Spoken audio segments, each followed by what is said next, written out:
o te whatala whātu le tunu le nei tai au fau ma lon fo lau. Tai au le aso whareile o le aso luas fulu ma leono le masina o kuso le tausanga lua fe luas fulu lua.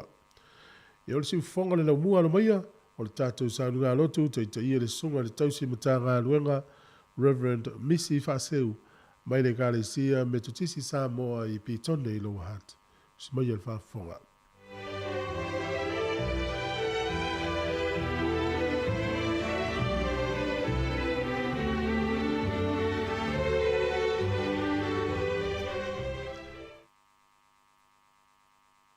Ua pati lima vai tafi.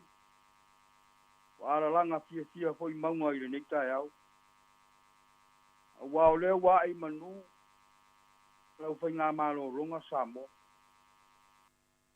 Ala fai mai manuia o le di. Tai utatou to ai tau nuu I le si ui o fe au ma ngā ruenga. Ai mai se o tatou fai ngā lotu o le niva yasu. Ma lole onu sai. Ma lo lava papale, ma lo ngā lulue. Ma lo tau tua. Ma lo foi di soifua maua ma le rangi e mama.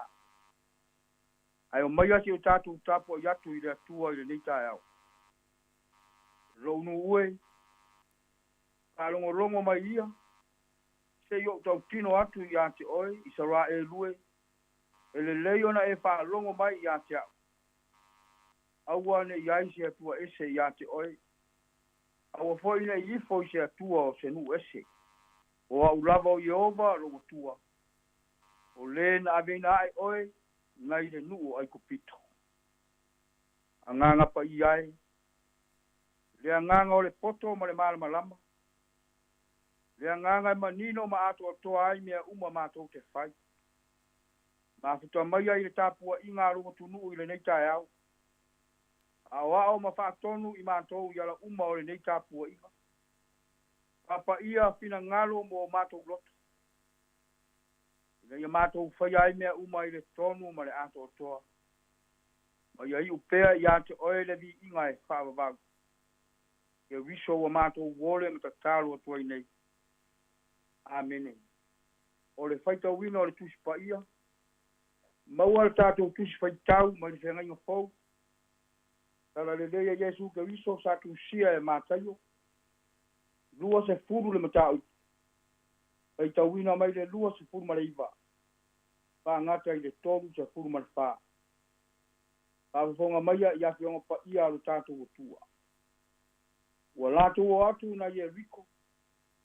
Ona muri mai ai lea I ate ia o le moto o tangata e toa tele. Pa auta foi. Wana nofo I le awala tangata ta waso e toa lua. Wala pa longo ua mariwane Yesu. Ona la ala langa mai lea. Wa whapea mai. Lea li ie le alo tabit. Ia ea ropa mai ia te I maua. Ona wabao ai lea le motu o tangata ia te I la ua. Ia la whaalo longo. Ua atiri ai ona ala langa o la ua wa whapea mai. Lea li ie le alo tabita. Ia ea ropa mai ia te I maua. Ona tu wai leo Yesu wa wala watu ia te I la ua. Ona whapea atu leo ia. Te ate mea lua te mana nao ia I o te whaia mo o lua. Na la whai mai ai lea ia te ia lea li ie. Ia pupula o maa ua mata. Ona muti vale ai lea o lea lofa o Yesu. Ua pai atu I o la mata. Ona va ai loa lea o la mata. Ona la muri mai ai lea ia te ia. Kalo I lea nganga o lea li. E na nea ma manino ma whaingo fie ia na fionga whaitawina. Ma ia tu mau pea ia te ia le vi inga e whaavavau. Amene.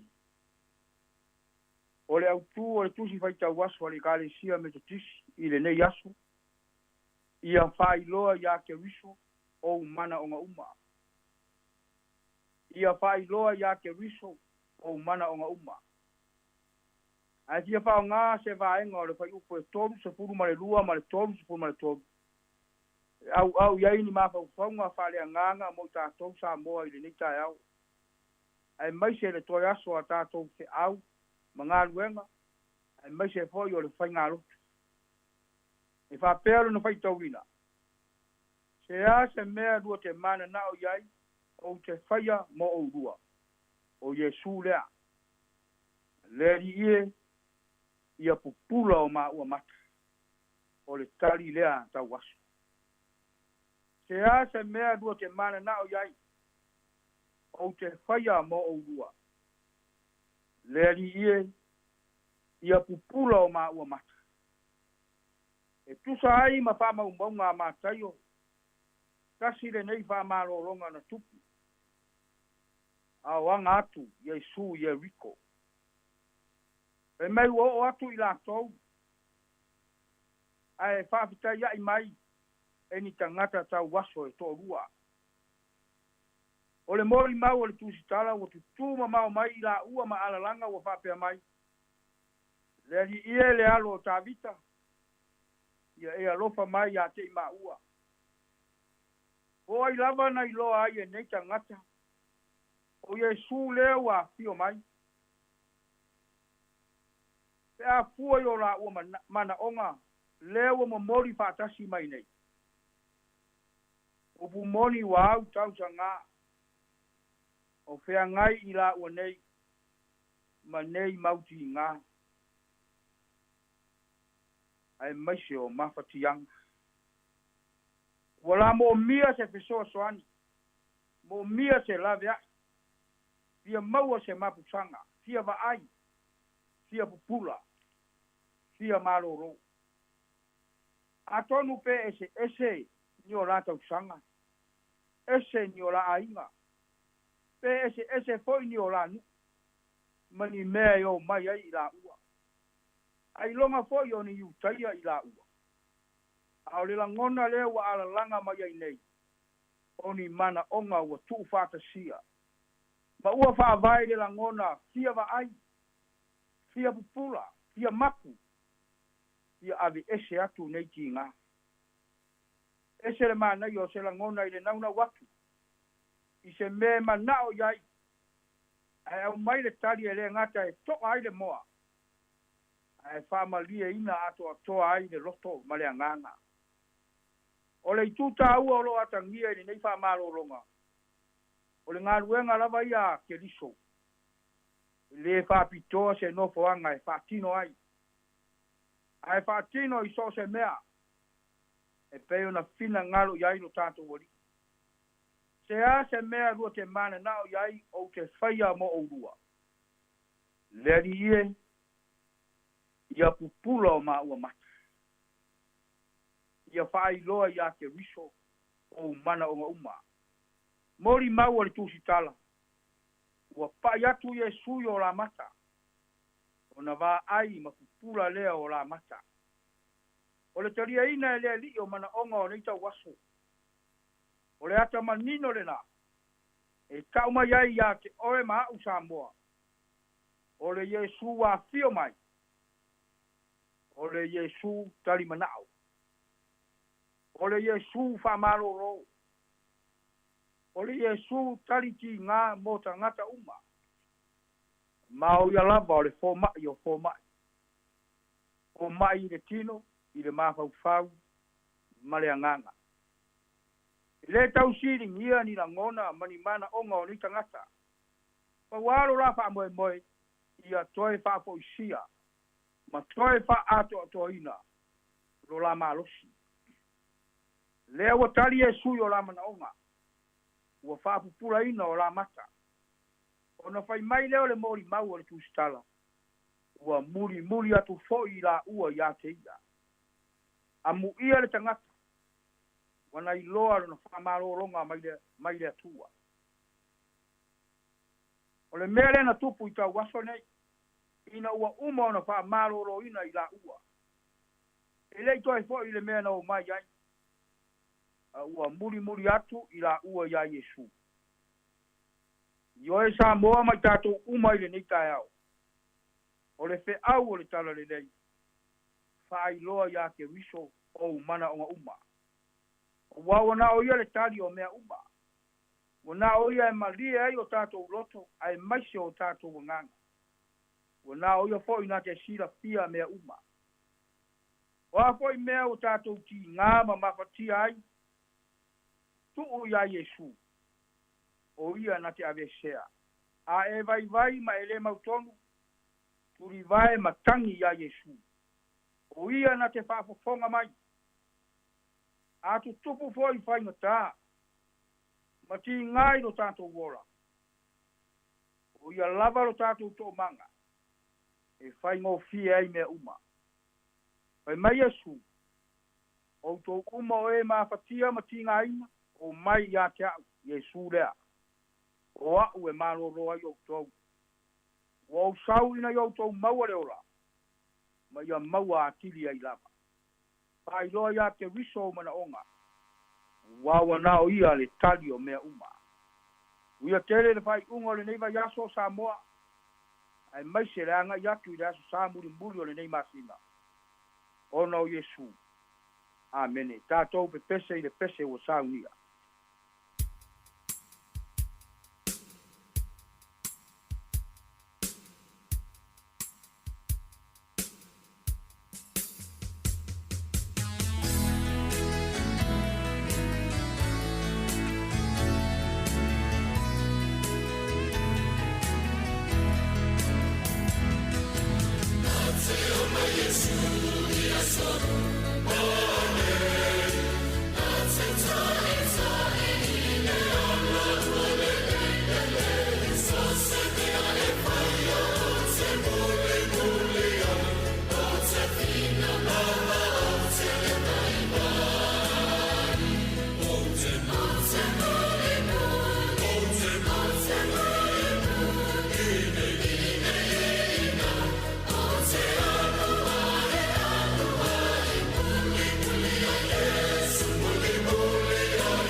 Se o tātou te tātou.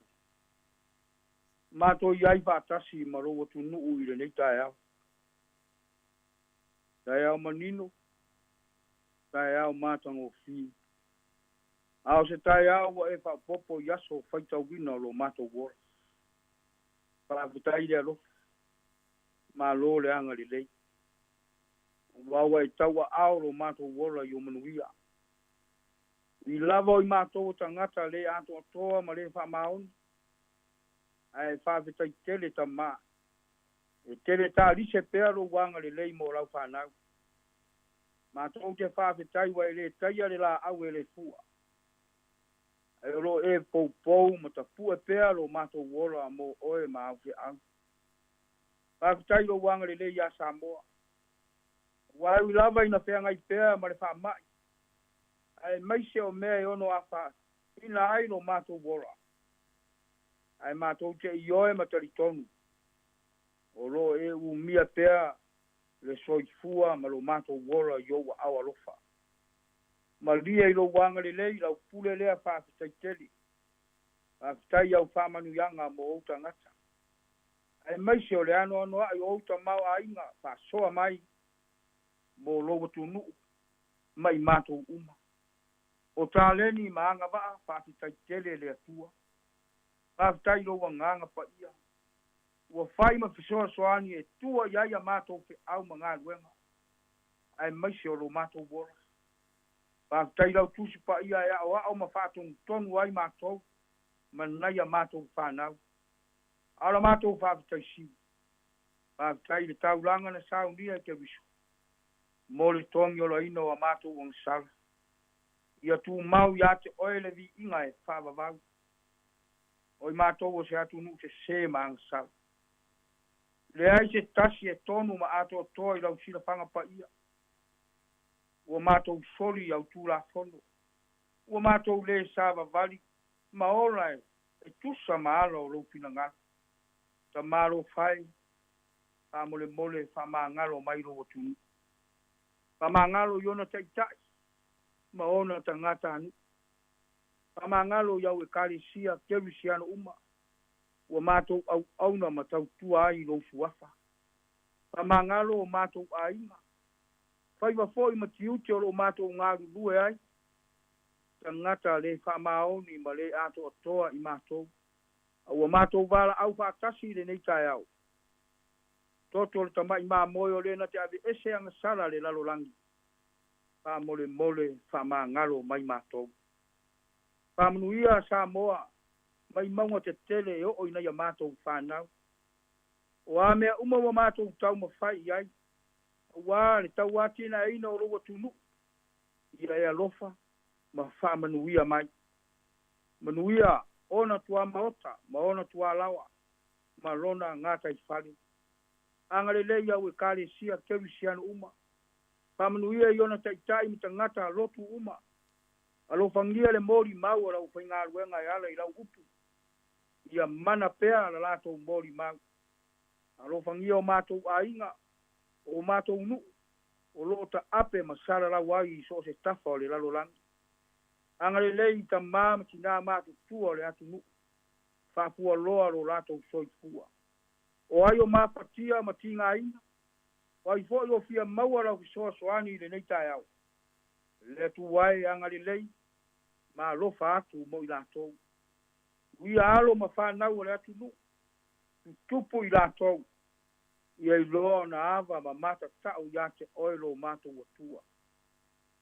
Uia le si ua whonga le lau mua. Wala tu ai lo fina ngalo mo le atu nu, ma ono tangata. Ia whamnuia ia lato ke au ma ngā ruenga o le nei yaso. Karo sia pe au ma ngā ruenga whai o le nei wa yaso. Ia maru pēr ma saunga le mūlo mātou wola i oua auta mā. Tai tai Samoa mai mātou uma i loa lofa. Ono ke riso le ali. Ua mātou ta taro atu ai nei. Amene. Tu mau i lunga o Samoa ma le larolangi. Lo manu ya tele le atua le tamā. Le alo. Ma le anganga pa ia. Nei ia o i le whaavavau lava. Amen. Amen.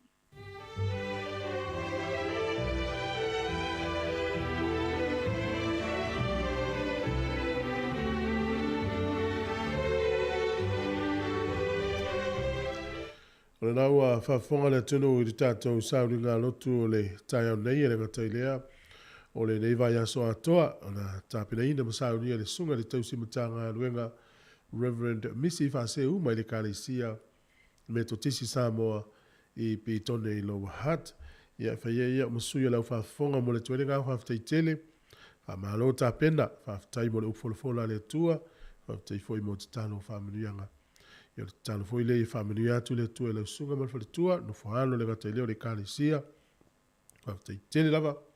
Ia manuia telefo i whai unga o le vai aso mo ta penanga no naspa i o momua. Whaftai lava.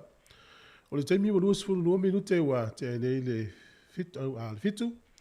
A wharifitu o le tātou porokalame o le ata o le taia. O le vinga o le tua, ia o le whawhonga mai ai, ia mai le kālesia me tutisi Samoa i Papaloa, i Sinamonga. Ia mo le pese na mate o mai Yesu. Ia o na whangasono to ele o le tātou porokalame. Ma loso i fua tālo whalaba.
O le tautua le si ufafonga o le laumua o lo iai fo i le langolango a le New Zealand On Air.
Hi Samoa, it's Auntie Chala here. Instead of Fifi Falun, ile atau le tayao. Laugh of the morning. Amat semel apple feet to the vanveal, su fongalo mua, atau le tayao.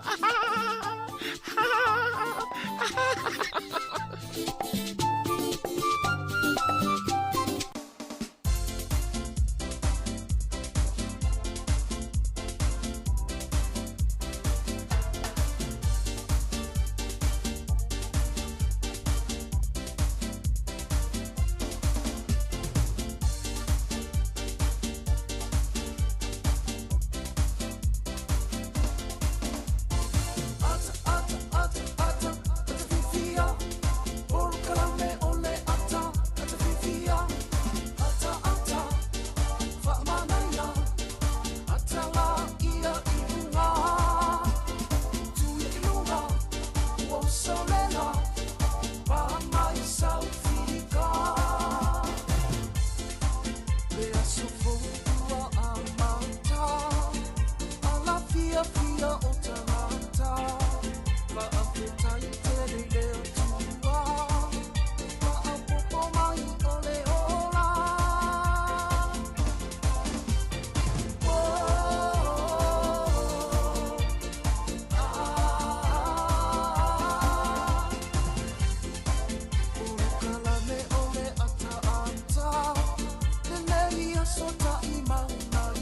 Io e tatou porkalame le ata o le tae au, i le fu tatou tue whi loai. Ma lor fola manuia, fa ma lor tau atai, tonu la foi. Sa manuia ma lo longa le po le totele. I le gata i lea, i o le tatou atunu, i whiau matu te masani i pio le whenga iai, gata i leo nei whanau ia onga. I lo tatou tau nuu mai le toi asa whareile, o le masina le nei, o kuso. A lo ore ngā lurue, fa ma lo foi tapua'i. Le tatou matua ia inga. Ya, o le vo i su ingo le tau le ia so le mai tau atu i Wellington. Ya o te le lopo a mai le tau le nuna te iai. Ya e watu whaftai ma le whamalo, ya mas ful whamanuia ngā le ia so whaftai fo i le whamanuia mai ma le whatalo whamai. Ia le tai au, ya alo whatu ma whamanuia atu la mtanga le ia so fau. Tapo inga, nei mātua mātutua i tono a inga, tono maota o lo tau si ai u tau. Ia e whape foi ona, whawhilo ia tu sunga i whawhenga inga mwhalitua. After foi ia au malo no sile wa mtria nga lo le ya so fa pe foi ni tu vai utina fa pe foi fa na uta pe na wa onga le ya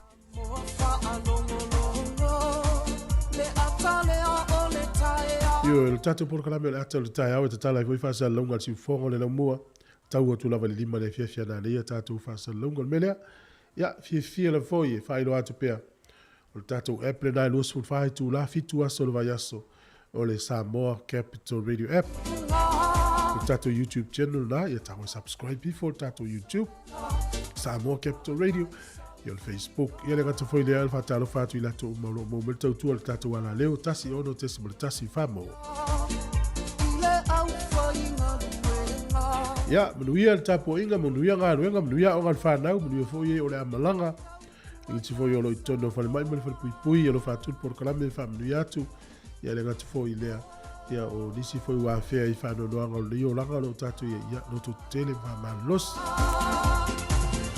Au te mine, ia o le a matal tatu por kalame, tatu ulfa fianga malisonga ia iopu fai valu, ia o ta pena ila umalanga o le lea so i fuanga o le a fianga ia, le tautua le lea si ufuanga o le laumua.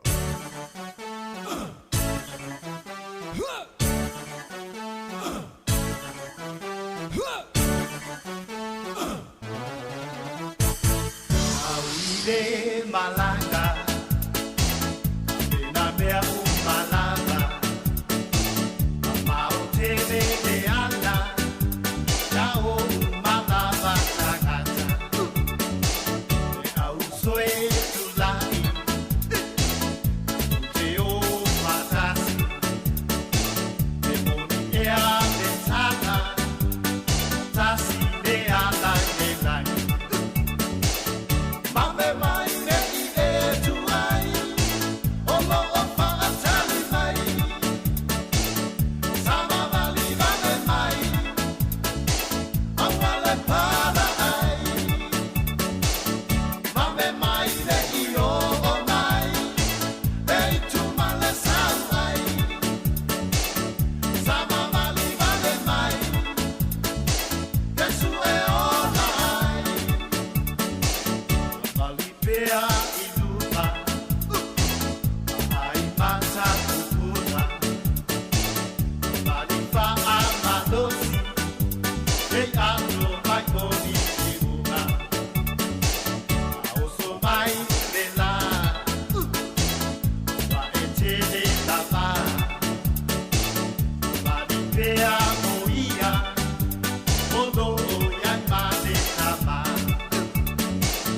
Mame mai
o le tala o le tau si mai al whaafonga le tae au.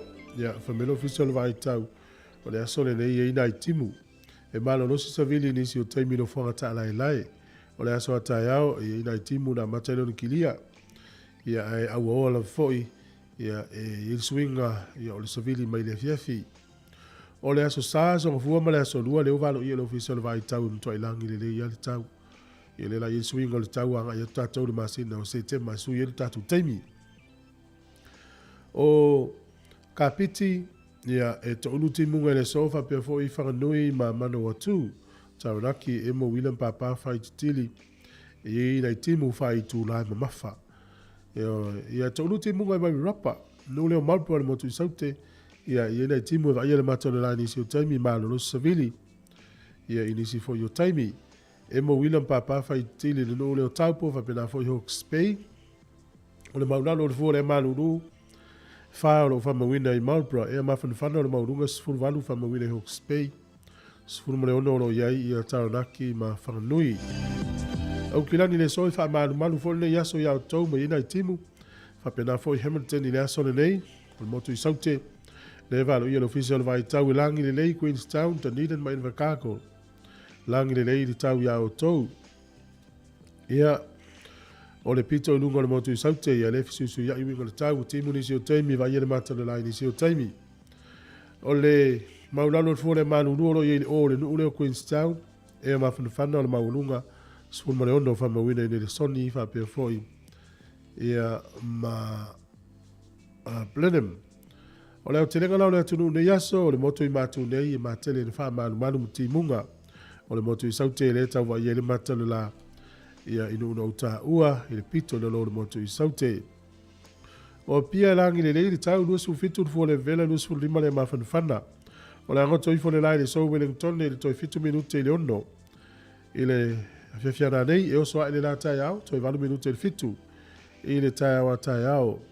Fua le manu lua lo whamawina o le fitu anga I le sifulu ma le lua. Wellington le manutu a oi. E a mawhanawhana lo i le vaa o le sifulu ma le tolu anga I lunga le su fitu. Tala o le tai ne yaso, Wellington ne sua le pe le tai to 2 minute le sefulu le tai o le pe le tai Wellington ne sua le tai le fa le fiafi to pe le tai le a for sefulu po na nei. O polilua e sua le tai le iva le tai o nei pe le tai le tonu le fiafi to sua le tai te o le iva na nei le po. Tala na o le tau mo le tala o le tai ia ma lo le anga le la fotupe tupe sa mo le so le ua ta la lima sefulu ma le iva sene.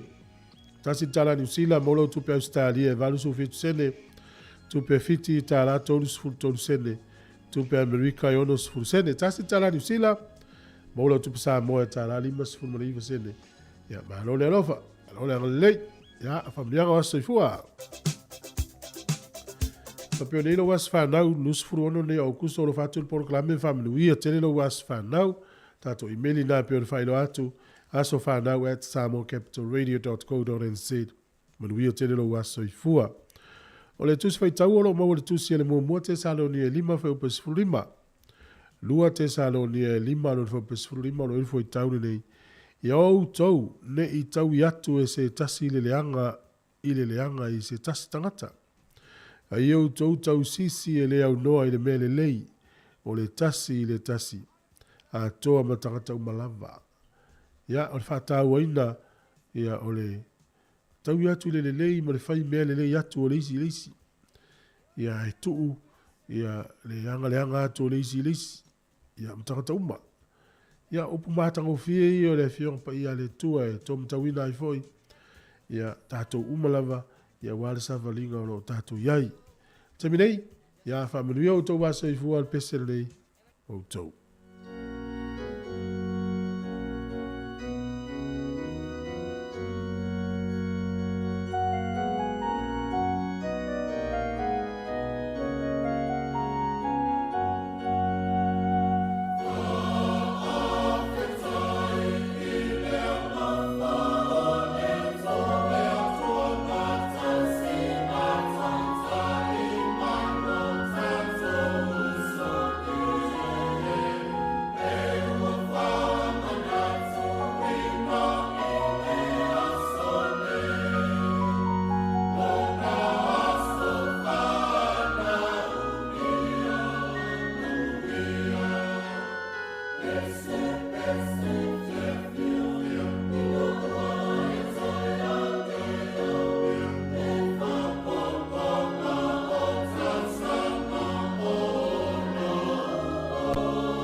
Talo falava o smel fa fonga o tatou tala fo mena tupu na langi nei aso o tatou lia.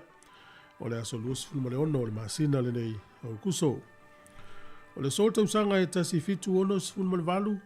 Ia o le li isu enu le o Captain James Cook. Na tu ua engelani le so. Ila na whainga malanga i le vaa le o Endeavour. Ila utatou loa le li nei. Ia ta ua ia. Ia o hoa ina mali wai. O le solta usanga e tasi iwa lua sfulu. O le teuteunga lona sfulu iwa lea o le whaavai o le malo Amerika. Ia polo na Constitution. Ia na whaamalusia i le so. Wa ave ilo le ava noa i tina. E pā alotai i le malo tele o meleke. O le aso le nei tausanga e tasi iwa fitu sfulu ma le valu. Na fitu fidi el tanga tele swafa ia peibo. A le ai o Alpino Luciani. E whaimata i tai o le kalesia katoliko. Ia masuia ilona ingoa ia pope Ioane Paulo mua. Ia o le maa malama le to tele mtato umalava e sui le ingoa o tangata pe ave mtaita. O Pope John Paul I. O lona ingoa moni o Alpino Luciani. Na fitfilia i le sol te usanga e tasi iwa fitus furumalevalu. O le aso le nei te usanga e tasi iwa fitus fulu. Ia ole ngayo inga lea le tupao tina le malo tele. Wa toa ile 5 fultausanga talu na ave lea vanoa e parotai. Ia ona tu fatasi ilo tina le malo meleke po le malo Amerika. Ia malato whaia se solo te tele lava. E whailoa tua i whainga malo. Ia le me tau ole equality. Ia pe te tau ona tutusa umatangata. Wa le ave lea vanoa e parotai tina. Ia tasi. Ai te tau ona tusa umatangata. E lo tatou lor nei taimi. Ia le whina ngana lo whina witina. Mai ta wina fo i tele wha mamonga lea tunu. E maununu ngā tutongi o tamana i lo tina. Tusa lava pe tu tusa o la tu langa i ngā luenga po position. Ia alwa ingana lo i mana o atina i tusa. Ia la sa ovo. O le solta usanga e tasi iwa 5. Ia taimi le o taua o le International Rugby Board. Po le IRP. Na lato suia il ta'alonga ma le emeja. Ia po le ta'alonga wa avea nei ma whapolofesa. A whamelta o tinonga al tangatele o David Kempis. Ia e uia o lau whapolofesa il ta'alonga. Ai o ia na avea ma milionea o emeja il ta'alonga. Ile 5 tausanga taluai. Nuna winga po le tausanga lea tasi iwa sfulu. Au le aso tonu al nei. Ia na whapolofesa il ta'alonga le lakpi. O le mafua anga lava na whapolofesa ai. Ona o vava ai atu la kapi o le tele o tama le lei o le amata na hoi le liki. Ia ono le tele o tupela e ofo mai lakpi liki. O le so i le tausanga le na e tasi iwa ono na maua i le tuto o tasi. Ia pe na taua i le aso le tono le malo Namibia.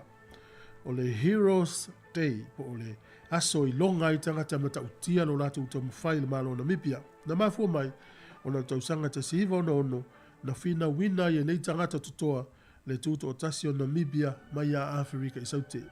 Ia o tatu tala ia. Ia ma le tala muli le i misi atu. O le aso tonu ane tausanga tasi iwa tasi wha. Na o tu elfai ngā malanga fita a New Zealand. Ia leua sa watu ua loa New Caledonia. A o atu i fiti lato fo launga le aso nei.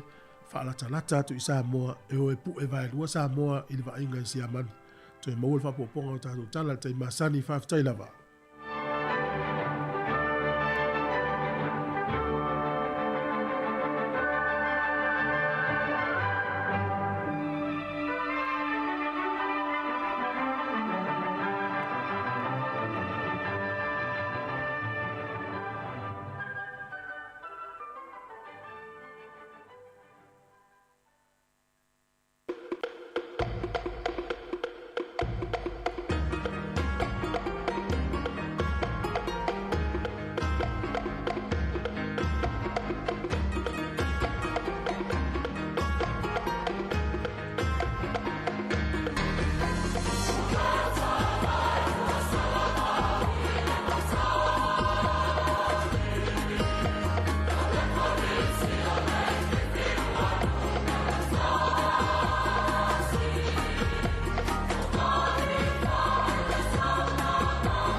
Samoa,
Talo fatu I fatu tenga a mate le pa I o lo tātua tino o. E le nei fo I aso fau ai o le whaai ua fo I o le vaiaso. A le whao popongo te le fau mai Samoa, le tautua le se fonga le la mua. O le tai au nei le awha le tūlai se fulma le tase. O le a whatau nui nei se sauninga e te tāla loa I ai nei. Le ofisa fau o le fono whaavaya le tūmalo le tawhanga. E a mata whaanga yo iei ngā ruenga whai ma polkala me ma fuanga. Ale la tau fo ia te itasi miliona tā la, e polo keti whata te tia le malo moi tu malo te itasi. O le polo kalame u whata tia mai, o le tūlai awhas fulmalitasi tau nuu malo wala au lia, tā le tūlai se fulmale lua whaafeilo I atu e le sui o le tu malo le au wala au lia. So ai mal te talo whaafatai ma le whaapa iei no le ngā ruenga, e le sunga le whaafengenga ia Josefa u I le lea, O le toi ina whaatono le ka le se whaapotonga Kerisiano Samoa i lo tawhanga, o ia foi o le teitei whono, o le whono tele le ka le se e whakasā. O le talo le ngā ruenga, o le awhawhonga ina le to whātu pola o le li i koki tuala, o ia foi o le teitei whono, le whono whaavaya li tu malo le tawhanga. So ai mele launga whaapitoa mele malo, e whonga ina le whionga leota laki sio, le minister o mtanga bengo tina mata mai tai a tina e o afio anga maanga fiso tai. O le saunuanga whaafitai o la whonga ina le whionga le sui whaipuli o le tumalo, o ia foi o le tamai tai pāre mi o le atino, le whionga fia me nao mi mata afa. O na whai ule le wha moe i le asia singa le au wāl au lia mai moe nai, le ngā luenga atoa le tumalo ua mai a fausia. E te lese lave i whemalanga inga le wāo motu e lua Samoa ma Amerika Samoa, o lo talo ai leo whainga luenga a le company wa alele le atino, e na ia maua se tonu le lei mai whontanga ma whailua inga taitai o malo e lua, le na amata talano ina le whailua inga i Amerika Samoa, au le foi ua toe fuafua e talano mai Samoa ina ua toe tolu po foi, le whailua inga i le masina fau. O tūlanga whaawhainga tā mō le whemalanga inga ia tunu e lua i whaongai na le tāno whapas. Le na tā awa le sui ofisa sila le company vālele le Samoa Airways, le tō whawha uota wa whatu tielu.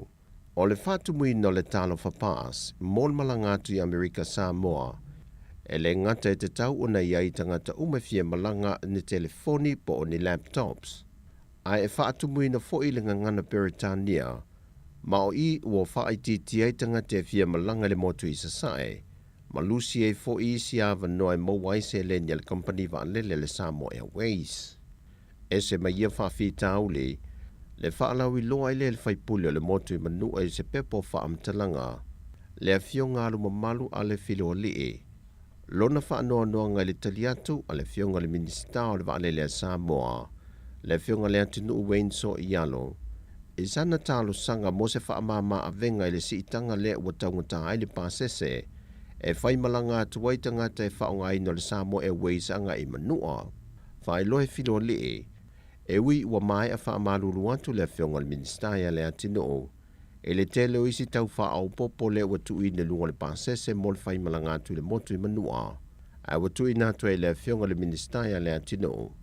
E a whiriwhiri i lantou pe lantou talia ina tau wha au popo ia, po o lele ai loa se wha ai toi lele antu i le motu i manua. O tūlanga i tau wha au popo wha ai loa le whionga le ministaia le atino o se pepo wha amtalanga, e au fia ai le tau o le penisini wa wha au popo, o tutongi le au whainga ruenga, o le lisi al wa alele i tafuna, i lona tūla wil ele malona toi alu ese. O whawhi taulu maia o lo o tatalo le au whainga luenga le Samoa Airways, e na ia maua se tali mautu ma solonga le lei, e le isi whailo i ngā taitai o atunu e lua, e le masina fau. E le saunoanga au tua le taitai o le atunu, le whionga le tamaitai pāle mia, fia me Naomi mata afa, e le sauninga o le whaamanatu ina leo le mata niu whengai maleata i le fio ango sa papali i Savai. O se sauninga na te talo toi o i o le taitai, ma le komito le tāpenanga le tuto tasi le manu e le kāpeneta, e na ia o fia i te tono Paul Kalame o le whaamnatu ina le ono sefultau sanga o le tuto tasi o Samoa, e whaia lea o se tae au le whaafitai, e na ia langona whaatase e lea te nuu le taita inga mamana lea tua, wa fō ina mai e le tofi a fua ele ele ma lea fio anga leo sa papalii, na tu whaasolo mai ele tala lei mai ia au ngā tūpulanga, le wo o mai o na po nei le manuia, mai o tu lava le whaavavau le manuia o le tala lei. Sau no le fio ngā fia me, o le vaunga ngana e māseni e whaiva o tu la whale pe a li tae au ma usu whaaloalo maunga maua lulunga, e whaailoa tae au whaita wino le atunu, e lua i sala whai, ai tasi tu mua. O le sauninga whaapitoa ua mai a whaatonu ina le ne vaiaso i le mata niuwhi ngai maleanta i Sampapalii. O le atoanga leo le salawi vasfuma lua tausanga, o le taunu mai ai o le tala le lei i Samoa. Ua whaamaunia mai le sui komisina o le matanga ruenga o leo, Papalii Mona Lisa Tia Ikete. Wa mai atu I natu le pepa whaasala se lauta la, a le minista lango le lanto matanga luenga, le fionga whepulea I whaasavalu sua, e na ua toi te liu mai le antunu o le whainga malanga ta ambilo sa malanga I fafo. O lea pepa whaasala se lauta la na wha I loa le komisina o le matanga luenga, a wapa aulongo I tino Filipo, na fua le mai au lanto su e suenga, e na watula I mai le whaalavilavi le masino I ulai o le tausanga le nei, ina woso ese male awala le taavale le malo na whaafoi atu le fionga le sui minister. Ma whaale ngai nei se pāsa I taftafo le mena tūla I ele whaavilave, ma whaale ngai nai le taavale. Whaai loa wapa au, e su enga na whaamau ni ele I whaasua avale fionga le sui minister, o loo au ngalo na laisene, ai o lona whaatamala I lona le utangia lea, o le whaai loilo le vaenga maase se tonu leo lea la tele I maangao. Pea o ina ti munga.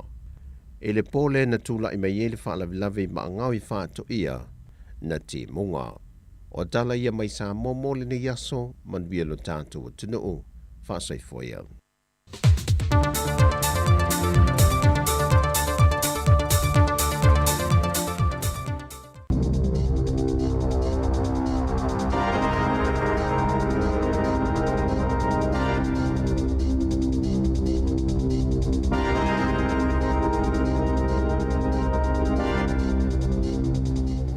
Tala flaval fa poponga momo tala fo le si ufonga le lau momo le nei tae o le asolus fuluono au kuso lua fe lua. Ua filifilia le la mo ati na aino uitua le ka inga ora. Se no whanga ili itu I mātu o le aio porirua. E ilo ina mo le ono whaatino I nā I o se polo kalame o ni fale fōu.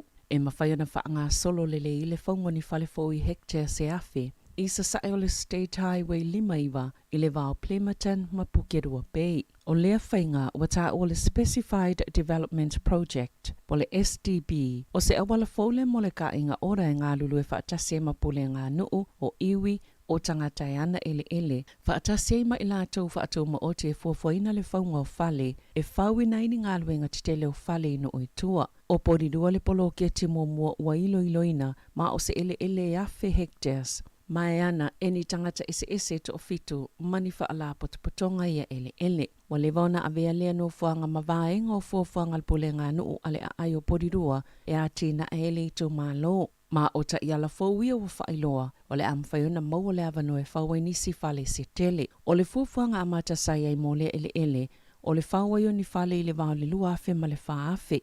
O fuafuanga I olo iai e whawai ni whale fōu se o no afe. Wa ta ua lo o langolango ina il pule ngā nuu o le ngā titoa rangatira ma I lātou e ana ia ele lea fuafuanga. Nā sial ta mai ta I pāle mia Jacinda Ardern ma le minister mta o tau pisinisi ma tangata whaatau David Clark. Le whale o lomo mo le Costco I tutono New Zealand le o lo I au kilani I le asoana nafi. Na ta ua Clark o le iai o seisi whale o lo fōu te le mo whaatawa inga o le avelea mawanoa le mo tau vanga ma supermarketi. O iloilonga le komisi mo pisinisi sa whaia le marketi o loa iei tau mafa ma o loa e whaonga I tutono a inga. O lo whailo ai, o lo iei le avanoa e whaalele iai whainga whaatau vanga mo ia au nanga. Ma o lea, wa iei se kampani o lo nau e whaatino lea whainga. O le o ngā tutono le masina nei, lea sa iei le fōwhanga I tatala ina I le lala mo le Costco. I au kilani I sisi fo petai sa to e tu I tuono ni whaafitau li la iti e pe o loa whauwhale ai mai se fo I o le COVID-19 fuluiva. O le Costco o se whale o loa te le Malawi loa le United States ona o le tele o ana o loa. Na ta ua whaapea e tele ina tolus fulupasene pa umatau ngofia tuai tau o le Costco. Mo le tele o ana o loa ma o le a tele fo itu ainga o loa ese o lava I pusa maliu o le penisini. Whaapea mapau taavale e mawai.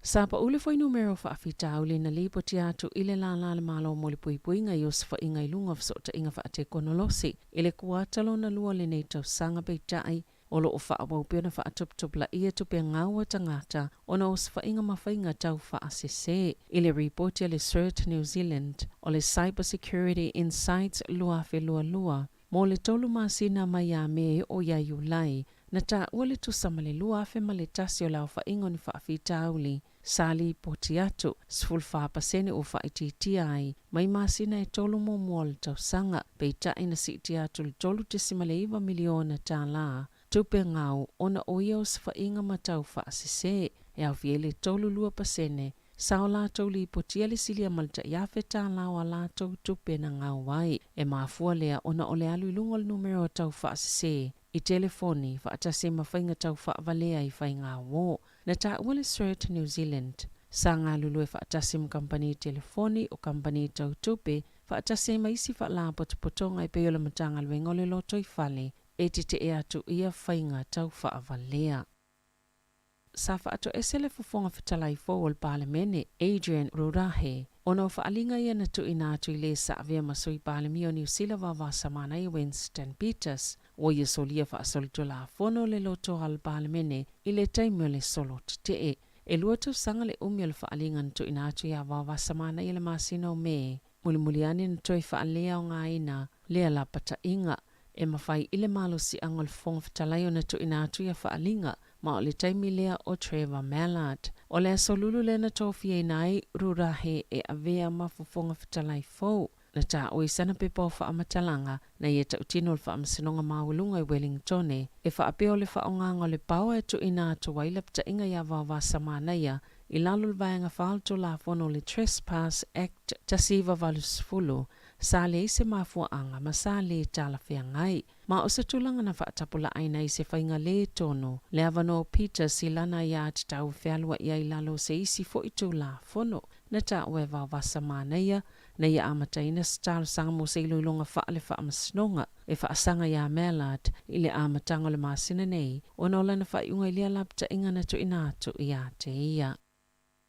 Wa whaamawina le maululunga ma le tite leo polo fita whalitupe ma kampani e le tise, a o whianga i ele atunu ma le taunga tau le soifuanga, whaapea le si itia o pili e tutongi. Ina iwa yasoutana i atu na whaeloi e le kampani e le Meridian, Mercury ma le Genesis, a la tau polo fiti, ma atu whaatasi e tasi tesi ma le tolu biliona ta la. E 5% na si itia i polo fiti ale Meridian, 2% mo le Mercury, a o le Genesis na si itia ma le tolu tasi miliona tā la, i le lua se lau luas ful tasi miliona tā la, mai lata i le ono se lau pasene lea si itanga, i whale tupe e se lau tolu tasi miliona tā la polo fiti ale Kiwi Bank, 2% na si itia ai, pe a fual tau sanga whaal tupe i tu atu, ai se ful tasi pasene na si itia ai le ASP, e tali tono lau whaitau wha. E maafua mai e polo fiti te tele, ono le tūlanga tau tupe le lalangi, le na wa aiele si iti o tau swau o mali le lava o sapalai o loa mo ngā luenga. Na ta oe Craig Rennie o le Pulenga Union New Zealand, a le le tupe maua kampani. E te tauna o la tau wha amauti noa, o lo o solonga le lei fo i mea umamoa la tau tangata whai ngā luenga. Ai mai se lava kampani e le tise, ia wha atau mau pēle vāle lei ma tangata wha o ngā ina la tau au nanga, ma ia wha amauti noa. E ieni awale whaingo whiona tutongi pili a tangata, o lo o whia ngai ma whainga tā. Sa matua langona le whaanoa noa le tina o le tine talavou le na maliu le whaalavilavi tau taavali le awala o le Shelley Bay Wellington e, ile masino se te malua whelua tasi, ina ua solo fua ma whaalea o ngā ina, mo lianga le tau le asfulvalu tau sanga le matua na aveina le taavale, na saunua le tina, e matua lea I lava se tā uola na tama le whaamasinonga. O le amatanga le vai asone ina whai ele whai unga le whaamasinonga mo tupulanga, na whaalea o ngai nei mo lianga le ali talavo o le ave taavale o nā. Ma le whaatamala lea na maliu ele teine talavo, whaatasi maisi mo lianga le ave taavale whaatamala na mafua I manuanga. E le ngata ina solo fua na mo lianga, ai ule ai fo ini o na whaamaumonga ni ana solto la fono, ma sa whaatalofa fo I malulu lima ma le whaamasino. E le ima whaina whailo ina le whaamasinonga lo na ingoa, whaapea male ingoa le teine na maliu, ona o tu la fono le whaamasinonga mo tupulanga. E le whaamasinonga le asoluana sauno e le whaamasino, Noel Walsh, I lona whaanga e tia le suwingo le li talavou, wa maua fo ilana ngā luenga, whaatase ma le report e whaapea o mutoa salamola val tau le lea, ia nā mionga, ma sa manua fo I mama fatia ona o le whaalavlave. Ana sauno le tina o le teine na maliu, e le I whailo ina atu I te ia, o le asolua la waile unga le mta upo, ma o le ala leo lona le awai, ina ua umale o la lantama, na ia lango nai, wa le mawhaiona toi no fo ini usila, masifi ai loi Australia na ia maua le tala le unga le whaamsnonga i se wala a watu leo i le telefoni sa ielo na manatu e maa se whaasalanga ona o le laititi o le tau le lea peita ai sa le iai sona talitonunga e solo fua uma molianga le tau le lea to e lulu 5 mal whaamasino mo wale ai se whai mea tonu mola na tama na maleu pe ona whaalia e le tina.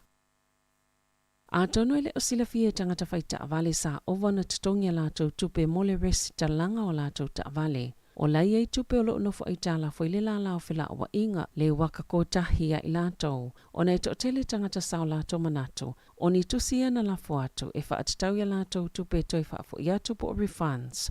O ni tusi tau wha avalea. Na ta wale waka ko tahi e se lau 5 la wha ingo tangata mai lea tunu un tala noa iai. Sao lātou maa salo e le ni tusi moni o nei le ini tupe o ngawaa iai o ia tusin wha ilo atu ia i lātou na aveina iai e iei tupe o lo nofo ai tala wha lapo tupotonga ia i lātou. Matapa ia lātou teo ngā tupe na ia tō tutongi atu iai ia lātou tupe na wha amauni e so upol wha lapo tupotonga o se tūlanga lelei te lele mātala o tangata ia lātou teo ngā tupe ma o lātou wha maumaunga patino ma wha atino ia le wha unga sao ma sa ia tā uai o ia tusi e leo ni tusi tau wha avalea o le amatanga le māsina nei na lipoti ai fo ele staff. Ni au tau wha avalea na emaili tangata e wha apea o i lātou le matanga luenga po le la lao whila wa inga o isi fo emaili na tau atu e wha apea mo o mia le vave wha afaua lātou lai sene po le tau atu fo i olo o ieinia lātou ai tā lafu ele i totongi ina. I ta alonga, o le filfilia Bowden Barrett mo le ta alonga leo le peleki ma Argentina i le astona ai i le ta amilusanga le Rugby Championship o le neitau sanga sa ta awal whaya o nga Ian Foster i le otu ngā tele se manu anga wa afiai Barrett o le otu mau Bear Richi mo ungal numero 10 e o wha leo iai Stephen Berafeta e na o Berafeta le swinga i le au e to olua 10 le na manu malo i Afrika i saute le o sauni mo le ta alonga momo ma Argentina i kalai estete. E isi ta alonga la kapi o le asolua 15 ma le asolua 15 po le asosa ma le asonga fua taimi ni usila o le afa atau no ina ile vai mulimuli o le ta amilusanga ta ito ofito lalangi le o lo tau va ile manu Samoa i Los Angeles o Samoa lo o ile puluti fa atasi ma Engelani Skotilani ma Kenya. Tala fo wia ma le si ufonga le lamoa mo le nei vaenga o le tai au.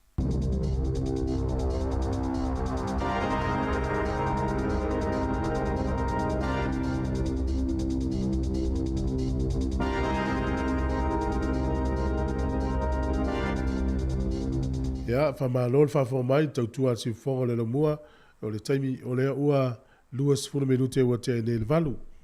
Ya, o nei minute fo fa fonga le stato fa fianga. Ya, o te manatua ma el tato fa fianga. Ya, e nei tala tato fi fa so fo le tai au malol so ifua. Ya, o manuia mai tai au pe o pisi. Ya, mai tau fo fa manatua tu le tunu nai to te meta wina i lungo o wala i nei Wellington mo so se vai ngori usila. Ia lau papa o lo whapipi ia ata maswafa o lātou. O le ata u vai pālota whālota i whale al tātou nu ia nuta tasi e pe ila Porilua, Wellington, Hart Valley, ia ma tātou i au kilani mso se vai ngoni msila. Ia filifili le i ore sui e te manatu. Ia ngā waa ia e tau veina mwhai mau leo i tonu o pule ngā nuta tasi. Ia na umar whai loa tu tala le tau le sopi i nei sa vili tō whātau tau nisi o teimi e mātāla nei tātou. Ia, nei le lea se pusa la pisi po se kālone la pisi nongo la wala whai nei sta vale. Ia, po le whai tuto o whai olo mota. Nei vaenga fui e whamina tōtua i fōle ni tāo. Ai mālor sa i fua. Ia, mai tau tu fōi tātou telefone ni tāo. I le tele na wā fōi leo polo fiti ma tupe ma maa au nanga ia tātou te o whaonga. Mana tula umar tato peselia. Eno tanga ole to lau lau atu nisi o nanga o lo whaunga ine tato o lo maua lato polofiti tele. Ia manisi o kompani o lo ngau ine in polofiti o maua. Dai vaenga iau fo tato si le fia. Ia ai tate talito numa o ta momo.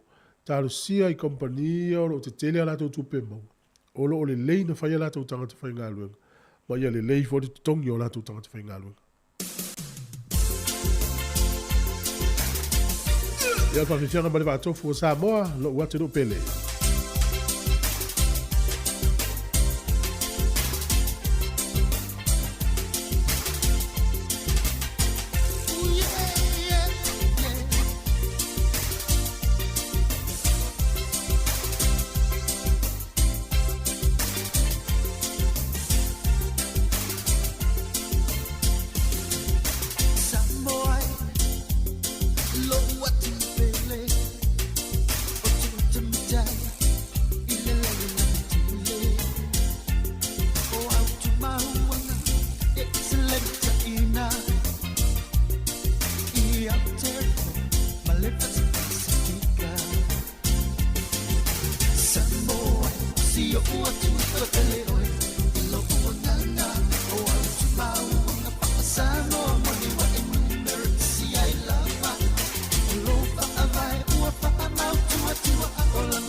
O mai le taimi a se i a inga I Samoa mai si antunu o le Pasifika. E mawalo a veroa I te malanga I me se isi e pele I ante oe. Pea e manumalo I whailonga ale DJ Sal. E lua whailonga I se ina I le whai unga le masina. E te anga wa ai pea wha tausau top up tolu sultala pe si antu e lafo I Samoa. E mau fo I lua a veroa pea e whaunga ina le click cake specific. E lafo ai sa tupe telefoni DJ Sal I Samoa tonga mawhiti. Wa ai lua a veroa I misi e te malanga I Samoa ai to tongi le DJ Sal lo pasese. E ia inga ole dei wha bitoa. O le whaasile silanga mai le Universite o Victoria I Wellington e.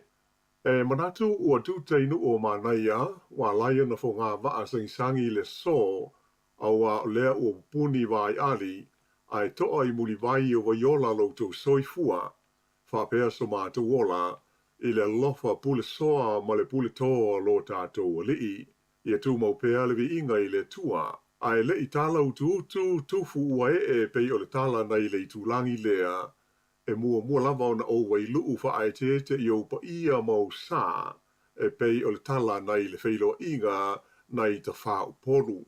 Wha atu lo atu I o pa ia wha le tala le lei I tama wha sau o le langi I le pa ia o lau whainga ruenga te tofi le tua mau taufa le tua. Pa ia wha le malo mai o na ao se I o nei u. Ai te inane I o pa ia wha le atinu u I ainga matama, tama fo I ma ainga, le usonga ma malu atu mua ma pule, I tu au ma le ala taua, ainga I tai ma le wa au fonu ti, sua ma le vai whanua, fofo ma I tu langi, sa ole ma sale au mua, ma le lau niu na sai lua. A fio le la au na amotasi, to o le fale ula, ma upu ya te oe le manua tele, tulou lava. Wha ma lo le soifua manuia, wha ma lo foi le langi ma tafi. Ai I le awa tele ma le wha alo, o te wha ailoa tu ai le awa no whai ngā luenga tu mau, o le matua whaiva o le tō wha manino, lecturer, teaching, I te tonu o le mata upu tau Samoa I le wa au manu Pasifika, o le porkalame mata upu tau Pasifika, ma le mata upu tau Samoa, I le Universite o Victoria I Wellington. Ua o tu ina atu le nei wha silanga ma le mi ngau tele, mo le whailo atu I se tasi, po nisi silafia e anga waa mo le to finga a wale a o ina o le ngana male nga nuu I alo mawhanau au tō waa mai I le universite. Pāmul mole, e sila ane I whaamtalanga tā mau mai I inga tūstusia o le ngā ruenga e pei ona whaapipi atu I le nei wha silanga. O le aso ua whaatulanga ina e whaangata ai I a tūsi tāu sanga mō le ngā ruenga o le aso fitu o ke topa lua afe luas fulumane lua. We are excited to announce and invite applications for a position in Samoan studies at the level of lecturer teaching in Va'o Manu Pasifika School of Languages and Cultures at Te Herenga Waka Victoria University of Wellington. Please pass on to your contacts and note that the closing date for applications is October 7th, 2022. Ole te talo whaiwhi pēr, ia iaile anga le lei ma le lofo le li I whaiwa ma tiu te uma o lo la vasi ma whitai tunga mō loutou pa ia. Maua sa mātou mālosi e wha awa waipea ia ngā ruenga I tonu o le lau mua. Whaftai, sa inia le nei wha asisilanga e lupe ma te sila whata au afa le au sāli lo Dr. Sadat Moyava o le whaia aunga o mata upu tau Samoa I le Universite o Victoria I Wellington.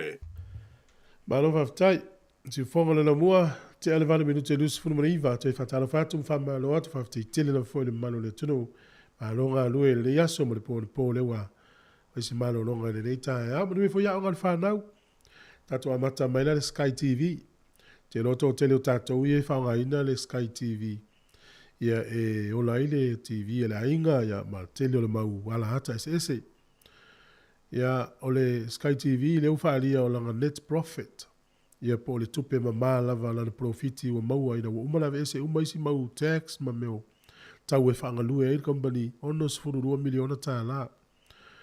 Ia le la aufo atu e le Sky TV pe a fei isa usea i le lato company le fitu sifuru miliona e vai mo lato i lato shares. O le ele mamau tele atu na le stala i sifuru van wafe tangata i whangaina la unanga le Sky TV. I le lato broadband o whasalunga le Sky me tau whasalunga tele vavave. I roi ngā whai le ule stala i oe ia, ringo oe le si i lato tangata whatau. O le uvalo i le Sky TV, o le lato tupe maua, po le revenue tupe maua mai le financial ia, po le tausanga whale tupe le wa mule walu temine uma le tausanga lea. E ono o atu le fitu se lau fitu 10 miliona la lato tupe e maua ai. Fitu se lau fitu 10 miliona.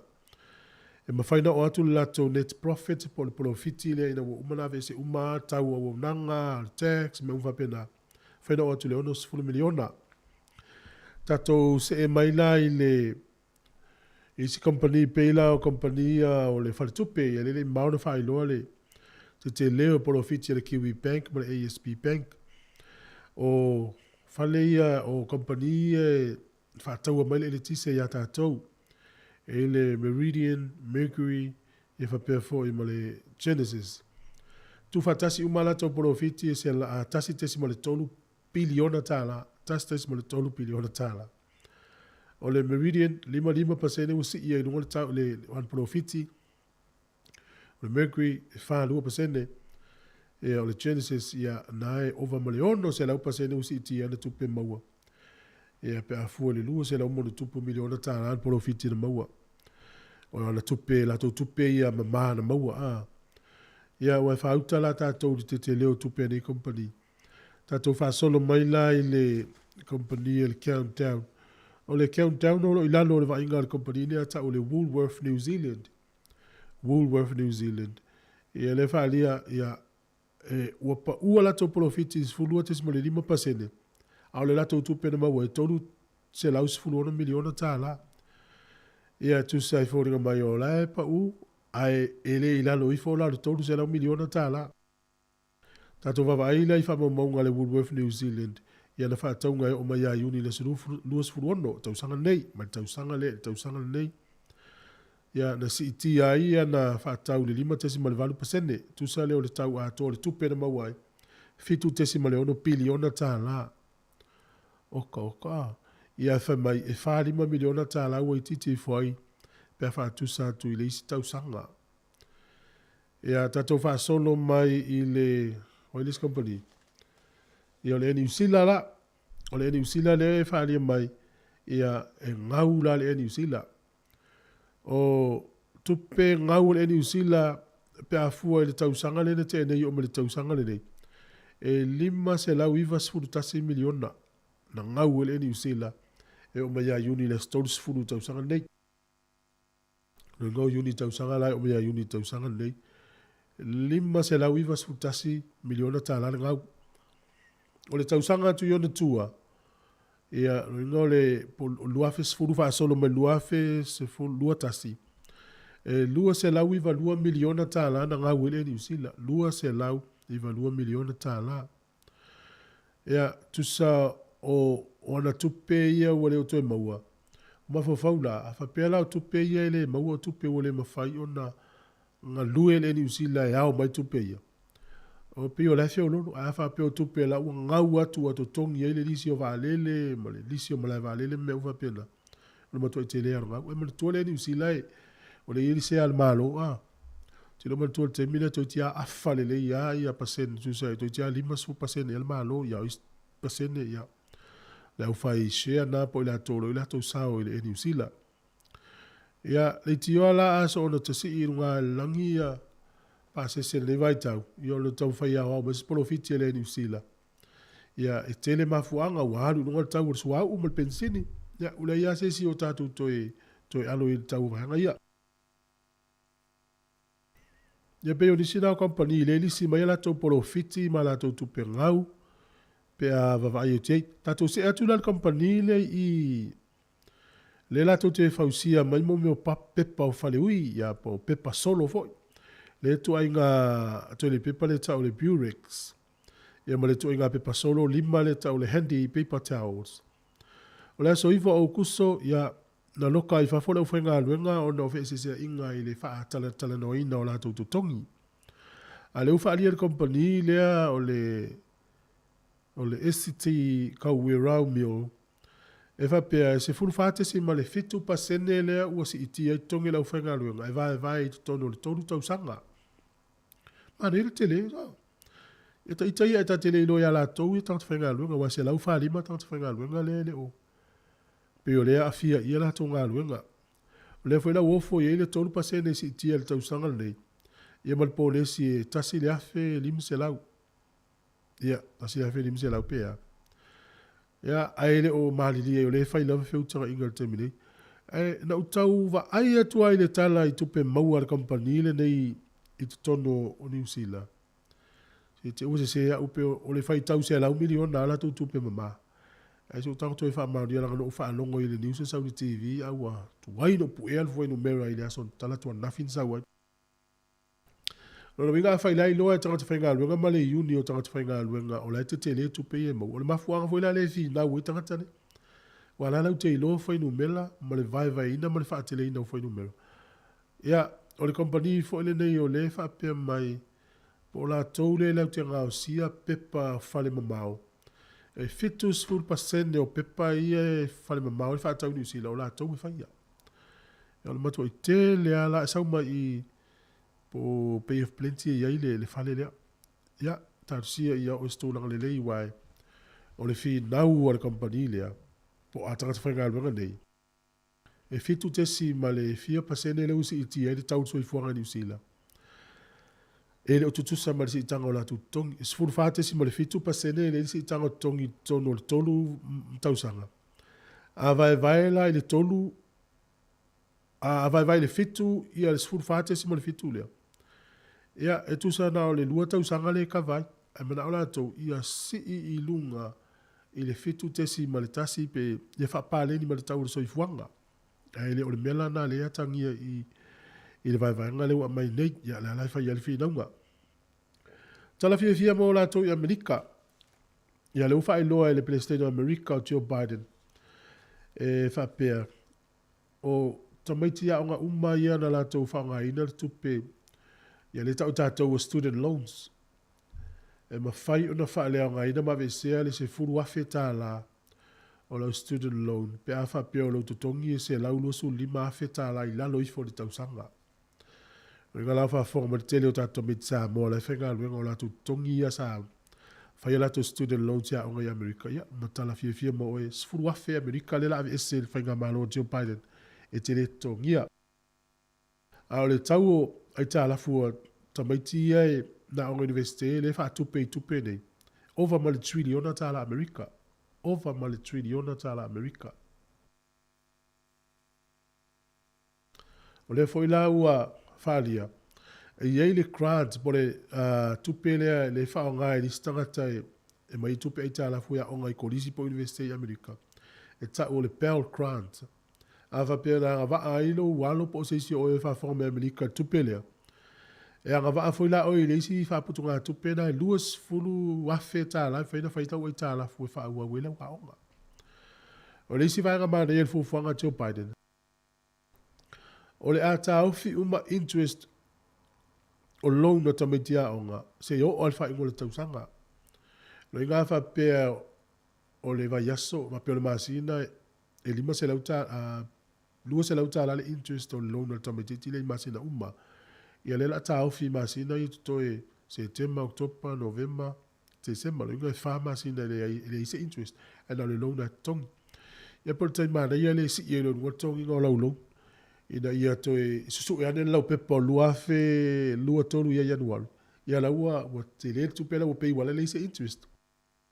Ia va peo lava al wha soa lo ainga. Va peo toe sifuru wafe lau loan le toe al wha whanga Amerika. Ala e whainga luanga na yo mātua, ia mauso. Pula lava noa le masina ia e whae.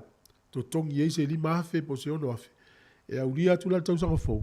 Ia wala I titi lau tu pe tongi wale wala ise interest tu pe na tongi masina ia tolu pe whale toi. Ia, e pe o nisi la o tala mana ia o tu pe maua kompani, talu sia o le leile o unanga kompani le ia tātou I lau mai tau. Le le whaasau I o kompani Eritise, Whale Tupe, Sky TV, o le New Zealand, ia, ma le tele, o le countdown, nera lau atu nei, te tele yo profiti, talu sia o le leia to tongi nei tangata whainga luenga. Noa le whai tangata whainga luenga, le tele o whamani anga tau tupe lau te mo. Ia, talu sia o le leio la tu tok. Mea na e whai matu, runga tangata whainga luenga e o e afo. Whai ala tau solo te te. Ia, o lea ua tau nuu mai le tātou tangata man malo le tātou sei. A le titi sau. Ia, le tau nuu mai. O ia ue. Ia, o le ua man malo. Ia, o le tangata sa lafona na tupe le ClickX. O le ngō le tangata sa lafona na tupe. O sleep ma nei matui. O le numera na lafo iai, fitu lua ono fitu, tonu fitu. E o tele lopo se Wellington le tangata lea, a whaafonga mai, e le ue man malo, o sleep ma anai ma tui. O maua au tiki a te lua te alua I Samoa pule oe I le taimi e te malanga ai. Ia mala wafe tā la, New Zealand, o lau tupe te te whawai. To tongi ele digi saul ia au tiki a te lua. Ia to tongi ele ClickX ele afe tā lau lo pocket money. Ia tāru sia o sesi o tātou Wellington. Ia ai whafonga mai I e longo atu au e digi saul. Awa lava la wino le ngō te ue lor tō ainga. Ia na vili atu le I lefta wala le whasoa. Ia toi whaawau lista tau se I le la toi alu for the time nei top ups. To pela for the ClickX. Ia maua for the maa lo le wha iungo le masina fau. O le wha mo le ia le ai wha ua upea e talo fo le whionga lau pepe tele le song fua to family no atili. Tato talo no lai tupe ma, ia la tato no tupe ngau le ua mua mai le New Zealand. Ia tupe ngau la le la tato la tu iai, tu lou la voice fam talanga ia wha ina sfinangalo. O wha maunga New Zealand I le va o ape wila ia yuni, ape lila me yuni o tausanga le nei. E tonu tesi maleiva miliona tā la tupe ngau o tangata New Zealand, I lau tau whaavalea. Toi whafonga mai, tonu tesi maleiva miliona tā la tupe tangata New Zealand, na ngau I lau tau whaavalea. I le vau a pewila ia iuni. O te whawhitai tele ai lau whafonga si fonga le lau mua o lo lapta. Ia pe au tau, lapta ia pe au tau. Iaso uma maso uma. Ia aua lei whase ina tātou e le au tau whawalea. Whai mai, e se furu whapa se ne ua pa ua I lalo tupe ngau o tangata New Zealand. I le au tau whawalea. Pe a fua I le taimi whapene I le tau sanga le tea. O tau sanga le tea. A pe wila me uni. E sili atu ma le 4 miliona tālana ngau o tangata New Zealand. Le wo mai a pe lila me uni o tau sanga nei. O le wo taunu tesi ma le 2 miliona tālana tu pe ngau o tangata New Zealand le au tau whawalea. Ya, nei whamalatu nā wālawa tau whawalea ese tau te maua. Aua le se o tātou. Ai a whai fo I te maua. Longo mai tātou ni te oi whasana lau. Ma le il tātou whasoa ni mta upuna. E ana tātou. Whawhiwhianga o te tai au. Ole mata upu te fia te tala tue leina tātou tala noi. I ele tamai tai Māori lea wa lewa na whainga luenga I le televisia Māori. Ia o ia le tamai tai mua na ne tāle me tau le moko. Le whai le fwele leo le mamanu o Māori le tai lona fofonga. O ia le tamai tai mua na whaia tala fau le televisia New Zealand. Sai le TV NZ o anu le TV3. O le tala steine lea. O lo o saua ina pea ia I upu matala malafonga matala tangata penga o whare o na pō ma wala se. E whata taulo na nofo mai lumo le tele lumo o le mepo ata ma whai mai le news. O le aso I loa iai e whamata o le aso I loa iai le mta upu nei le vā o tangata whailon le melo le whailonga lanu tono New Zealand. Ia ta ita iai ya mai peso fina ngalo tātou tano tonu wanu lima lo whatasi. E se lo te whaalo alo I tangata lo ia tonu, tangata Māori. La tau e ana le tonu. Ia u te langona fo e se lo langona I Samoa pe le whaalo alo tangata la tu I whafo ia oia wa ur Samoa e ana le tonu. E u tangata mai ima o lalangi e se o la tau inga I whaali tātou tonu. U te lo langona fo I lo whaano no. Ia whawhiwhianga le tai au, ma lo se fua si whango la mua.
talofa tam teni talavou wa utono pilongi a faio te mafaio e te mafaia fu si fonga la mua I Wellington Malo faftai tau tua si fonga le mua te mineu to sfulu no minuto na tale le iva telefon tale iva a fale iva le tatu proclame tale le urunga le vai aso de nei fo I vai aso vai so tatu yai le wanga yo tatu le fai ungo le masina na lo le fo lau ya to te tatu wita pengal malanga I Samoa mana tua to fa mana tua tu nei ma tua ye malanga fai umal fa na pepa o lo mana mia e le ofisa ia o valele e ukilani pea e tu ua ukilani le alu I Samoa.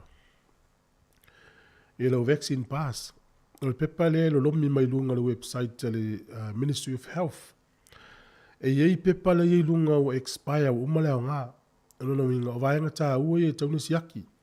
Siaki fa maumaunga lea ia fa fonga mai mātua ta ule whanau. Siaki le fa maumaunga o siau tamama siau tinale la malanga. Po saolo na ingoa le vaccine pass e tusa ma le ingoa le tus folau. Siaki ia le aso nai ai na wape I tolu aso na ta umai na mo muolo was whanau ia ta ule aso na leve o malima sina mal tausanga. Lua o le isi aso na ta unana ta ule aso ma sina mal tausanga na umayo tui. Ma le aso ta ua na ia ina o le masina o le aso masina ma le tausanga expire I pe umailea ngā o le pepa lea. A e vai atu lana expire lua whelua lua. Ea I le po le masina au kuso lua whelua lua. Ua lea ngā le pepa na. Tau lele la alu siau ta maapo siau tina I Samoa. No winga whawhonga mai mātua. Ta ule whanau siaki umaso I e tonu. Sa o lou suafa le tusu folau. O lou as whanau. O sa o lou ingole ia I e tusa maringola tusu folau. O lou suafa. Ia sao tu sama le ingola tu so la mlas whanau ia lo waso whanau ia o lo le aso fa tui ia ma le aso na expire I te uma mautinga ina luas fulu vai tu la failo test tau na ye le pepa na fa mauni ai ia o na I fa mala tu mana ia na awana I fa le ton wa le te mai tawina to tele tato tu o kilani le o Samoa ono vaanga na ata ua I ona I Awana ia whaina I tātou. Le wei tātou wala au tātou naina. Alo so I fua tālofa. So I fua manuia lau sunga tu fue. Alo so I fua. Sa fasa lau nei tai au. Tai, oa ma tai au. Ya, manuia o lea foi e wha malu lunga nei a matou. Oi, sa so. Le ai malosi. Lima yava. Malu lula tau I ele whaititia so. Ya, o lea tunu uan tātou mai e malu. Ola fasili le vifa atu. Ia. E lata ia oe le tu au kilani le ilfa lo le Costco. Ole lo fo Americana ina. Ole fetu ole tu isifo po le West. O le West ai. Oh. Ma tu le nei ma tu. Sa ola. Ma tu nei man reu ele o file mu. Tonu tala le ia. Yo, o tala ne o fale le sa ma wala to pa o fa ngale le na watu. I tala sa mo nei te mai ti ton. Oi, ia. Ia. Fate ia foi na. Ngai me tu puine. Fate ia la to wala ma to pitonu ulia tala. Oi. To ai no foi no momo lo to ngala lo foi. Ba ho fa watu foi na o sa tala nei fa na ia. Ta te o foi nei te ngata ia la ile tu fa msnonga. So stanga te na te foi nei ba na te me ia. Sa o le ia so. Ia fa so ma ia nem ta bu na folat ma lo le so vu. Tai tu foi. Ia Elena tia se la ngona awa me monia ia la tatu tala no le ma fa so ile o lang pa kiusiano. Le. Va tua lo ngona ile reality o le olanga. Mo. Ya, mana tua foi. Tatu wa ai foi ile sawa ino le tangat. Le mo o le mo o te I lo wa le la ngona ele fa ia I mana tu le tu no. Tatu titi loi. Ile mo ele lei pena fa pe na le televise a maoli a wa sutal va ai al maoli I tu manga fa maoli ana fa pe foi la stanga ta Samoa ai longa o tu le foi langa e ata mai Samoa fa no nga traditional le tu u lu mo folinga a wa mes o me mo o le fa alu le mius ele ena o tangata ni usila le matamata o le alu la langi ato taimi ya apia mai isi ma fine le malana te ana ai dona fonga ke ai pole ale sa o lo matamata e ave alu kilo mena mi ngoi lo malo ko fa pe o tangata le mau e lo tangata uma alu winga la tala le o langa le tatu te o lai mo le o la fa masino yo le a nga fo na le o fa so e avatu e fo la mona le na tia le tono le me fa pele le nga sawaina ai wota tau fo I ona tupu sona la ngona I se vai nga fo I ai le fa fita uli le awa ole a fa pena ona tele ya tala e uma manga luenga o manatu nga nga fo I ese ia tu manga tanga tele e matamata a tono fo I le o fa dia menina ko fo dinga ila ko koming ya le sau ia ko mengi o I ma o awa ele o la fi mai tu I si page ya ala fa inga na ana fa pe fa la sa mo la I no I ni pe ai ona fo dinga ai longa se a pia mai dungole ala so ete talia o ia lau mai monga ia ete talia lau mai monga TV lo vai atu ma fine le ai lana se lau paseni io se lau paseni langa e ta to fu pe o fa tu te le la ta ele tu langa wa kwai ata ta o fa ya o ta to tanga ta fa tu so linda e o fola tai mi ga khalongo longo ai e sau ia ta mana ia fa new sustain ala winga nga la utala ile va ai mi so tanga ta nei la to te sawa ina le ma sinele ia ao nai motunga afa ngai lau kilo ia ini mafu anga lenga sawa ina le mafine le ile ona mbeha a lo ngona ole matua ole fo ina isi mafine le 60 minutes ma isi fo I o kalames ma sanisa wai ole ma nei fo io langa personality e kili vanga minga le message male o finga minga la tute ya ona I matua va tu la ile o kalames nei ta tu fo malo o bon via le finga luenga manga luenga ya lai man we fast tay vane sa no ngal tao ya man lo fatele atu de o finga luenga man tao ya te tele lo fatu mayava ya so foi ya so foi tu so vala todo valu lima lo fatasi atu tata no e isi tinale ma fatia il termine piolena vat foi tanto telefone e se le vitau yo maliu le teine a sa uele ai ma se morianga po se fa salanga o tanga televo le sa o na ma vel ta vale sawa mfata mala ilungo la wala ya peyo o le ulo fo le tina la uno fo Australia o le wala ule unga na video tule o le o ta o tule unga e se le fainga ta o le afia o le ola o seisi o tato wa inga ai ata tangata le mtu fa o le olanga le wa lule le soifu o tunga mau ya o le tulanga na o ia alisi mele me tawina le tina uman fatalo fa mal famsin uman famsin donga fatalo fa mal famsin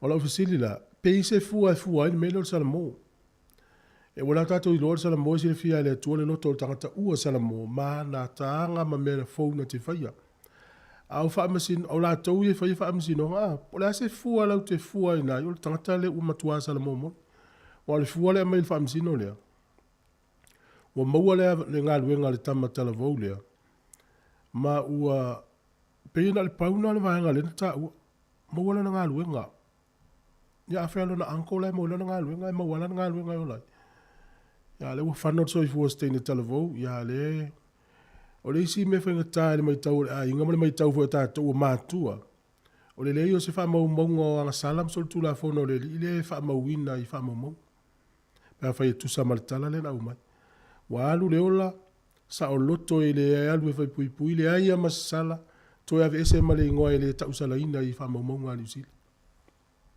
le lope fa pel fa msino nga le tu ai ya masta usala ina o ta to pe ta salmo ya o fa msino fa tangata e ta tawana ile to tongi o le sala fa ya e ta tawana fa male ina tu la fono la utati ali mate ina fa ngo mene fa msino ya tal sia o le yo sti nga fa pesi o tato ya tal sia fo ma fa fanastina fo ngal malo le na mai nei le na fatu ni tato le fo sevelina le fa pe a male afe hectares o fa nua le tala tu le titi o porilua Fua whawini whale se ono afe.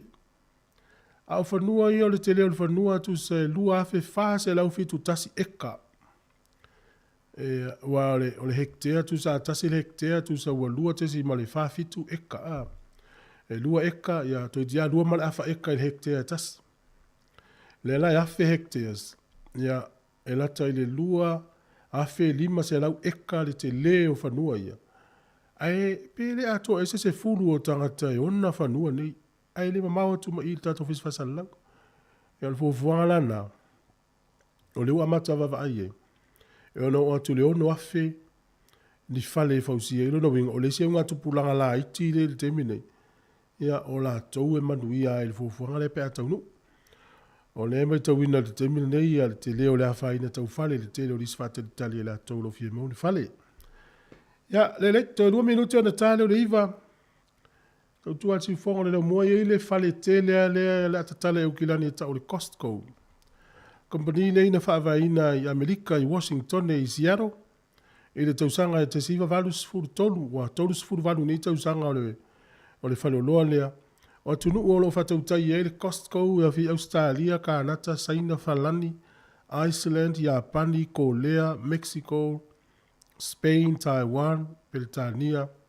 Ia le ala tala le fale West Auckland i Augilani. O le tala le au mai. O le atau ngō fie i le tau o le tele o loa. Ma tele o loa. Ia e tau ngō fie fo i ma le tau o le pensini.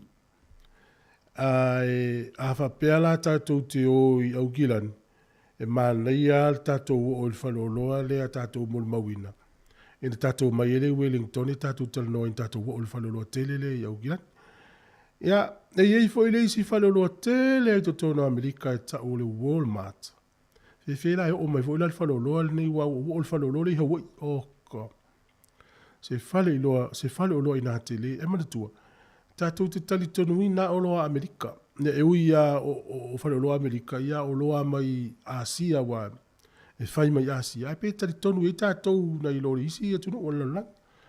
O le fale o loa le o le Costco i Amerika. I Augilani. O le whai o tangata whai ngā ruenga le kompani le lalangi atua. E lua se lau valus furu valu wafe. E tonu atu nu uena u lau ina atu nei. O le tau atoa wana aseta. E 5 iwa tesi ma le lua 5 piliona tā la. Whamaumonga ia lua afe lua tasi.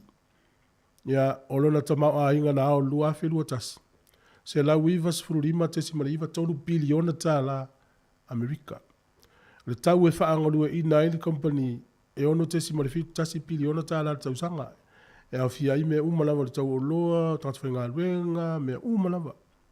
A ona tope malu afi lua tasi se lau iwa 5 tesi ma le iwa tonu piliona tā la. O le kompani tele. E au tele o foile la tele tangata ni usila o la maua ile ato ngā luenga i a e alu i Augilani asi valolole o le Costco, C-O-S-T-C-O. Sili o ainga i Augilani o e mata i no mai foile mo le maua i nei i Wellington. Ia te minei, ia, whawhonga mei tātou tala mai Samoa, mi telefonu nei tai au, o lea ua tāle iwa. Mā roso i fua.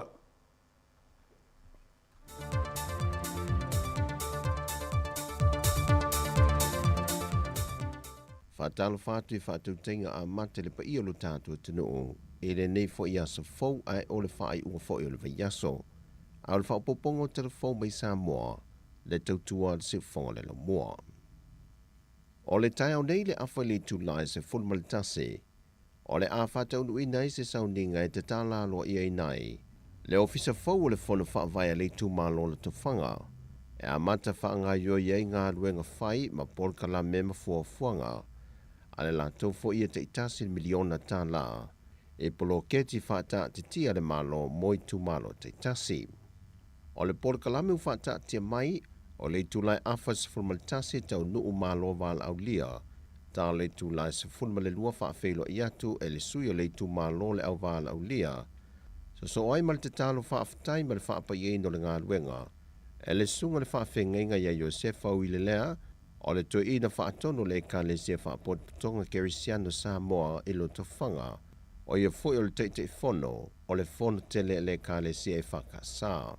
O le talo le ngā ruenga, o le awhafonga i na lea le tō whātu pola o le ali i koki tuala, o ia fwoi o le teite fono o le fono whaavaya le tūmalo le tō whanga. So ai male launga wha apitoa male malo, e whonga inere le fionga leo talaki sio, le minista o mtanga bengo tinama ta mai tai a ti na e o afio anga maanga fiso tai. O le saunuanga whaafitai o la whonga ina le fionga le sui fai puli o le tu malo, o ia foi o le tamai tai pāre mi o le atunu le fionga fia me nao mi mata afa. O na whai ule le wha moe i le asia singa le au wāla au lia mai moe nai, le ngā luenga atoa le tu malo ua mai a fausia. E te lese lave fe malanga inga le wao motu e lua Samoa ma Amerika Samoa, o lo talo ai leo whainga luenga a le company wa le atunu, e na ia maua se tonu le mai whontanga ma whailua inga taitai o malo e lua, le na amata talanoa ina le whailua inga i Amerika Samoa, au le foi ua toe fuafua e talanoa mai Samoa ina ua toe tolu po foi, le whailua inga i le masina fau. O tūlanga whawhainga tā mo le whemalanga inga i atunu e lua i whaonga i na le tāno whapas. Le na tā awa le sui ofisa silo le company valele le Samoa Airways, le tō whawhau o ta wa whatu tielu. O le whatu mui no le tāno whapas, mo le malanga atu i Amerika Samoa, e le ngata e te tau o na iai tangata umewhia malanga ni telefoni po o ni laptops.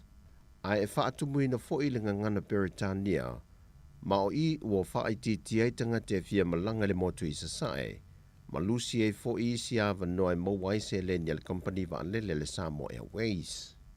E se ma ia whawhi taule, le whaalau i loa i le whaipulio le motu i manua i se pepo whaamtalanga, le a fionga alu mamalu a le filo lie. Lona whaanoa noa ngai le taliatu a le fionga le minista o le vaalele a Samoa, le fionga le atinu uwein so i alo. I sana talo sanga mo se whaamama a venga i le siitanga le ua taungata ai le pasese, e whai malanga atuai tangata e whaonga ino le Samoa Airways anga i manua. Whai lohe filo lie, e ui ua mai a whaamalulu atu le fionga le minista ia le atinu, e le tele o isi tau wha au popo le ua tui ne lunga le pasese mo le whai malanga atu le motu i manua. A ua tui natu e le fionga le minista ia le atinu. E a whiriwhiri i lantou pe lantou talia ina tau wha au popo ia, po o lele ai loa se wha ai toi lele antu i le motu i manua.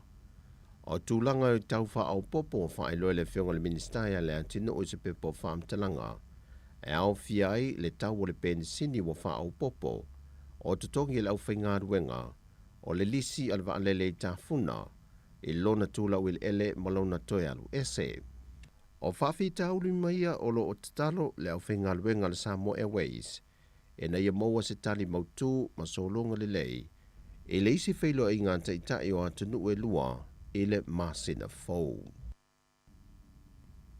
E le saunoanga au tua le taitai o le atunu, le whionga le tamaitai pāle mia, fia me Naomi mata afa, e le sauninga o le whaamanatu ina leo le mata niu whia ngai maleata i le whio ango sa papali i savai. O se sauninga na te talo toi o i o le taitai, ma le komito le tāpenanga o le tuto tasi le malo le kāpeneta, e na ia o fia i te tono por kalame o le whaamanatu ina le ono se fultau sanga o le tuto tasi o Samoa. E whaia lea o se tae au le whaafitai, e na ia langona whaatase e le atunu le taita inga mamana le tua, wa fo ina mai e le tofi a fua ele ele ma le afio anga leo sa papali, na tu whaasolo mai ele tala le mai ia au ngā tūpulanga, le wo mai o na po nei le manuia, mai o tu lava le whaavavau le manuia o le tala lei. Sau no le fio ngā fia me, o le vaunga ngana e māseni e whaiva o tu la fale pe a li tae au ma usu whaaloalo maunga maua lulunga, e whaailoa tae au whaita wino le atunu, e lua i sala whai, ai tasi tu mua. O le sauninga whaapitoa ua mai a whaatonu ina le neva yaso i le mata niuwhi ngai maleanta i sampapali, o le atoanga leo le selawi vas fumalua tausanga, o le taunu mai ai o le tala le lei Samoa. Ua whaamaunia mai e le sui komisina o le matanga luenga leo leo, papali Mona Lisa tia ikete, ua mai atu i natu le pepa whaasala se lauta la, a le minista lango le lato matanga luenga, le fionga whepulea e whaasavalu sua, e na ua toi te liu mai le antunu o le whainga malanga ta amilo sa malanga i fafo. O lea pepa whaasala e se lauta la na wha i loa le komisina o le matanga luenga, a wapa aulongo i tino Filipo, Na fua le mai o lato su enga ina watula I mai le whaalavilavi le masino Iulai o le tausanga le nei. Ina woso ese male awala le taavale le malo na whaafoi atu le fionga le sui minister. Ma whaale ngai nei se pāsai taftafo le mena tūla I ele whaavilave. Ma whaale ngai nai le taavale. Whaai loa a wapa au, su enga na whaamau ni ele I whaasua avale fionga le sui minister, o loo au ngalo na laisene, ai o lona whaatamala I lona le utangia lea, o le whaai loi lo le vaenga maase se tonu leo lea la tele I maangao, pea o ina ti munga. E le pole na tula I mai ele whaalavilavi I maangao I whaato ia, na ti munga. O tala ia mai sa momole ni yaso, man via lo tātou tunuu, whaasai foia.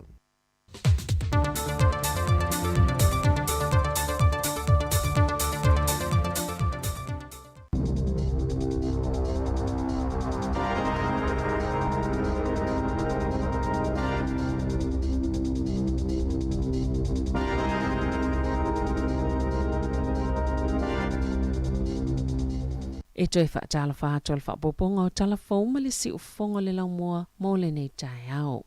E to olua whiwhitsa lau walusfulu tangata fau na whaamaunia le COVID-19 I te tono New Zealand. Pei o nei ei whaamaumongo le stofi e to saimas folsanga le matanga le wenga o soifua maloloina. E to otolu se lau tolu sifulu ono tangata o lo tau fia I whale mai. A o lo o a fia le vairusi. E to ono lo tau fia I poto mo ngā se ngā se tinga aina. To olua sifulu isi tangata na mali liu. A o lo o a fia le vairusi. Mai le to olua sifulu e to otasi e tolu sifulu mo na tupu tau sanga le matua. To avalu o ta ifitu sifulu tau sanga. To ono ua o vato malta I valu sifulu. Male to otolu eilu ngā atol ta iwa sifulu tau sanga le maat toa. E to ofitu le to pao li I male to o sifulu tolu o tina mata maitai. Elise tasi mai le to ma lo o Wellingtone. E to se lau fast fulu luis tangata lo whaamania le COVID-19 Samalanga I fafu ai ua toi taliu mai New Zealand, pia na tā ua le matanga luenga. E to tolu a whiselau fast fulu tangata na whaamaunia le vairusi,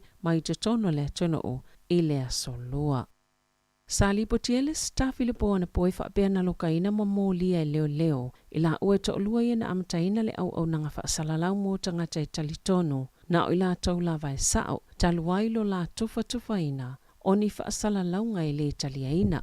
Na ta o so upa leo leo o se ali imastama ita ina loka ina lipoa na poi kalai estete eli ita wina leo leo lai ngoi le taiminei. Ise pepa o amatalanga na ta wai ita olua tangata na loka ina o na olele ayo servano na to ina leo leo so ina ai ngala ko mi piuta. Na tatala itua mai to itula ilfa amsinonga fa itu malo kalai estete ili aso tolus futasio au kuso. O le amtangal to sanganeina fa salalawina ili counter spin. I lungo le interneti ni vaenga mai le atau a mionga whaatelo lisi le na whaasalalawina to sao. I le aso sifulu lima o mati, sa awai fo I le aulunga li I polkalame, o le tite e atu I tu ungal COVID-19 I vale atu no, e au fia le solo tite e moa so I lua sifulu tolu le pale mene. O le taule le asa avea mafita, mai le tasi ini ana whaatau sina whaapolikiki e le imanuia, masai e tatala ina le au nanga whaasalalau leo le counter spin media, I le lua whelua tasi. E o mai le po na polo ka peni se mga ala I tutono le to malo Wellingtone ona o solonga titele o palapala talwai ti munga sa fiai. O lo fa awo pea ngā luenga I le awala tele I tawa ona o le tele o se solonga o palapala. E le talitonunga o le atapunia pea lea mga ala se ia ulia le vai so fau. E tu sai ma se pepa o fa amatalanga le pole ngā nuu. O lo fa awo fo ona tapunia le awala o Birdwood I Karori ona o solonga titele o ni palapala. I lungo se awala I se lau lima mita. Masa ngā lulu e leo whai ngā luenga malipoa na po, ina e mwhai na matala se mga ala I tasi o le awala I le so, po o luma ato foi. Sa wha awo fu ina tapunia le awala le Pass of Prenda, e fiso o ta I AC tun ma Breaker Bay, a o tau wha amamale awala, ma e ai fo I le talitonunga fto am whai o na toi te talaina I le vai so fo. O lo tapunia bea le Sutherland Crest I Melrose, ona o se solonga tele o palapala le whai ungal vai so talwai, ai o lo wha awau na ngā lulu leo whai ngā luenga al pule ngā nuu, mai isi kone karate ave isia le palapala, whaatasi mani ta avale se tolu o whaaleanga ina, ona o ia solonga o ele. O lo li patia fo I le ono whaawau na tapunia le terrace, I le vao kasne mapula, I le taulanga se ia o atu I le vai so fo.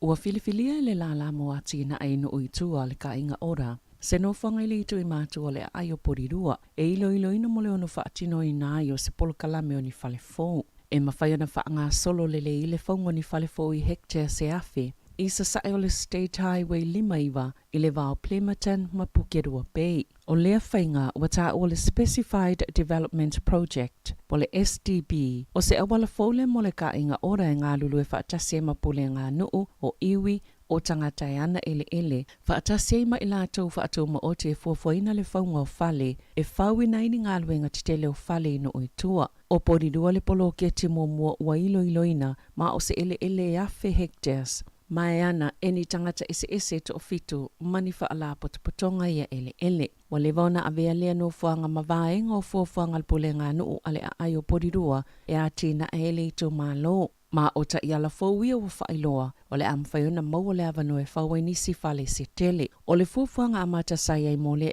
ele, o le whawai o ni whale I le vau le lua afe ma le wha afe. O fuafuanga I olo iai, e whawai ni whale fōu se ono afe, wa ta ualo o langolango ina il pule ngā nuu o le ngā titoa rangatira, ma I lātou e ana ia ele, lea fuafuanga.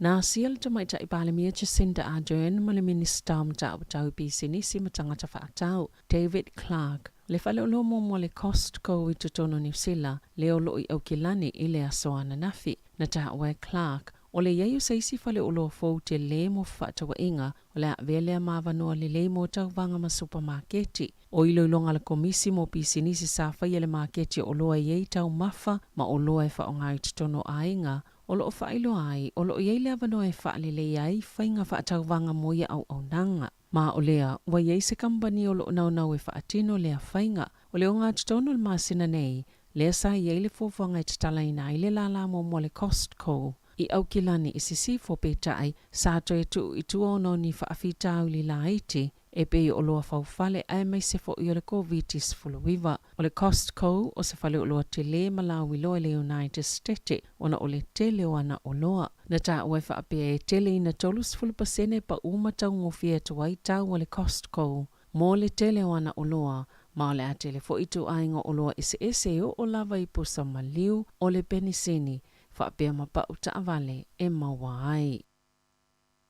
Sa pa ule foi numero whaafitau le na lipo ti atu ile la le malo mo le puipuinga I os whainga ilunga fsota inga whaate konolosi. Ile kuatalo na lua le nei tau sanga peitai, o lo o whaawau pena whaatuptup la ia tupe ngaua tangata, o na os whainga mawhainga tau whaasese. Ile reportia le CERT New Zealand, o le Cyber Security Insights lua fe lua. Mo le tolu masina mai a me o ia yulai, na ta ua tu samale lua fe ma le tasi o lau whaingo ni whaafitauli, sali potiatu, sful whaapasene o whaititia ai, mai masina e tolu mo le tau sanga, peita ina sitiatu le tolu $10 miliona ta la, tupe ngau ona o ia os whainga matau whaasese, e au fiele tolu lua pasene, sao lātou li potia le silia malta iafe tā lawa lātou tupe na ngau wai. E maafua lea ona o le alu ilunga le numero tau whaasese. I telefoni whaatase mawhainga tau whaavalea I whainga wō. Na tā ua CERT New Zealand.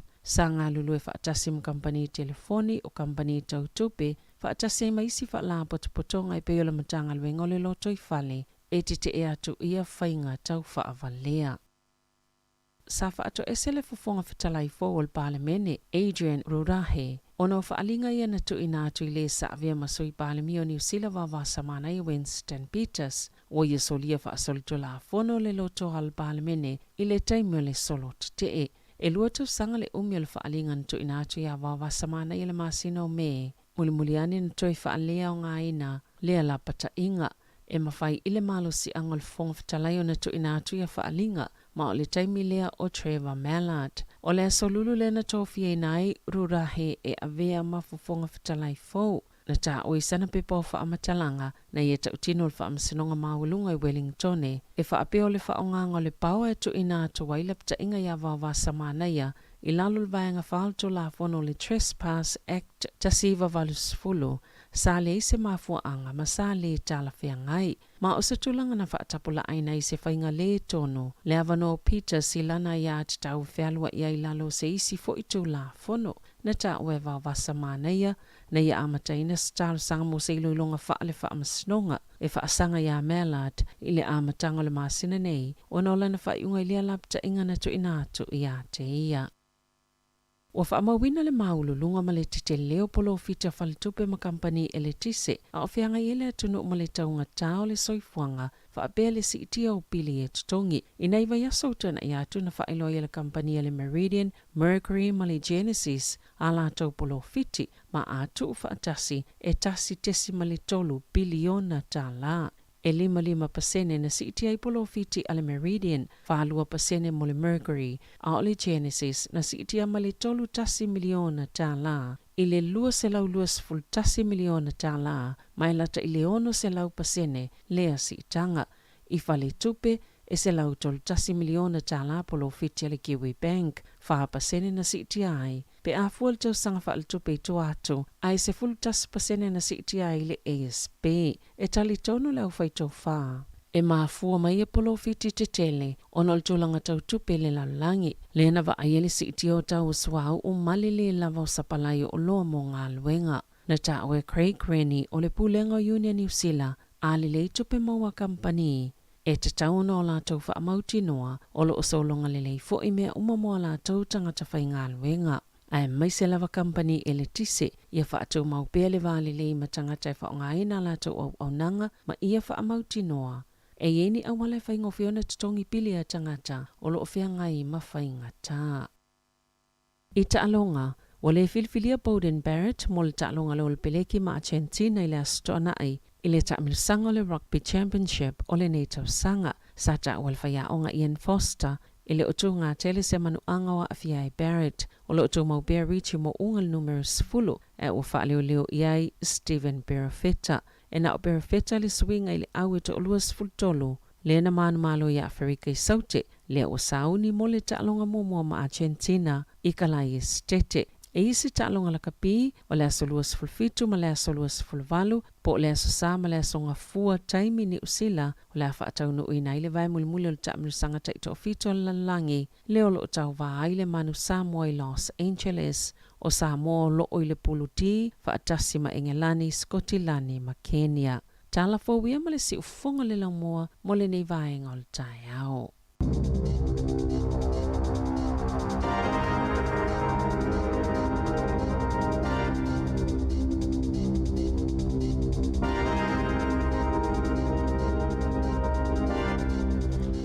Malo whaftai, o le taimi lea ua luas furumelu te ute e leiva. A whaleiva o le tātou porkalame o tala lau lunga o le mai aso, tala no tuele whio le pule a sanga te alu moresi. E ma Savelina Cassiano. Le utau no mai le ua manu malo le se ia diti sa o le vai le masina le nei. Na whapeo o se Wellington ia o le swafa o slip ma nai matui. Ia o telefoni sa la fo ye lau tupe sa moa. Fitu lua ono fitu. Maua lau tike te lua. O le wingo tike te lua. O oe malau mana mea. Ia po oe maso walo. E lua tike to le o isa mo maleo mai. A whapela Wellington ele te ia. Ia tutongi titi sao. Lua tual valele i nei alu au kilani. Alu Samoa au kilani Wellington. Pea whapea Wellington te iai. Ia vatu ele ClickX le afe tala New Zealand lo lima. Ea e te fia i Samoa. Ea na la tuolo lea. Whelau whasoa i se wainga. Whatau ia. Se la tu metau mafa. To e fo ia tulta noanga i le whanoro Amerika leo whaavai au kilani o le Costco. Ea o le whanoro lea. E le so na alu isi isi to tonu. Te le le whanoro to iti alua le tonu mana la kapil te le whanoro le o le West Auckland. E te tauna to tongi lau card. E vei oi masui o le whanoro, masui au wai. E onos furuta la ni usila le tausanga. E le pe o tatou whanoro i supermarketi e tau tatu asa ele to tonu. E alu o takata e tonu whailan whatau. Whanoro Amerika lea. Ia e to tongi lau membership card. E te tau na mau me lau membership card. E onos furuta la ele stalai. Au e nofora iau kilani. Ia, ele leuna fai isi o walu. A mesia o le tina ma le tama fia le whatau ma sia si whaluloa. Ia e whaisa o membership, ia e totongi lunga o le website le costco.co.nz. Ma whaina whaonga ele Mastercard credit. Ia ma le Mastercard debit cards. Pau ana o cards italia na wanga. Ringa ale ia o e cards na e lua. E le mawhai fwina le stala o e lau debit cards fwile ale ENZ, PNZ, maisi whanoloa. Na le Mastercard, o le debit po le credit e mawhai. Ia, na ela sisi o sa uo fwile le o to au notu po se isanga Mastercard. Ia tango e ave ela uono sfutala ni usila. Ia le stala o e pe a whai te nau te fia urwhale ni whanoloa i au kilat. A whai ele ai. Ia o tau te ofo ia o i whanoloa masani o tātou ie. Mawai oloa. Ia a whaila e au i whanoloa le 4 miliona tāna le tausanga mai atanga te whātau. Wa ia le Facebook page le au nanga le ni usila.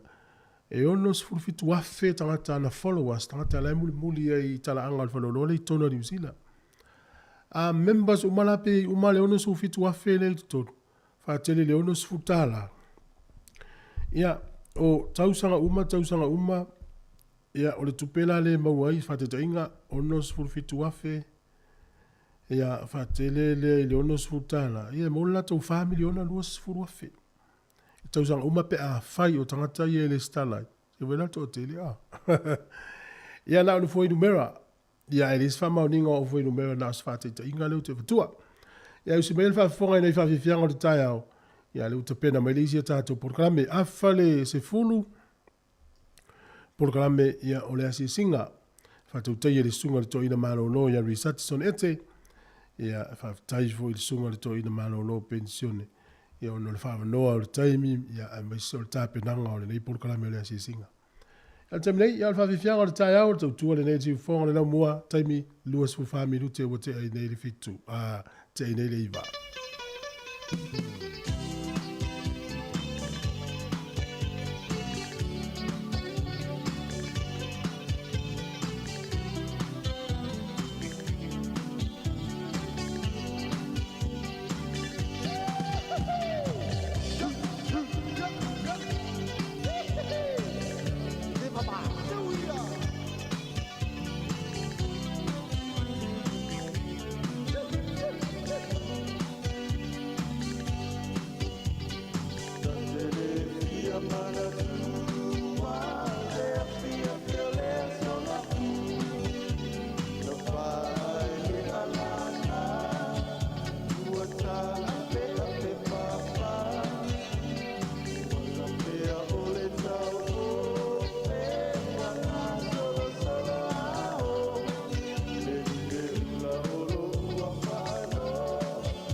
so isili sili le manongi ta utino mailo ta ofi mausali lo fa amaoni tu ma pe se io o ile oti ta la la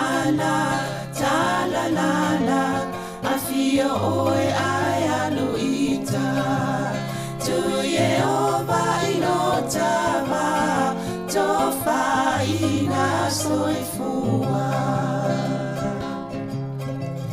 lama alif sili le sasala itu e fa o samoana e fa atosina yo anganga ya te o e sumalete ine tausala la ula fala wa avea talua yo e sungale mana mea be a fai ua elekea tu ai be sia mea etafea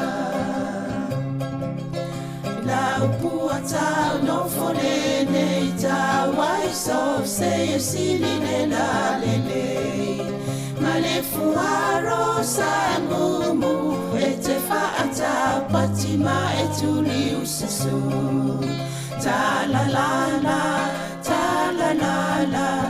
afio oe ai aluita tu Yehova ilotava tofa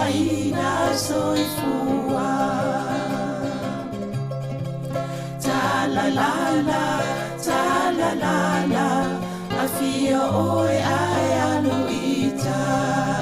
Tu Yehova ilo tava, tofa ina soifua. O te whatalofa atu mo loo whaaloalo le whawhonganga le tunu o le nitai au, whatalofa atu le au whangalunga pa ia le tua, ia tupu mo o le tatua tunu. E man pa ia o lungo le au whawhonga masani ati ufonga le mua maro lava soifu moma langi ma. Atasi fo ma sablina nitai au tatanua atu I talulunga le vai asu. E manisi o nei whaasilanga le awala wale anga ilungo le tatua le tio nei. Whamalulua tu lova asu talwai o le malosi le au whaipol kalame ia ua. Wasiasi mai le Omicron o le ventau sa ili COVID ai mo le Omicron. Ya le lana o le mfai en fata no po kalame ya le to foi mai foi ya tata no to ni se vai na talo fa sabadina. Ya malo lo fi nga masanga me sili wa pasi atu le Omicron. Matato. Pisa tauna mo le amatanga of ta mo fai tu I wai le itele la fianga o le very na ale wo mai si me mu li pe fai asi no mai no me mu li. La le vai ngone vai prosino po le 0.75 ya pala. Ya wa le tal no mu professor voi fa mai le o le PA P5 o le P4 P5 o le P1 2.75 o te le rola po le meleno o le vea. Ya malo e me sil faftai o le to isia malo si. Ya e malo lava faftalo fats fo le malo la fa fo nei taia. O le atonu o le tato le ngalwenga tato le tio o lo va ia tato o lo o ye le va ngale ta o le public strong public media le ta o le malo. Ile fa nga yuinga ma fa tulanganga o fa salonga nga ilumba ni New Zealand. Atoli fo le uta fa le malo e tu fa ta si le radio New Zealand ma le TV NC. Ya talo yo tato va vai fo fa ngo fa salonga le vai tau. O le o fa ta si fa salonga ma sani nei lungo le ala leo. Ia fa pena malungo o le social media. Pela tato le tio nei le Facebook. Ia o tau le mai mua mai. Ia pe o TV le tulanga le wei tato. Ia ma le ngate na au lunga foi o le kuko le YouTube. Ia ai foi ia tisi tele o si vaenga o to inga faunga o le social media. Ia o polkalame fa salong fa ne po o mafai o na ngai foi ia tala ingo fe au fe o fa salong fa le tio. Ia o tulanga la nai o lo va ai foi la tato ile fainga o tu fa singo tato telefone. O le taimi nei pe o na ye o lo tele na whaonga i telefou le mawai I mai I ala leo a New Zealand. Leo o mana whaatupe le malo. E le fono no a wale loa fesful mo le ono. Sa Yesu I le malo sa whaatana no tai e New Zealand non ia. Na ofisiri la ia. Pe ma whai o na whaonga I le tio pe o tātou. I telefou le o mana whaalwe tupe au whai la whaonga isi le tio New Zealand. Le whaatupe whale. Ia o le tali na mwhai o na whaonga. Ia o lo wa ila tatou te mine o lo mo mai tatou telefou Samoa.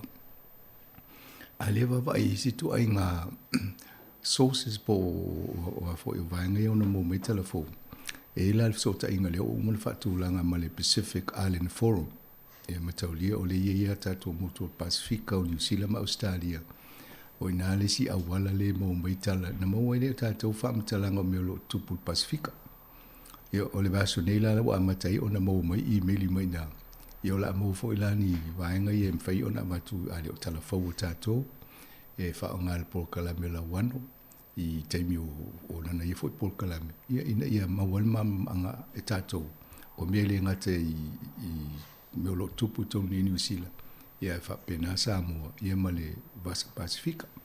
Tila o si taimi tele tatarandoi me te lo tupu I fafo atu New Zealand pe o taua ma ia manei se I mai me lo tupu tono o le Vas Pacifica ina ia lava I fo le tato malamaanga I tūlanga o tau mawhainga wati na e o lo whaatino tono o Vas Pacifica ia o tūlanga na e steimi o lumala matan tō whaalongolongo mai fo I swinga o tala la avatu ina ia mawalewa enga le tato whaasalalaunga. Whaftai fo ina nei alam whanau o tātou. Ai me se o le sunga le a Carlos Lee Morrissey. Le pe o le ngalue tono lo fisa le Pacific Islands Forum. I fiti. O fiti. Mana ia, I wana le wha autu waile, wha mautu waile ofisa le. Ia, mana I vo I fasila tunga duenga le tatou whasalau. Whaftai ia la tau ia o le sianga whaftai o le wa ato sia wofo i le ulu ai ono lea pe ua whaulu whale atu nei i le vaengo i la tau fo i le o tangata whai pisenisi wailonga fo ia pe o lea o se tūlanga le lei tele ona o sa tatou malulu e whaatasi fo ia me se lungo tūlanga le tio sa o le sunga ia ulu ma mo tua ai ono ia tonu to tele ai sila fia no mai o kilani o stangata fai pisinisi o le lua festival tolu te momono o felo ia sa tatano ai ben fai tatonga lua fatasi wa o ia te mina sa tai fono lungo le Pacific Media Network ia na matutala nola ia tam fai tatonga lua fatasi ia nei wale na saini le memorandum of understanding e muliane o le si pepa na o le alliance agreement e ngā lua fatasi le Pacific Media Network ma le Samoa Capital Radio ia mana ia le felo inga ma o lu tati lo le ia tangata fo ile e cheni u ni sa o le tala no e fai mo fie fo la na tala no ia nana fai lo le tato fa singa na pitanga na malato im fa sala la lo tato lu ia mai o nano mal mlamba lo ia u lo telefo intel tala no asa u lo Wellington ia mo le amano tala no ia o sanga te ma die fo ie te le lon si le fie tu lang tau fi business i ele software na fai lana ia company o le Conchita C-O-N-G-I-T ele ngolanga company sa iei fale i Sydney iei lungai au kilani e ne uale na whaatau umatu i vaenga na toi whaatau malana Paul Kalame na e fai e mo meo o management i me tau business ai whaatau si company le Silicon Valley e matau leo Silicon Valley tu so nao le au tu nao o me umba tu langa fa teknologi o na ele fo ma yai ma mai tu ai nga vai ngo teknologi de fa ngal to te le tato la yo na la fa tau ye o te mi mul mata no ai ma ulu le business o la tau fa la na farm e fi o la me o episel ni te mi sunga o le tau fa la fa o va tu lo o fa sa farm cloud farm ai ata me mo te ai va ela o fa business le o te fa to anga manu la fu manu ma ya sa o mena na nga e o te le lola po fe o ele farm na o le cloud farm ale o fi te lo va ya to e o le wa intact pe le o fa le tonu e fa longa fo le nei tau tu langa fa business i tonu le business hall of fame i tonu New Zealand te le rope to fien tangata Pasifika o ia iu ai mana ia tele va e tu wa tangia fo tato pina o ta longa le tau lo tato a vaenga ia tau nei lo e fo e fiorolo fo tato fa ngo pisinissima pe ave la va asia mais alangi ia le la wa o ia fo ma ulu to ai ono ia mana ia tele le fo tu langa wa sai wo ele de suile o le Pasifika ia me se fo Samoa malo tanoi tulanga le tau masanga nei vai tau ia le tulanga lolo wa ia le tau afianga ne le soni afianga fo le tunu ia tato so se vai ngol le tunu ia e fa pe fo langi nei vai tau sa e mali te le va de bele tu pula lang o lo muro lo si vai ngol lang o si bole ni vai o isi o le tua i vela le taula ye nei au New Zealand na le timu mele mo ita to Australia fa pena o lo ye fo mai si nu ya ta va tu nei pe a foi timu ia o solo ele o va o mauma o va pe ese mele tu pune ia mo me le vai po le ale fa mai ma lo pal ma me ai palasi ale vai tu mo e ama to vai o solo mai na lo cruza yo male e ma ole tulanga na le tato te lo fu tato nei Wellington a mise na inu ia pe o Nelson ile na afia tele o isi vai ngo New Zealand le o to i mafa ele yo na lo talo foi nei tangata e mo ia ele o maliusis a eva ai le tulanga o falele o tumul pala ma vai ia o si o te loe de to fai no foi fale na e to e fa fo fale pe sui e si fi esele ia ni si vai ngo New Zealand le o lo be fa tolu ni ta loe na mata na i ti mu ma fa yo Yo te tono si ai ngana na la o se lo la so e tona vai le malo se vai ngai e si fi ngai tanga tani a. O le na lu umala to tu pe I invest I me. Ya e fanga ta ya to la fa ven sa vali e se mo le fanu le ai nga vela me la o ye. Ai atam fa le malo e vai se me e ave na tanga tana e fo le su ya ima. Ya e fa ngai la lu vai ngai le fa ye ni po wetland e si vai ngai onu ngai fa ye fa pena. Ina ia maua ia se fsui inga mona I tangata ia. Man bela e mani o le matua I lolo vai a tātou. A le vai e tui vai tafe ia le o le ni vai to. Se vai wa mātou tō. E le nu unai Amerika na ua e tula ua maua e matūlanga o vai o dinosaurs o to inga manu voi pe vi e tane le mafo I to inga. Tau te ola mai tātou le malema na le. Mola ki voi o le iai au tātou mai tātou. Iyo e. E sa vali atu le po. E le stama Toy Story. Hai fe tau mai dinosaur wala sa vali mai. Ya lo no. Le tau te va ai ata mo me o dinosaur mo me o tifanga ma. Ya leo le asa ye manu la po ai I la so ya leo. Pe sa o le la wailo. O vai le fai ngoa o vai tafe fo I fai ngoa I manu ia.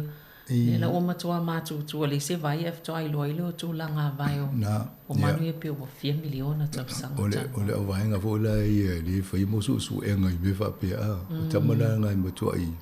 Pe o tamiti fo le o mo le lo le kisi masi le fia pe mo me fa pe excited. Ya na o ai lo o mo tū langa vai la lo wa fo le o bo li mo lo le la lo le bitai. I tele o vai o le ni vai. Ia na la whaingo fiena maua ia ata ia ma whai fu I la tau tala ma wha mau ni I o I la na sawa vali ai. Ia ai pauna le me whaingo fiena sa vali o fo umito la po. Ia wa sa vali me I la o te tele I wha fiena ngau. E ngau I uma. Ai vai le me vole le pe o le vai tafe wa la e I le vai sa vali o ngā tonu ia. O le tūlanga na le ia fo I whamtalanga o mea na tupu.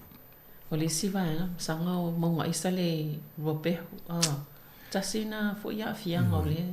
Ia, mataulia o le tuai uma mene climate change. Le na pisa mai a fiena I tau sanga tato o wawa ai whain tato o ngā ruenga ina ia whaititia I le whatupa I o le vevelo o tato planeta. Ia pe ia le ano ia nisi o Australia le sino o whapena I whainga malo tu mwai atu. Ia o so mai Donald Trump ia ese atu Amerika mai le whenga inga le na saini pali. Ina ia tau whai umanu o la langi whai titia le. Ia ngā ruenga fo I whai atiri wha tupula ia le velo o tato planeta. O le tūlanga la na le wa me rua pehu. Ia o whio o te mine I tū moitanga te auto ski. Ia ele mwhaina ski ele se aisa, ele se snow. Ia o mela o tupu.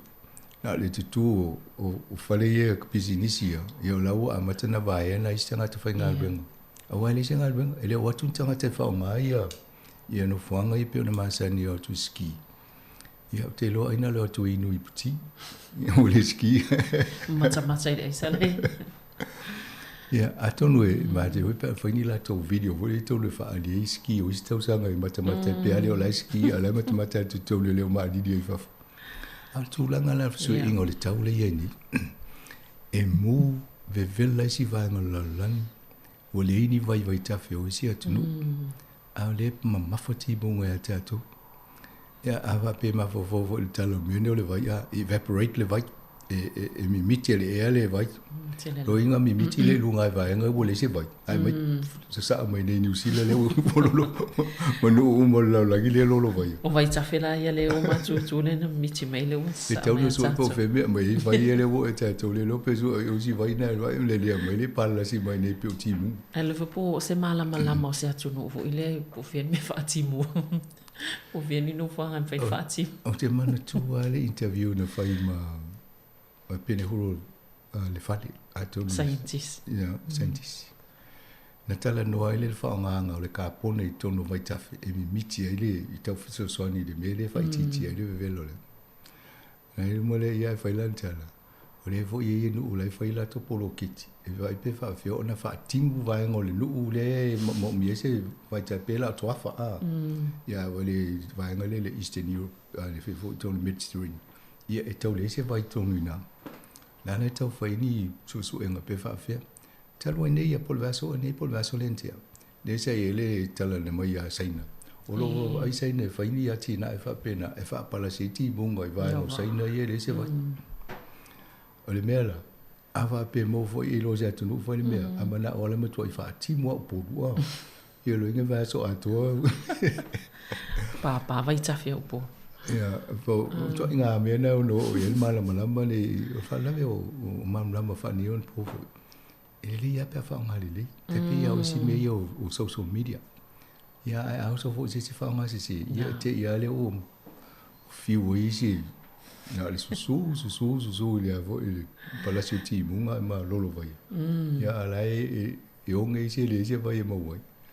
Ya to no to inga to mai na lo anga isu enga fa ne no pu ila lo fangole climate change amatato ya ole ava vai po la ngal ngal tanga te fa fa la le tato fio i ta va ya to le si vai na tele na le mo we le ka pone mana ato no isa o ile maule le te va to la o fa fi na ngai company te tele ele Apple ole Amazon ole Google company la le tele la fa ngal talo mele covid lo a filos food o masani tanga te no foi fale ele o fa ngal venga o le la fa tu nei to mai mai tanga te le ai le la fa ngal venga pe le fale o le la va nei kon kala te tanga te ni po le ale pao al fa tanga te le company fa ngal venga e tu le tanga te nei ya e fa ta te le afa pe o ele mo mi te le company e te fa pe le tanga te na te nei fa se me te o sa vali e se tanga te lo so mai le company ai pe o si me na le o amatantala no ye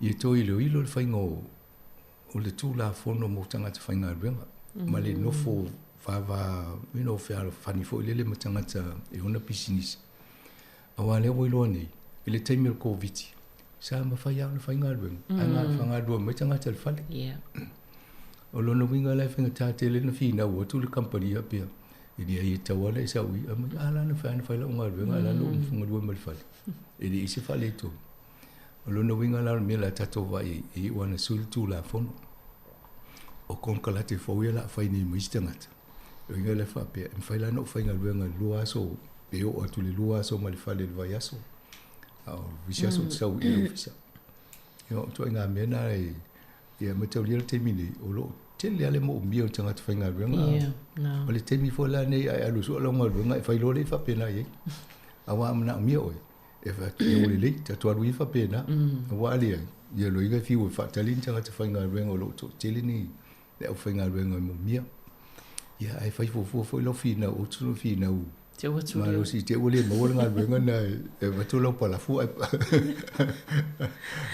ya be o le fa lo tu la o fa ye si fa ngal wenga mai si fo mtanga wenga al malo po fa tu langa lela to so wa pe o le ni ala to kesi po ni la to wa nga to ma wele te la to o ye o me to tino e pe o fa nga fa tasi a yo tele official malo fa pena e fa tu kesi o tanga tala mo tu ta o la kesi na e ma le docking station la to fa pe la laptop o la o ye ma le monitor e na nga lu lo le o vo ya lo ave la laptop a mai sta ngata fa pena le tu la ngala ye atonu avai foi la le tau mo pisinisi la to ele to mana mieni fale te tele yo fin tanga tsa pe lima se la fa te tinga lo inga to so se fale pe so na fale o fin tanga te to se la ai fai na wa i mele fai ngal mai se fale a ai mai si to no el office ole mela le tu puni ole la te lo ai nga uma ato va ai le na tanga te fai ngal la to power pilio le power le lu tau sanga le umai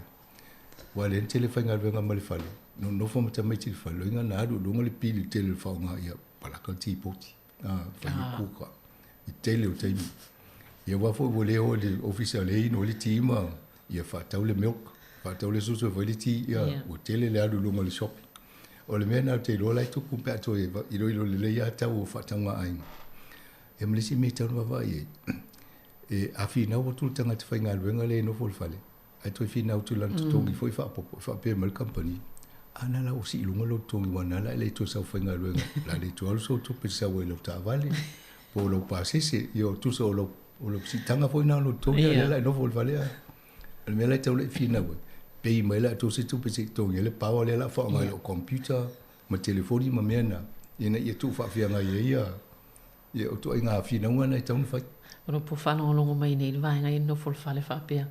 Ia vai la ia. Vai ia tato au whainga luenga i e tau whina utu.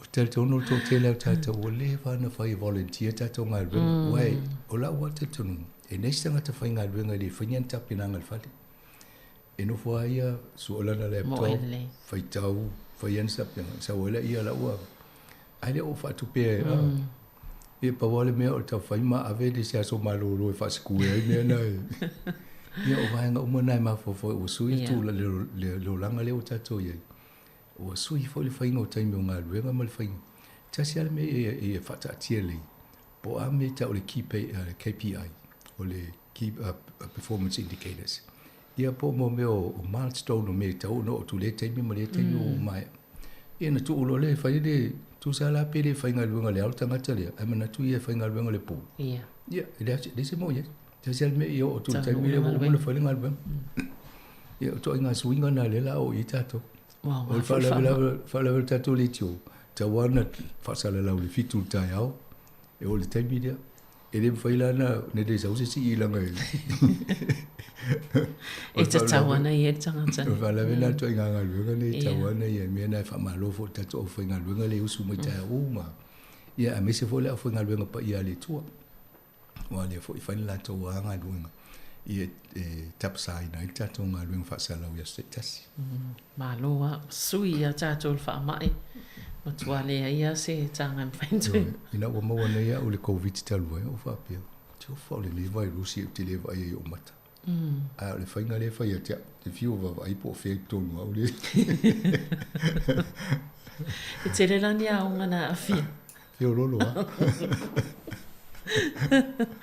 Malo ia a tonu o mata upolawa nei i upawhai o le malo ia le wawe ato filfilia vo i le fonftalai fo Jaime tonu lawa ua whaate ai leisi whaipule le vāinga whai an leipa ia pe e ulo atu i tonu le o le a matala na ngā luenga ia le fuwha ato ese o na o nisi fo i o whai unga sa whai an fonftalai o matu o Adrian rua rahe i po sa awai le to ina le tālanga o le moto Samoa le kumisina Samoa sa whelua ina mai le lana ka no fatu isi taimi o whiwhatanua me wale nei vidi atu ia alea ale wai un filfili o fonga whetalai ma nei fo ia me se fonga whetalai e whatana no tili whaingo la tō ngā ruenga ma le pāwa lai no fo la tō e whasoso ai me tā pu tōnu whalifonua ma nei fo se isi taimi mua ai se ia mo sa wha maori e mai se whaintale mai iwa e o filfilia nei la Adrian no fetu lo fsiri la solea atono o lista ngatele la pito ai atomo du le u ya le o to le voi un fili le e le taimi lo te tunu nganga iluma e una fa maoli mai le fonga feta la le fono lo na winga la no fo nei fa no longo le o pala ngele mam la mole mam awa ole official language le ngana na i New Zealand i tonu ya apole ala le fonga feta la wai tauta le ngana lu fa maoli mai le te lo ngai fi otelo si fo fi wa fa to ale fa maoli lo a tono to inga swinga na le langa fo i pe no tala no tato fo inga lwen te une si so tato mal lambo fa maoli i te ua mai tato malo lu mana ia zau fa maoli mai ia e matanga fa maoli mai ala nanu tu ia wa le si be so fa maoli mai fa sa mo tu Ian fai le mal malama ia ni. Na nei lo foi le fai go filme o le zo mai la ngana ala foi no fata to mo lenga. Ai pe o so inga swinga na tato wa vai e mo lenga ilu mo lenga lu fa sala. Ilunga la mo le tio mainstream pa na ni tio ia le radio New Zealand. Ma TV. A tato fa ngo longo le o sa le man nei ale fa ma o le fa sala la o le ni. Yo longo TV la o tam fai mai a eu fa pia le tau fo ma fa fa ma sa fonga la mo a matana o tato fa ma o le wale si di mas tau sang eu o tu e tato le ia to a wadu la to ia la fa longo foi la e tau fo na fa ma o e tau fa longo mai po ai tala fa ile mam la mai e un bai e lo no mana e pe tau istula fo no se lo mai te lo fa ma o ri fa tam fa na fa ta o New Zealand Te tene ingoa ia. O toi ngā vai ana, a tonu tupulanga le whaere a fo i mai ni teimini. O lai o ianga ngane i tonu a onga. Lona wingo le si dimas futau sanga, o ila tau ia le la whanongolong. O lai e tau mau atu tala lai whai wawo le na ola mai ale a onga ma whanongolongo i. Ia mara tau telefo ia la tau te tala. O tā o amsanga le bāenga nia. Wa isa o ona o le uta o nga ngana. Ona le tu lau le pepa tai au nei ne sa fo isi tam si toe ina Māori ne tam iti. Ia. Ia ne pe fa pe o asola iti sa fosi fo ile pe fa malo se fa ya o ngai. Tu siri fa pe fa sano tau tala o ngana Māori tono lao. Ia te no mena sa tato mo fo ia so. Te tato soale vai ngai le fa Māori au tai e. Ai mo o la utu si mai o to ai ngā tu la fono na fai e fai a onga yasola i a onga palangi tai na fai fo i Samoa e awani fa sa mo tono le a onga ia le lana mo fo nei Māori a mo lo tau tala fa Māori fai do stamo le no fo le e tusi fa pe tala awani to tau tala fa Māori tono o senga mena Samoa e fa sala le vele va no mo voi fo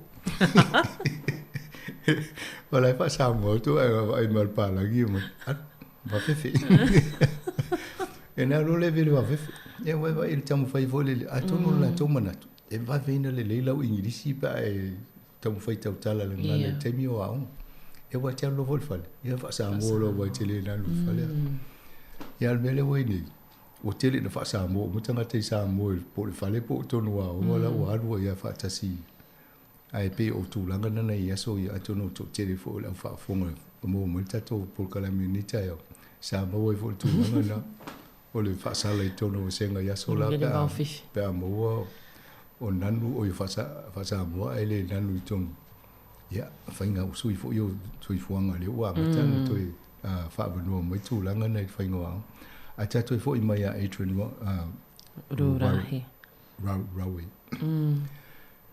atonu mane te lelva e to fifidia fo sai fo mo e si maoli fo fetalai a mo lo ne fo tu la i mani tai tu la i mai tonu le tai mi a la pe pisa tu tonu i fainga Trevor Mela klelo le vota usanga taloni ya tonu e se fo ya o fiu fo story no Mela fa ya to ai pisa ia na le tuli fa fo tamata ia mana fai unga ia fai le o fa to ese nei le fo fetalai to a pale mele tofi a sa mo fa to ese ai le si sala na si anga sala nei faia ya talu ai ol mele na no fo ia Trevor Mela wa fo i fai le fai uma fo le trespass ai tanga te one i e fa sala tanga te le no tu tono te mi ele ve to la mo Winston Peter ia fa sanga mai lo Winston Peter va sa mane io la ave tu la fo ia va vi alto teleno e il palemia ia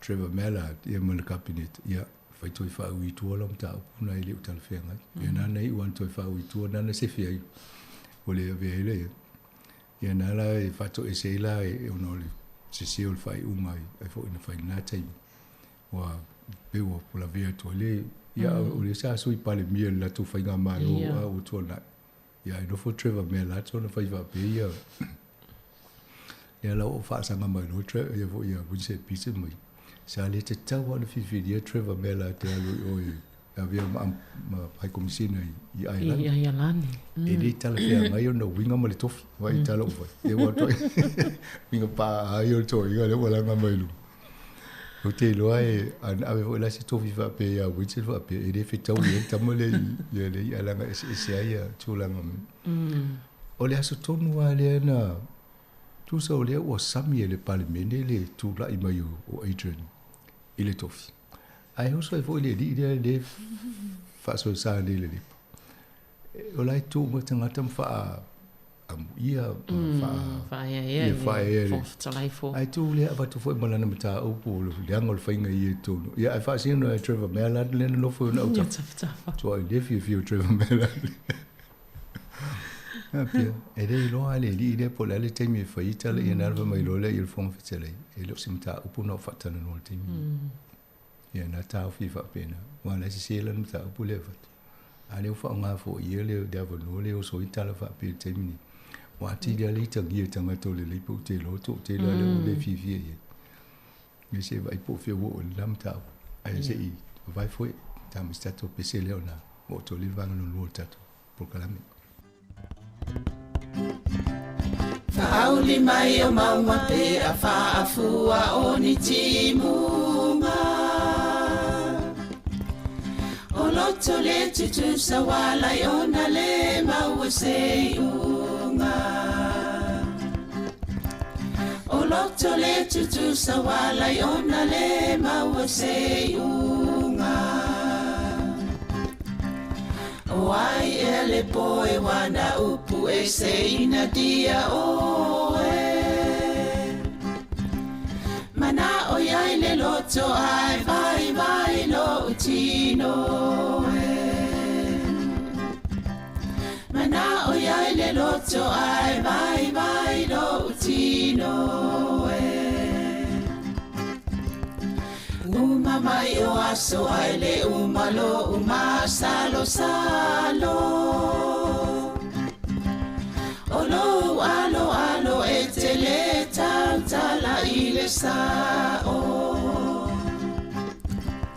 Olo alo e te le tala I le sao. Se a ele pona wala yona li ua le alofa.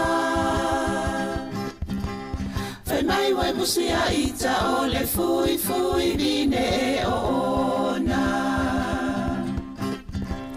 Fai mai wai musi a ita o le fui vine e ona. Sawi a tao. Tai vai ne yo Beta te no fo Ile malie o si o loto Awane I eto e ma Salo funa Bete tali tonu pe ata So sola I maunga Wai ele tama wana upu e se la untausa. Te whatalo whatu le whawhonganga le tino, o le talonga fu ni nei talo lungo le vai asu ma whatasi msawalina whasoa atu le whawhonganga tato atunu. Malo, o le isiwanga le e le pepa le tae nei, o whale fo ia le ua iei le fuafuanga I whau tonu le to malo porirua. E ono afe na whainga tele nei whale pia whapia e na ele to inga por kalamena e na fofo ina ia masala pe fa na tina ele fa inga o fale ma vena mau ele vai ngol fonua le se me le va Plymouth ma Pukero Bay o mo ona fa ilonga le kai ngora ia o kai ngora le vai ngale le fu le tino le o mo le fi le ma lo e fa inga le nga fa pe ni New Zealand e vo le taimi o tau sanga le mo vai sa fa tala no e su yo la to lu mo tato le tio I malato fuafuanga le whainga o whale e tau whai nei Eastern Pōrua e le whainga le lewa o ne poto ai tasi ma le fia e biliona na mene malo for regeneration e toi whale lei ele te leo whale nei le whainga ne o Pōrua ia ma whafau whale o isi whale tu ilalo e toi whale fau ia o lo whaanga i oi mea ale fau lau whawa ila tau le si whainga le mo whale whapopo tono Pōrua wale e si mo foi ni tala no ia ni te paika le pulinu o le va vai la to le fatu tupla io o tangata I tonu Pōrua ia no no wingo tangata umane mo mi fale le la va ila to e afe mo hectare so lo fonua le vainga le vao o Plymouth ma foi ma Pukuru le to le highway twai pe le c'est le transmission kali le al mele le state highway 59 lima Yo nala e le fufu e fai il fale. Lo no wingo o ngai winga le fai ni o la e tala no le au fai fato anga o a inga o pisi nisi le fale I ai fatau. Ia na fai lo le na faule ai faule lo ino le si tau langa le pe fa popo fo ia. A tau le ono fale ia mo mi se a onga I fatu o ina ia onga la titi. Ia wai ai vai a fa pe e uma ai fantanga te le fale tasi. ia fa ni ono lusu fa o le fa ina lusu fa fela fa tanga la ia il fa no le ia e mo mia te leo wala vai de tala no le three waters la fa ia la vai ia o vai e tolua vai o le vai malitimu o le vai mai mo kuka falta ele ia mo le vai tamafa ia o me umana e alu fa tasi ia o telefo la tupel al malo la alu I fa ingon ia pe o si vai nga ia tina e o le tam fa le malo so ini poloka fa pe a fa fa le telefone me fa ni fa ia ina ia va ve ona tau no le mitire ina I fa tupulo ia numero fa le fa to no ni sira e wa to tele na tanga tai fa to tele po fe no foi o si tani a wa va ni po kala mele mai o fa le ia fa mo tanga no ma fa fa le laki tanga te di ni sila o Samoa e te alua o ta mai po fa lo fa au ni pi fa tani le malo e fa mo le fa le te alu te no foi ia si o le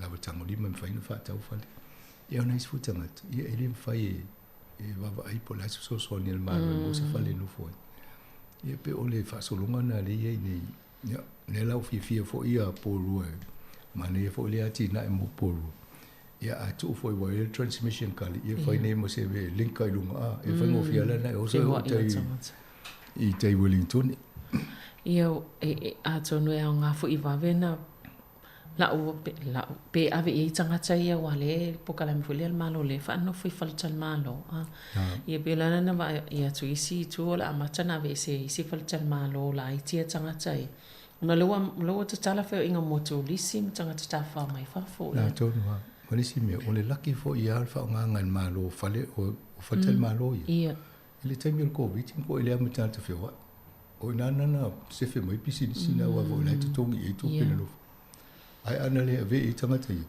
ia o le van te pulin ide lo pisi sina o le vaina wa le se tu pelo mo tele tu pe isi falta malo ia na mo mai tu pe e si ko ai si ala e o fifies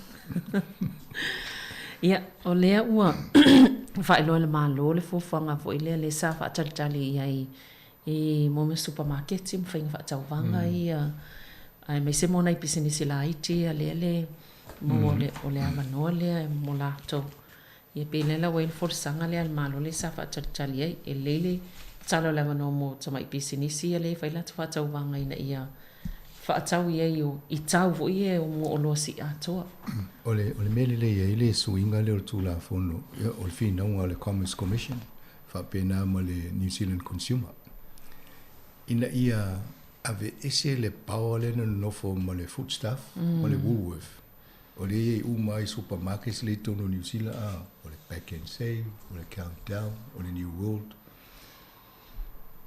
o sai e compagnie lo ia il sa lo tonga en faye no ia fai fata nga fata o tola tolo isi te mai business ava pe o ile stala mai fata o mato e nem fai na e luto fata o to this company alo so o to inga sawa puli sawa na le na fai la to apa mai lo le malo fatu lang ta tala le ava no I tu sa pa o ile fata o loa fai fata anga ta pe o le tauna fata o to alanga le to fa sa ngale company o ye ne fa to anga o fa na la o mona fa ile fa to langa to la fo no malo to mai malava no fa ye o lua ma o to filinga ye to no le a ma to ye to le ya fa to la fo no lo ya le o a ma to lo na o la va ngale fa ta la no na isi pisini se mai ta to nga lo fa ta si o me la te ata lo te va eto e mana sa pala ya tu a le o mo le staff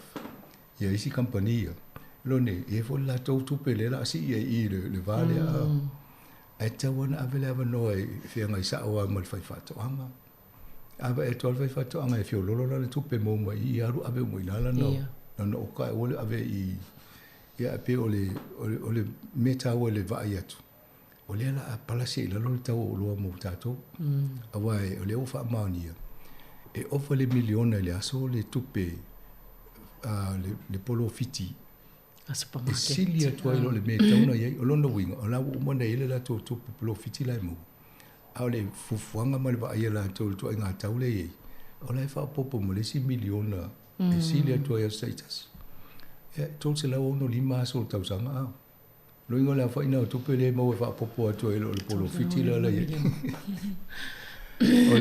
Ole tūlanga na lai e o leo fa tūlanga nei la, ma nei va va e atoi. Tau si a matalona va ve si tato atu falolo. Tau si e fa tūlanga i matau talo. Talo e nino fa tau ole talo e mai e fita lai va iwa le kilo a. Tau peso. Te le loi container ia mai Samoa pe mwhaina mai e lalo le tau. Awa asau ai ofo le tua ngā tau lea. E le la se siang material intia. Ai tau na vai se tua ngā whainga ina ia. Saua mai o le whato anga Samoa. Pai pasi o mamaketi a saua le container tu i whatau lo tangata. O le tua ngā whainga na tau tato vavai ina ia. Awai pe o le mena whai tangata le whatau pepa wenga wa umana valu ma a. Wai pe e tau mofia tua ina na watule tu le eisa wawa wa ia. Nei lo fa tau o talo le e o le to telefo e mana o mai lava le talo le mai o lai e e mana ia ai fresh ai lenga le ai tu si te mite le lo te e va tu fisi tu le fale wa mango wa pe wa ngau tu pele le fa tau e ia pe o tu langa na ai mana le tu langa le wa nga e ta tu le fainga fu fanga le malu ia mi sili le o sa no fo le pale mi ala to be o le tu atu le va no fa fa le ale ia fa tu la fo no lo le Mane o lela ele si company tele la le Costco le sa asia sel palmi le so na fi male stationament sta io no winga o le fu iva va tu pi o le fi sa tu e tala al masina nei e pe o local covid ma tu la ngom fu i fa fale ma ia e lo no winga tati va tu le o le fallo no winga Ola mana e tele le fa wanga mai si. Ia la ki fo yo kila. Ia o kila dia fo le fa. Ta to fa le mutili na fo no e fa wini si company fa pia. Ol mi sili na fa popo ile vanga le fo i competition. Ia vanga le awa a to tele. Na fi lo fo le mai la lo tau o te tununga na wai tau wala tau tupele al fa tau. Tanga te fa tau. Ia to la titi. Ia mfanta no fa pia. Ia tato ia tau le susu neva yaso ia tato ale tato la ve o malta wana itas ai ato fa lo ni company tawa ia ne lo le si pa o le tau malo ia pe le va to e ilo le to la fono le o society po fala tanga voi incorporated society o tato te le vanga ia non for profit le charitable le ve tato io te lo e kale si le ve na ai fo i mo society e la lo le vanga le incorporated society o le tula fono le act incorporated act 1908 a favor se la mo le valu la e fa mai e fa vai e business ni e o mo ne la e pese ya le tula fono le o le va na sui tula fono tau na le va na sui a e to tele ala isi company sa ye i o mana di riches wa fo ye fo ye talo la tutu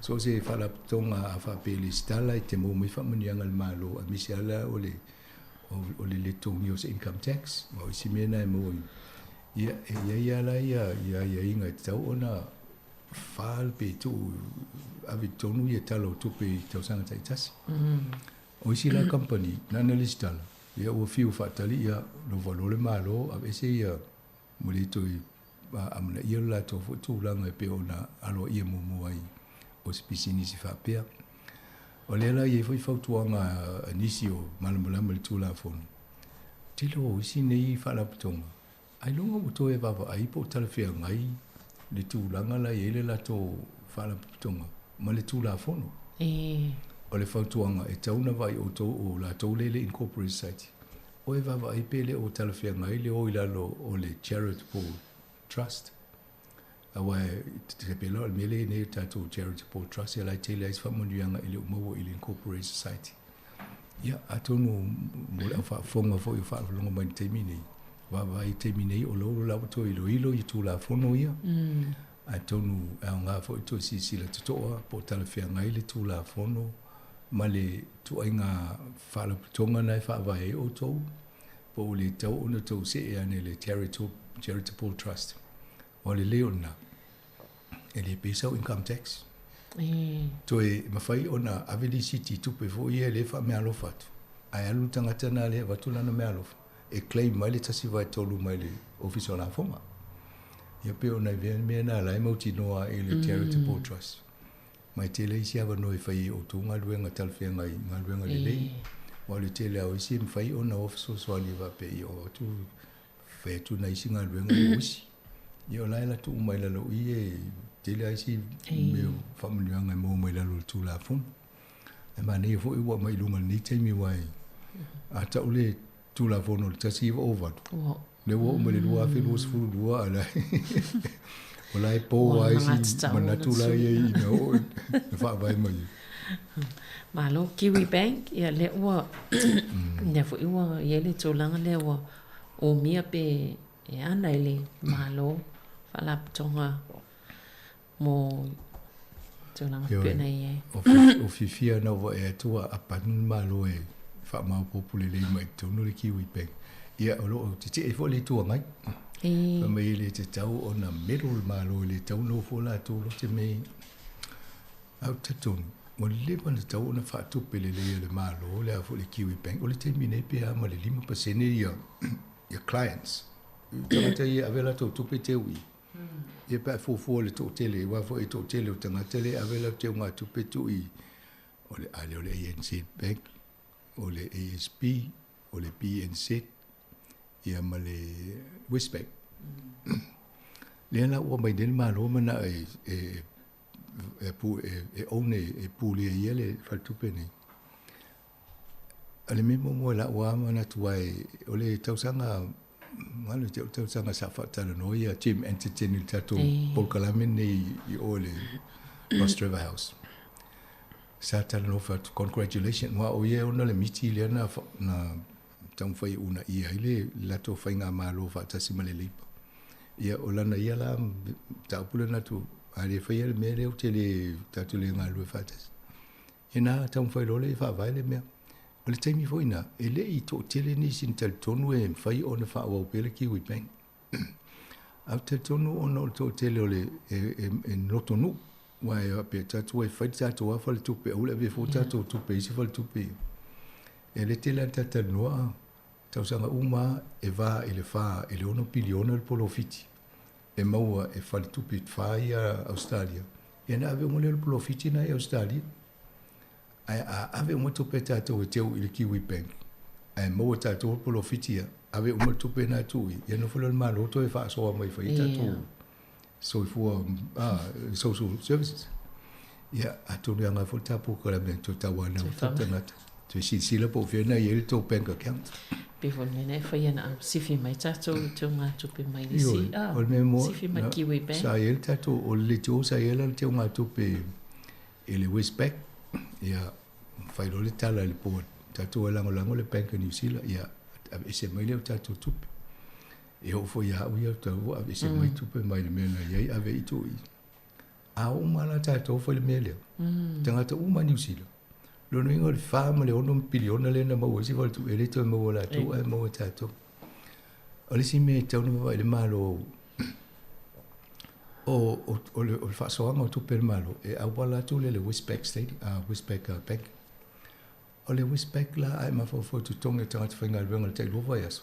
O i leo so tu tono le fal tupe le e fai tau miliona la tupe le malo le tu tono le Westpac na vatu lo le fa so ti bank account nga te se le ye ai ana tu mai i tono i le Kiwi Bank ia em fai a wala la to em fai e ona ola le tupe tono a tono o le si vai ngana la va i le malo ia mai o lo fa ngala le malo tupe mai le ACC o le super tatou le ne super fund o le mai fa tupe ila le vaenga le no ale o tatou to e poro mai tonu tupe e atia e tupe ia o le fale ia afe le tava ine le afe hectare sa male ono afe ia o te loto nga tupe na le la mai tonu Kiwi Bank ma ave fa ia wai le ta wole o le te wanga ai o me tonu ana te una nga i ma fofonga tatou ina ia fa ia ona tatou lango me tu tinu New Zealand aso ita to lango me to tino istangata saolea mana ia foi le so no le e pisa tato ele o lava tu pel malo mai so so ni tato Ia va vela na mo pe avel fa piliona o Australia ele mai so no se la 1 miliona I wa a mo mo le si 2 piliona na ia la va na mai fa so mai fa isi me ma na o le tunu wa pe o le tanoanga na tanga tale na fai masu yo Kiwi Bank ina o fala lo la topolo fitile pe se la utol so mo topo miliona ma ia o mana yo na 4 miliona o le no foi la vai tono na si le le fa man tu ale o le vai ngana le ma sania na tan no so oile avio le va no pes talwana so I meta to ka mo tal no tu lungo le tio se tato sa paile e lango tato faltu e o tato lango se faltu pe wal polo fitile no fo ne e lui fa ia mano ia o le vainga le vai to le o nanga I pela tal no e che con lo sia masa e pe o le fo il vainga so fo malo loina fa nganga mo mio o tala vai vo ia tanga tai form I fale mai vai pe e la fo mai e fax fa ngai le fax ia pe o vai to ai el fo fanga le a fa muta na vai ngai le to ye se o nanga ese fo le to nga teknolosi le la fa ngai ai tala no tu pulanga tala vole wa to nga I kulis e te tau tu le fax e fa mai la na mia exactly Wale to ini fax ia o to nga wala na tu so le o su e text message o email le fax ta pe sa ia sola ia pe o le wala na sa fa ia na so ta I pe o le fongo le wire le si vo le ia man to vo ia so la tia la fo la telegram e tia le post office fa talo fe a una tale di tene la lo ai la ia ta o tu le ta o la fo le ia so woina me ia fa le fax ia va e di tofu fax machine ai na tia lo so si ta to la ka fax le fa mo ia ave si tu pe sa lo le technology o mai lo Microsoft mai voi tu fa tasi mal Apple ia ma vo lo po ai me fa isu le text male ia sa mal email le uta tu mai ale fa mal email oi wale le to fa nga na fa le tala vai ia sa tele na fa o fa nga o le fax e fax mai o lo fo mai le prescription I fa le tala vai ia watu la wo ye I wo mana fa fo mai la vai la vai tel mo o le taimi na le lua fil was food o le tele na fa nga lo le email ia o talia fo ila e wa masani e fa le tala vai wa fa le tala vai si fa le la ulua na tuai ia ona piki la tol fa nga ngol technology o le ata mai o tanga te suia vai alfa nga ngol computer le fa o fi ala tona le o mi fa lo ko pa o le fax up ia ai fo so le prescription la fa o fi ala nei do wa la fa lo ko pa o me le machine ia ma tau fo your printers o so la e fa pitoa ese ale fax machine ia ese le printer a so nei e mai fa tasi ale printer sa wa ma le fax functionality tonu en fa ana fa ia ma le fax eu tato ia whatever na ia so se pepa fa tungo mai o la fax number Wangalo tau tato fax o le tolu valu iwa lua iwa ono esa ye. Ia tasi ale tu su le to ese fax o le le to fa nga se fax. Al mele we ne o le la fa nga lo le technology de ne. O la I medisa o. O le tato fo I mo la fa fongo ele my health. E ma fa ia ona le stala o I lo fo le a.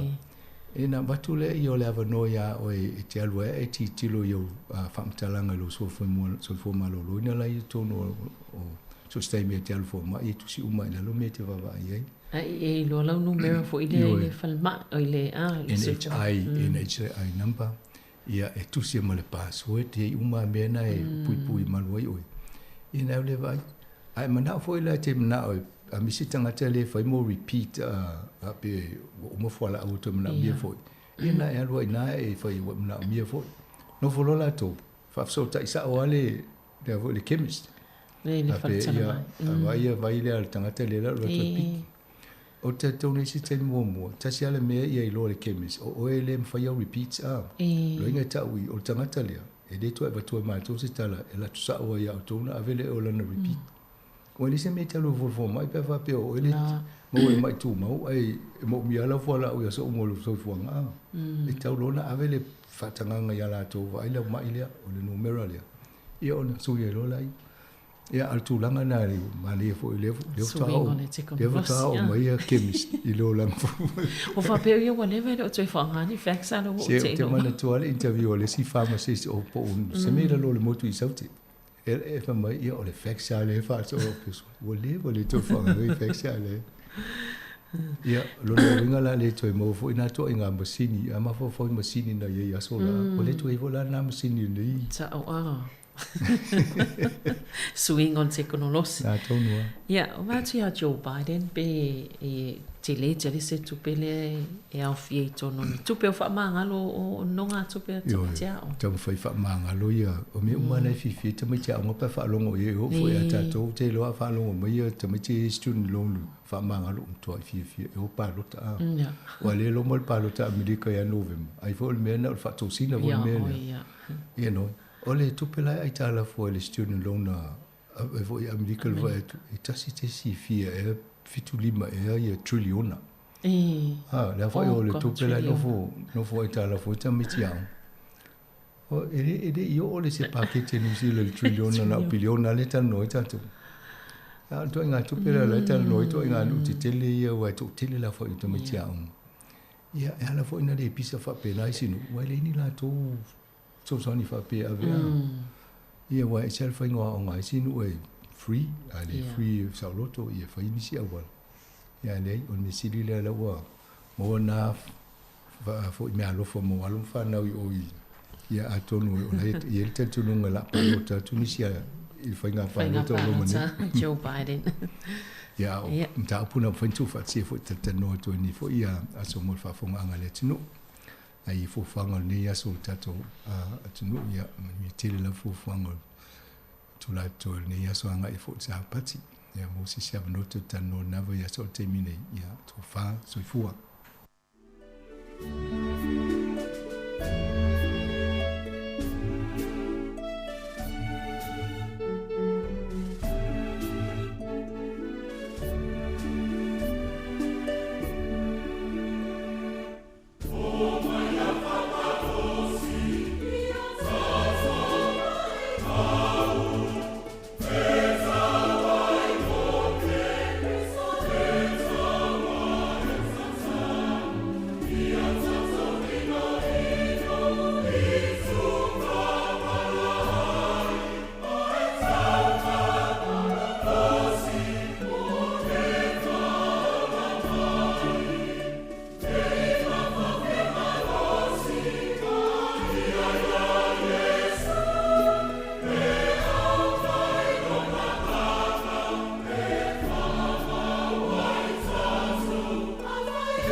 Ia le o mai fo ile taimi o le tatou por kalame ma sani o le asiasinga ta penaina lea ile sunga to ina malolo pensione ia Reverend Elder Research Soni ete o si mai ar whafonga. Oh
te whatala watu i le mamalu lau whafonga le huitai au, whatu lou i au tau sā o tau pa ia mawhaingata.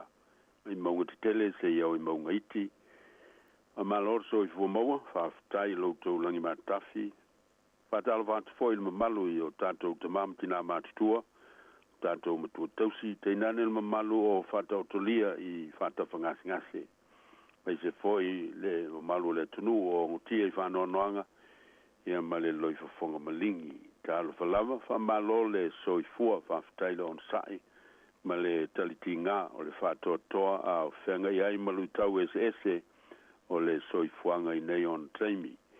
Tau ina ia maupele tō vai o le whamoe moe ma le whatoa tua i le alofa tau simai o le tātou matai le langi e tau tō lui nai o tātou mawhitianga.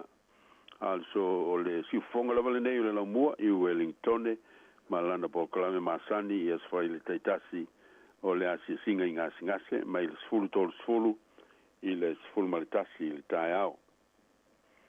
O le atatou tapua'i i le tua au o te tatalo i a te oe le ali ie i ona po le alofa le tuae ona o le tele o lo alofa i e tari mai i a te au le whamaoni o le o le tanga mai i a te oe. Se o tatou tatalo. Le tua pa iai, o le puna o lo mātou wola, ma lo mātou malosi, o lo mātou leo sili, o leo tausi, ma whama malu le soifua ma o mātou wola. O leo fua i mai o manuia mātalasi, o mātou whao ngaina i le aso ma le aso. Mātou te vidi i mwhaftai i lau fio, o no lau tau singa angalelei, o mātou o lia manuia ai le neifo yaso.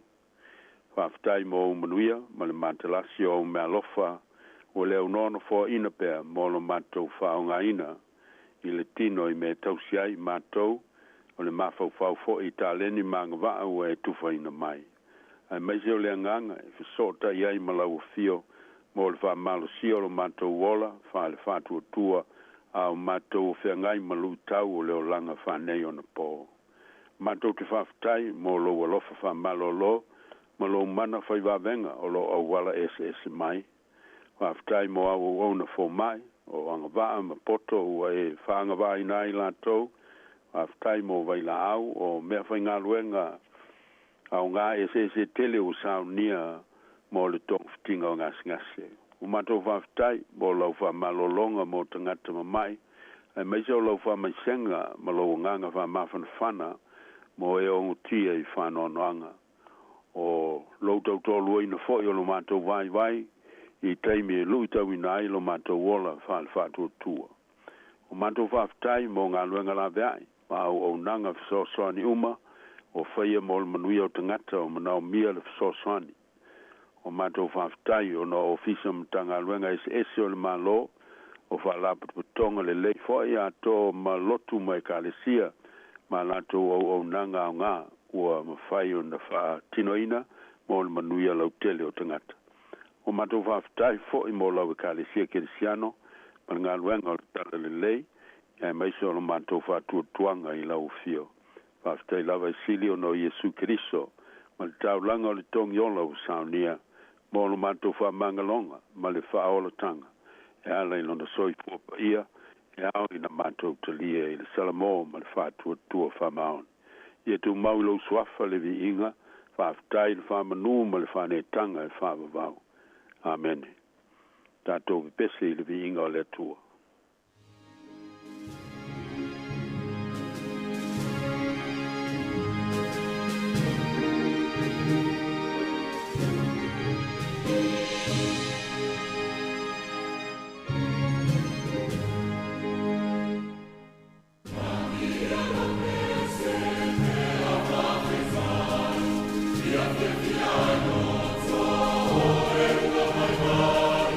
Wa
wino tuspaia, tuzio ngā luenga la wapostolo, ngā luenga mta po lusu fitu, o te whaita wina mal whai po sifun mal valu, a ngata mal whai po lusu fuluono. Whafonga mai o fionga pa ia nei ele tua, ua matua whela fo ina I mātou I le wha, o na la fo I le I la tau I le tae ao o le uta. O le asu tolu, ua mātou la fo I ai I o mātou lava lima, le va o mea nei le va, o tele aso, o le ilo aile na, po fitu, o to ifo le wha tele I mātou. O na iule I na vesea umai foi lo mātou wha moi moi le ola. O leva foi le manatu I mea ai, o na tuwatu leo paulo I la tau whai atu.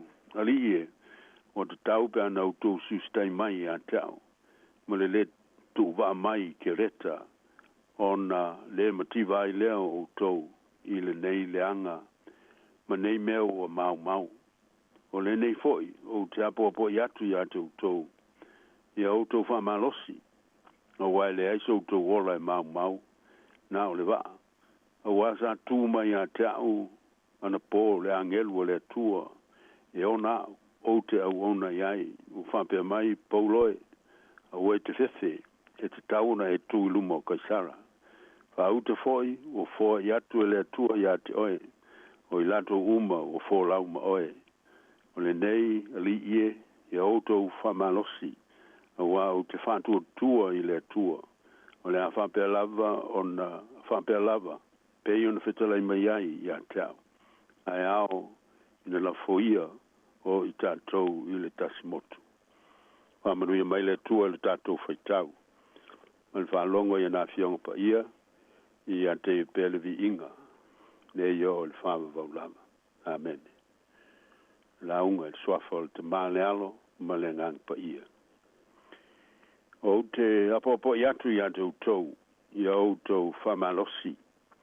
A wasa tu mai a te au na pole a ngelu le tua e ona, o te au ona iai. O le malanga le nei sama mori ei paulo whapangu tai Roma, le lau mua o Italia, ina I whai ailo na whamsinonga, I luma o Kaisara. E le aise whātustu sanga I whai ona whaia, I tua I ngā wā, sa whao ngā ina I nā ona pō, ma wā o aso nei. O ta ua fo I le tusitala le whenga I tono le nei malanga, ma le tau o matangi, po a wha malolosi le vasa. Na amata le malanga o angi fisanga le matangi, ma toa malie le wholaunga. Po le mafuanga le na le amana I ai e le kapteni le whautuanga Paulo. Na ia tolo po le malanga, se I mawai le tau o matangi malolosi. Pita I le I whafo leva le lei o le tau, a e lia I loa le a wha, ua wha ingoina o euro kuto. O le mea tupu, o le mawhai nei o na wha sanga le waa I le matangi, waangi mai lungma. O na waangi malosi tele le matangi, o na wha le lea lo lato waa. Ua tau whai kapiteni ni tonga fiti I maawala, e mawhai ai o na whasawina le waa. Ua la wha se vaenga tele o le uta, whai maile whamtalanga al tustala o luka, o matuafe la fo ina I mātou I le wha. O na la wha I le I lātou I le tae ao o le uta. O le asu tolu na mātou la wha I ai I o mātou lava lima, mea na I le waa. O tele aso, o le ilo ai le la pofitu. Ma o tō ifo le wha tele I ai mātou. O na I ulea I na ave seu malava, o lo mātou wha moi le ola. O loto so I fuam so mātou ola, o wha tuse ina foi I se whainga malanga. O lo tatou folau I le vasa ma le sami o le ola nei. E pei lava o folau nga uma, e iei taimi, e angi fisanga ai le matangi. Ma folau ai le malu, pe a toa le tai, I le manino, ma le matango fie o le tau. Ai pei lava o fisuia inga o le tau, e mawhai ona sui whafosei. E mawhai ona li liwina whafosei, e au noa lava ma se lapata inga. O le awha malu mai ao, ma ao pongsa o matangi ma wha. Pe tu tō ifo ni timunga te tele, maangi mai ni a whamalolosi o la whisoa ina ma whilafo ina ai le waa i pe au ma uma malolosi o le sami. O le a whainga fo i ona i loa i tūlangi mo whainga malanga taimi whapena pe au ina matangia se wholaunga i manao mi ai le whatautainga a le tautai mata pala pala le tautai lotu tele ma le tautai e whamoe moe le kapiteni ma le tautai sili o whainga malanga uma. Usoe mamalu e lau whafonga atonu o matangia lau wholaunga o le soifuanga nei au ai tele matangi vale o le olanga e angi pea i le taimi ma le taimi au tātou whaimalanga i le ola nei. E o ia o tātou tino ma o tātou mawhauwhau i whatawhangasi ngase winga ese e a whainai o tātou loto i mea e whapapole nai whawhita auli o leo langa. O le luta wina pea o tātou i whaososonga di Apollo ma tātou tawivi ai ina i manu malo le lei. O tātou vaivainga ma tātou wangasala e whaalewe ngō fia i tātou i le tātou wholaunga o leo langa nei. A tōma le tele o mea whaingatā, wa vema matangi e angi pea i o tātou loto manganga i taimi uma. O le tū le lei o le neitala, o le whasaoina uma o le aumalanga, e leona o le kapiteni o le waa, ai ona o Paulo le pango tā o le tala le lei. O lona whātua tua i le tua soifua, o lo o fiso tai pea maia, na matal malanga o pango tā Paulo, ai ina ua whatia le waa, na tūla i mau Paulo e la veai le waa ma le au waa, ua a vea o ia makapiteni o le malanga. Whai mele na upu, o te apopo i atu i ate utou, i autou whamalosi, a waile aiso utou wola e mau. O le upu whalai au lea, i tu tonu o le matamataita o le whaa, ma le whaale labe lea utupu, i autou lotu te tele, i autou whatamatane, i la wha ele fefe, ti ia ele whatangatanga oti, a wale upu moni, e sili atu on matautia le wha lo angi tonu o loto manganga o lo tumu ele fefe, ma le papole, pe tua mani ale whaolonga. Le anu whai atu ai Paulo, a wana tu mai a ta ona po, le angelu o le atua, e o nao, o te au ona iai. Le whawai mau tu leo le lotu tele o Paulo, malona le fefe e whaafsa ngai ma so se whaingata ai mai se le wha lea o lo tupu i le vasa o lona i loma utinoa lea o lo whaatasi pea lea tua maia i so steimi ma so se mea tupu e le o mamao lea tua o lo mafuta maia o tau tino maia na upu o ia e a lea tua lona tangata e pule lea tua ia te ia i la fo ia to ai lo nola ia au mana o le tua ma le lo fotu no le tua ai le ngata ile o ia la vo le au ona a le tua na te fa longo na te nga wa i le te inga le nga pa ia i lo na loto ma lo na mafau o le upo la ngelu Paulo au te fefe e te tauna e tu lu mo kaisara fa au te foi ia tu le tua ia te oe o ilanto uma o e ufolau ma oe. O le whalo tutele le ale angelu ia Paulo, e le tau fia le whaama le matangi malosi, i le vasa, e le mwhaion le tau fia fuafuanga le tua, o umon whaatati tia mo Paulo, i a tu ilu mo kaisara.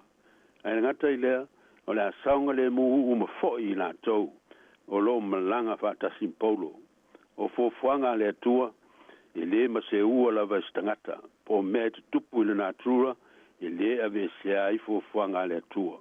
O le whātua tua fo i o le tangata o le tua, e mwhai o na whasauina ai maisi tangata.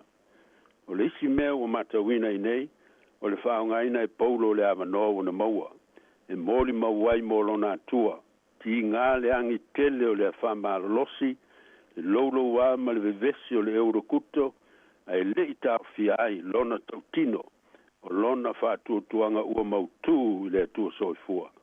O le soifua whātuatua la apostolo, ua pūlea mateita ina e le tua, e whai mea whaalongo i le anganga pa ia. I se whisota inga vāvāla lata, ma le mawhanwhana. Le au pele, le mamalo lau whaafonga, whamanatu mai fiong pa ia le tua, whamalosi, ia tātou whamalosi. Tātou lotu te tele, ma ono sa i te mi o wha.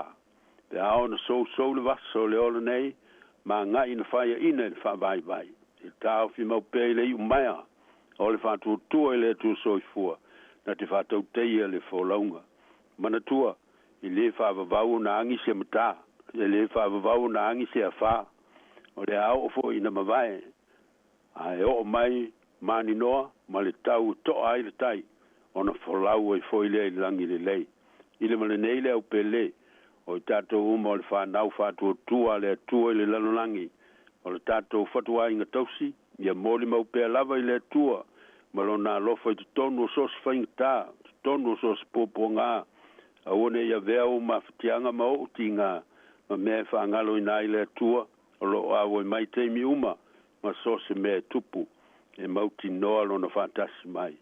O le nei foi, o te apopo i atu utou, i autou whamalosi, wa le aiso utou wola e mau, o ana tūma i a te au le angelu le tua e ona, o te au auna iai. O Yesu Keriso le alo le tua, na liu tino tangata i le lalolangi angasala, sa fita iai pēma matangi vale, o winga matau tia o le angasala le tangata, sa te ena o ia maanga le anga ina, sa whalata ina ma whawhitia, sa sawa ina ma whasa tauro ina, na maliu whalwa au matanumia le tunga mau, en toi whatu ina mai le tua, i le manu malo e whawavau. O le tātou manu malo foi le nā, e ala i le whātua tua ma le talitonu ato toa i a teia.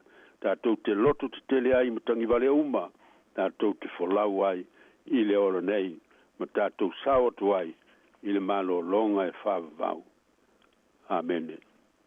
Leo tātou te talo. Le lie mātou te whawhtai. Wai uina whelafo ina la mātou wholaunga i a whaa. Ma matangi vale o le soifuanga ma le ola nei. A o mātou mautinoa, mātou talitonu, o lo e loto luto iai ma lo mana, ai mai se o lo walofa whaiva venga, e wha sao ina ai mātou. O ai mai le loto tele, o ai mai le whātua tua, mātou te wha lango ai, ma wha moe lo walofa, mātou te saunga le muai.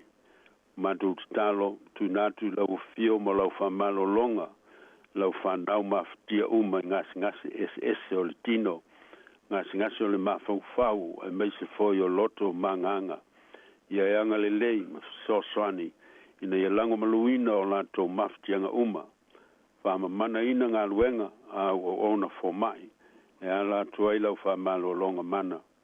Mātou te talo, mo i lato uma o ongotia i whanonoanga, o nao pelenga o mafutanga o motosia le maliu maleoti ina se e to o matuina o lato loifafonga o whanonoanga o fo i atu lo file mu e wha mawhanawhana o wha tupu wha moe lato talo mo matou te mam tina matutua uma o i lato taunganga ifo le lao so i fo il tino apo ina i lato i o ao angalelei o fo yatu lo file mu i o lato tino o loto mafau fau manganga e wha malu si ai i lato.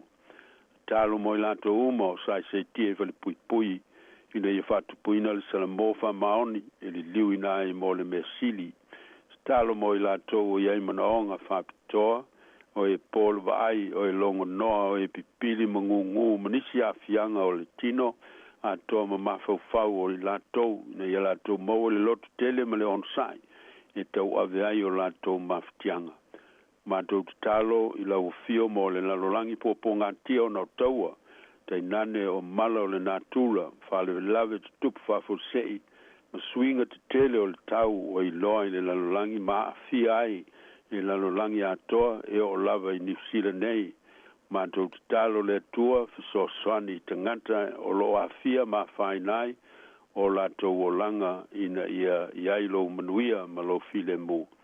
Talo mo lau e kale sia kirisiano au i le lalolangi ma lana ngā ruenga o le tale le lei ina ia tuputele lo malo i loto maolanga o lau whanau. Talo mo whainga malo uma wa tina e mo manuia lau tele o tangata ai maise o i latou a vema tai i le ngate nei tunu a lo matou tunu pele i Samoa ma le lalolangi atoa ina ia whaia i le whamaoni, le alofa ma le amio tonu, tu sa matu la fono mo le manuia lau tele o lau whanau. Manuia o mātou wa inga uma, le mafutai o mātua am whanau, na ia tina i le alofa o le whamaoni ma le whiawatai mo le manuia. Manuia foi lau whafonga o le neiaso, ma lātou lau singa uma o me manuia ai. Talo mo le siu fonga o le lau mua, ina ia tō manuina o lātou whaiva e lau fio, ma lātou au nanga le lei, mo se vi inga o lau swafa, ia ma le manuia o tangata. Mātou talo mo la mātou whainga malanga o whainei, mafuta mai lau fio, ia e pui ma leo leo, mwha malu le soi fua ma o mātou ola, ilo mātou wa ngai pele rumanai le wholaunga. Nisia o mātou talo te maa, a tasi ma talo lilo o mātou loto, mātou tui natu, ma le loto whaftai, ma le whātua tua, o lo e whafonga mai tali mai lo walofa, wau mātou wole ma wala watu, e ala lava le suafo Yesu Keriso lo mātou wali ima lo mātou whaola. Amene.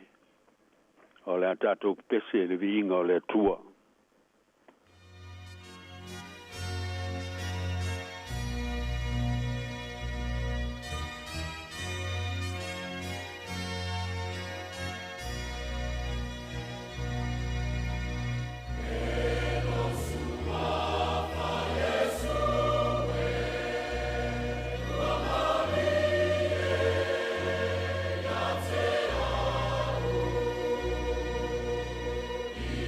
Lord.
mo le atu le whafte tele le whaltue ana, mo le whapoina o tato msini a wā tato poklame ni futai au, ma lo lava le galulue ia whamanu ia pele tua iau tau whaiwa whenga iai, ia mawai sono viinga, ia ma ia manu iai le mamalu le au whafonga, ia manu ia ranga iatu le masin fau, i le alofa ma le anga le lei o le tua, tato whai u i le titano. Ia tu maumaia i o mātou lunga, ma lunga lau whanau puaponga tia uma i le lalolangi. Le lofa tu no tele o lau fiole tua o lo mātou te mā. Le lofa silisili ese o Yesu Keriso o lo mātou wali i ma lo mātou whaola. Ia maua pe i mātou le mafutanga mawhanawhana ma le fia ma lo lava nganga pa ia nei. Se iau i le whavavau e whavavau lava. Amene ma amene.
Ia, mo le atulenga ngā whawhitai, ia, i le songa to ina malolo pensione, ia songa ia Reverend Elder, Research Soni Ete, ia mo le tato po kalame o le asia singa, ia whaman, ia fwai pe le atua le malo siltino, whafua lolo soifua, ia awa lava le whianga i fwoi, tiu te mwhaiva, ia wa fwoi le talaina fwoi le finangalo le atua, ia whasfuma le tasio po kalame ina i lautina, ia o whaltua malolo ia Ferin Ete, ia al taimin nei fa fifianga su fifiloi o lo e mafuta mai pea i le tautua a le siufonga lau mua.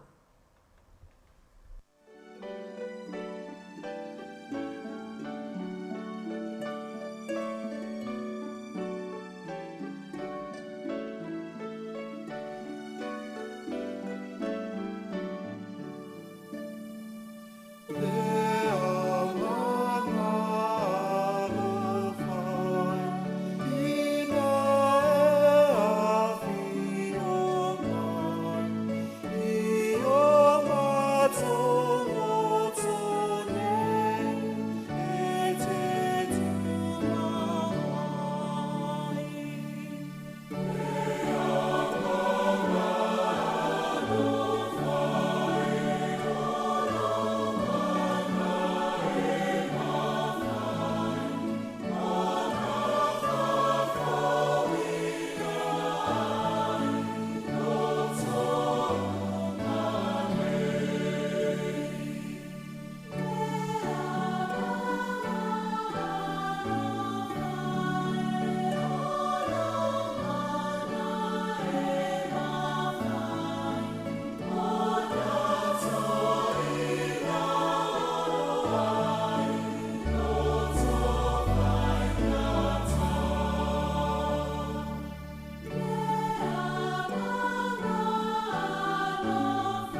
Malosia ia umilota ua ola awasa fia fia ole alofa le la la ni omo onga ufa ia ita papolonga o se fitu e susulu lama o elava o sia u tausala es solo mai pe ola ele uma mama fana ia unei totonga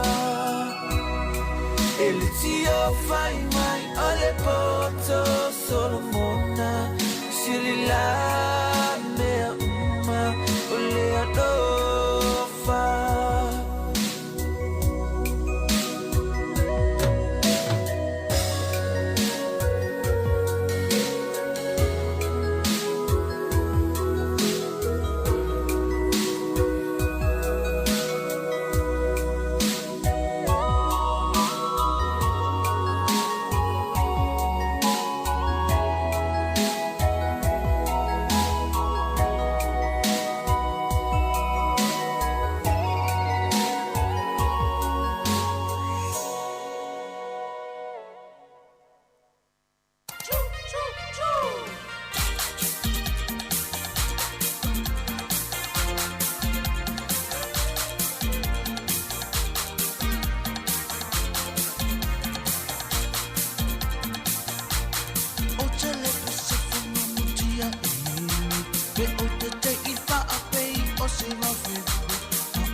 mai lava i le mapo awala e po ela upasi nga oe malo ai nga mafakana e la poe ina wailo e woka wa ai peila mau se wa fika ai se awa ele sa wai pe ole awala ua mafuai lo mo ai use ole koe wi mai la pele a oe le mafua anga mafakana kuai ole awala wa ele koe wi mai ai ile awala nga e masami ai awe sole pe mo i e ole kala ele koe saula o kenge ai se poloka e kako awala ai a wai ke sole les kama i kangaka wa uma loka fia aka se poloka e kako awala se le ai ualaba na ko sole mako waya fasila sila mafana wai kele mo poloka le mako awala se le ai wakuai wakoso wakawi sami sume se mea e soi le ko ai na ko ele pasi se le ai ualaba na ko sole mako waya fasila sila mafana wai kele mo poloka le mako awala se le ai wakuai wakoso wakawi sami sume se mea e soi le ko ai na ko ele pasi ai longa ke lo ai no kinga o mama I o la poe inga ai fa asima ile munga la le awala mo le ko ai ele nga oi mai si ai fa kanga no so mai I ile mako awala fasima ai sama sama o mamoli e fa se la umi kare umi le awala mai le ko fale e lo mo fie o saule kanga ka ile u mai ka ba fa pena le ne yo langa lo ko lo fai so se kanga ka maria mai le ngai ku o le apolo kale mako awala awe sole pe mo I e o le kala ele ko saula o kenge ai se poloka e kako awala ai a wai ke sole les kama I kangaka wa uma loka fia aka se poloka e kako awala se le ai ualaba na ko sole mako waya fasila sila mafana wai kele mo poloka le mako awala se le ai wakuai wakoso wakawi sami sume se mea e soi le ko ai ngai ko ele pasi se le ai ualaba na ko sole mako waya fasila sila mafana wai kele mo poloka le mako awala se le ai wakuai wakoso wakawi sami sume se mea e soi le ko ai ngai ko ele pasi sole le maka ko le awala mo poloka I la falo mo poloka le mea akoa e mai tafuna I whakatongi I whapena Amerika Israel ma Palestina mo poloka le kua oi ele ai sisi e whakasawi aku mai la I le mesa o le kenge foile a malonga aina whaanga le mako awala e ua sola I Amerika aue sole pe mo I ea o le kala ele koe saula o kenge ai se poloka le kako awala ai a wai ke sole les kama I kangaka wa uma loka fia aka se poloka le kako awala se le ai ualaba na ko sole mako waya fasila sila mafana wai kele mo poloka le mako awala se le ai wakuai wakoso wakawi sami sume se mea e soi le ko ai ngai ko ele pasi se le ai ualaba na ko sole mako waya fasila sila mafana wai kele mo poloka le mako awala se le ai wakuai wakoso wakawi sami sume se mea e soi le ko ai ngai ko ele pasi se le ai ualaba na ko sole mako waya fasila sila mafana wai kele mo poloka le mako awala se le ai wakuai wakoso wakawi sami sume se mea e soi le ko ai ngai ko ele pasi se le ai ualaba na ko sole mako waya fasila sila mafana wai kele mo Ona whawhama te tuati whonga na mo le teme le tai hao le ua lua se fulu vana minute ua te ai nei le se fulu ma le tasi ia ona minute ona whawhonga no le por kalame le nei lango tina whatu teia le whale tua malono ia whiuni ete ia malo ora tau atai le umapelenga whawtai le sunga le to ina malono pensione Reverend Elder Risati zone ete ia mo le tau tua ina o le tua ala atu il por kalame le nei ia o le ase singa nei masina atua sa whianga iai ia matato por kalame ia mo pelon so ifo la relay mo le malosi whawtai tele ai e fa mo o le tal su ma lua tatu telefou ia le whawhonga foi le whawhiwhianga o le awauli o le asui ma le tatu ova ia ua foi le whasolo atua i le fiafi ia malo le tau atai malo le whai o le whai val nei aso tau tua si whonga o le namua ele pasi se le ai ualaba na ko sole mako waya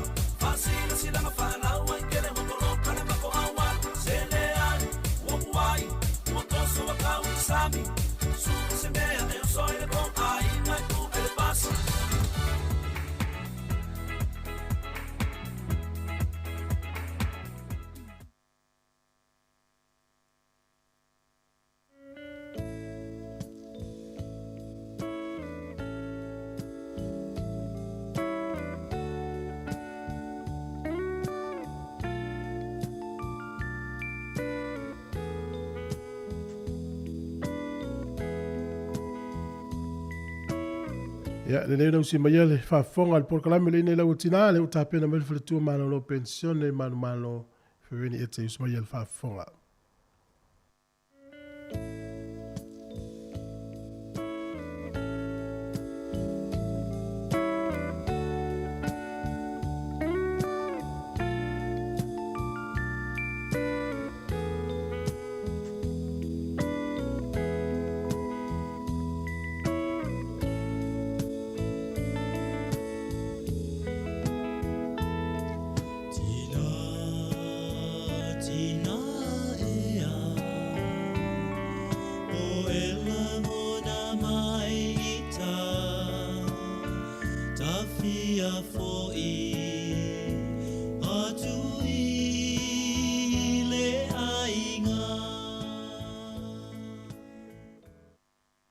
Awalunga masisi le ese le bi inga o le tātou atua.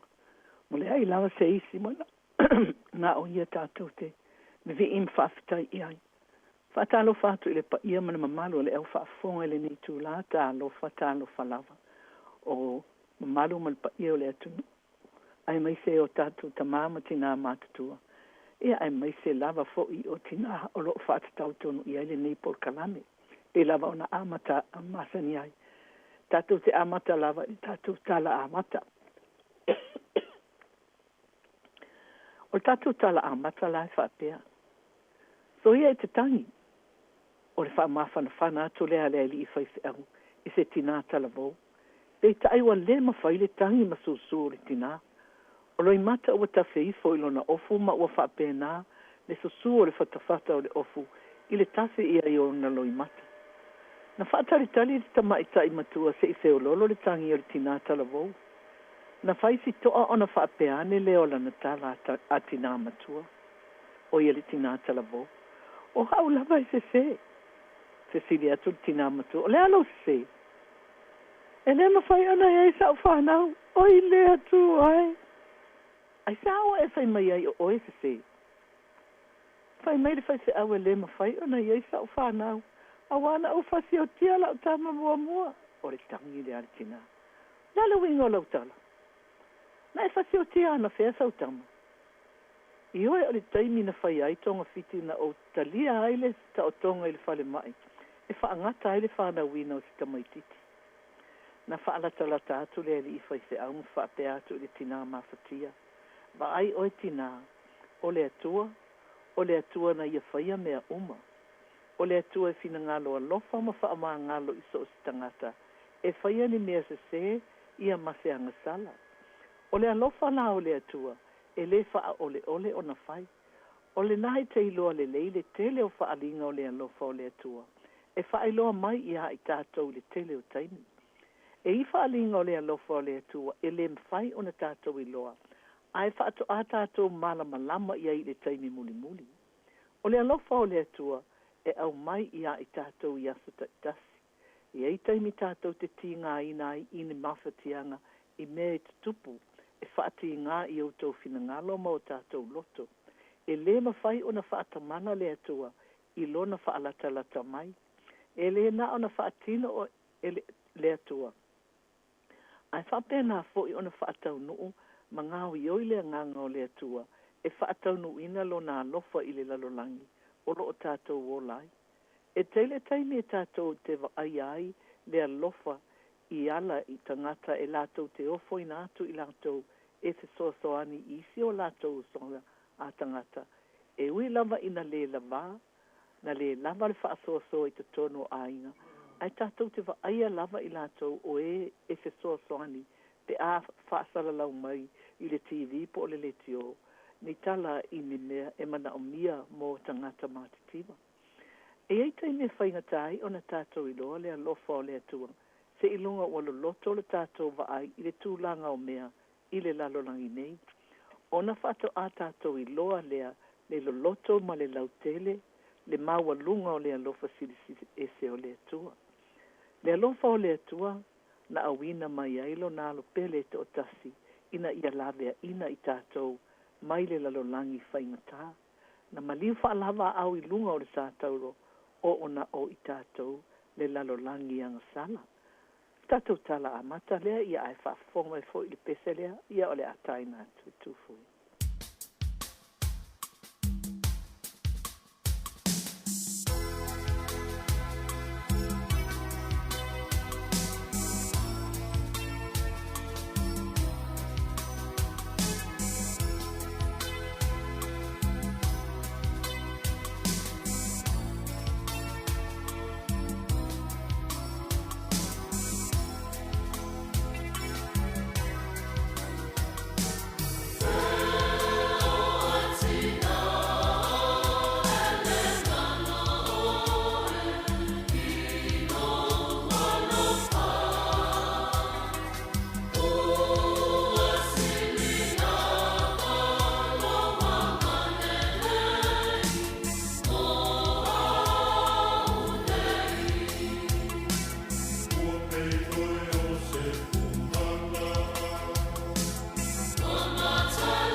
Wa malia fo ile tala le ali o Brown e winga ile fasara launga asia li minister so i fo malo loina Andrew Little. Wana le fa nga ina le upfa Britania crisis po le afaina. Ne tulanga le wa ye ne le so i fo malo loina. E o lava ile malo wala to alofia le fa nga ina le upu le. Ai ole me moni. On le upu le na o tau ona la to fa nga ina. Ona o tele le mau fa le tonu i tonu le fa le mai. E pei ona tātou mawatu i whaasala launga le TV, ma atonu o le manato le li minsta, ona i le o a fia ini usila i le tūlanga e pei ona ia isi atunu, i le taimi na tau wha le tonu ai vai la au, i se vai taimi i le tau sanga na te enei, na whaasala lauina i le pepa le World Health Organization, le au whai utangata na mali liu i le COVID, e ala i a lato health care workers, ma i tangata rai po o tamai, ali i matamai tai fōnga mai. Ia mai lato e whainga luenga i whale mai. Ma ole la langi a toa lava, na i le vao le valus fulu afe, ma le te lau valus fulu afe, e na mali liu le wha mai.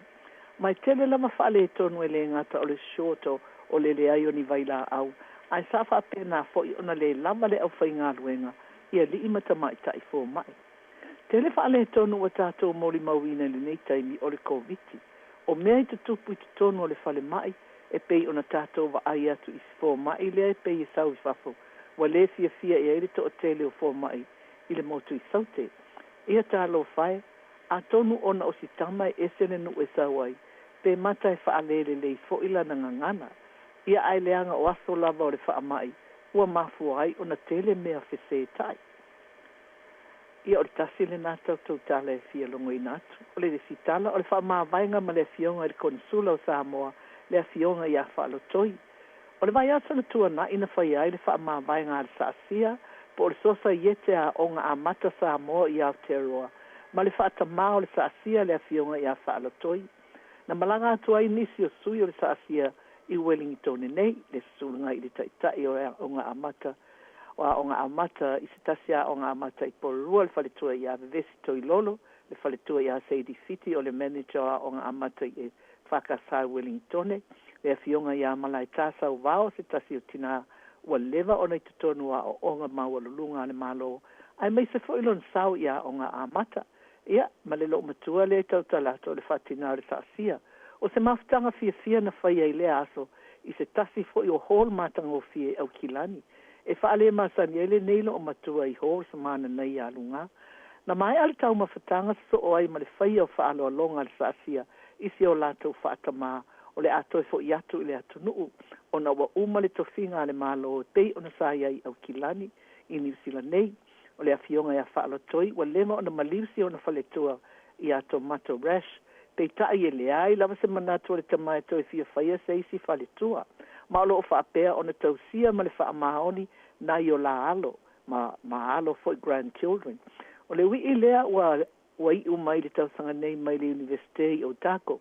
Ma o se tamai ese fo i le fito file mu ma le tamali i o na winga. Wa toi malanga atu nei la i Samoa. A tonu o lo whaatali mai fo i se isi ngā luenga le lei mo ia. E langona ai lava le nganga whaafitai ma malu o le saasia. So sa iete wa o ngā amata Samoa i Aotearoa. O na taimi uma o tuanai. Sa ave aile a fionga le kone sula e whai ma whaatamao le saasia.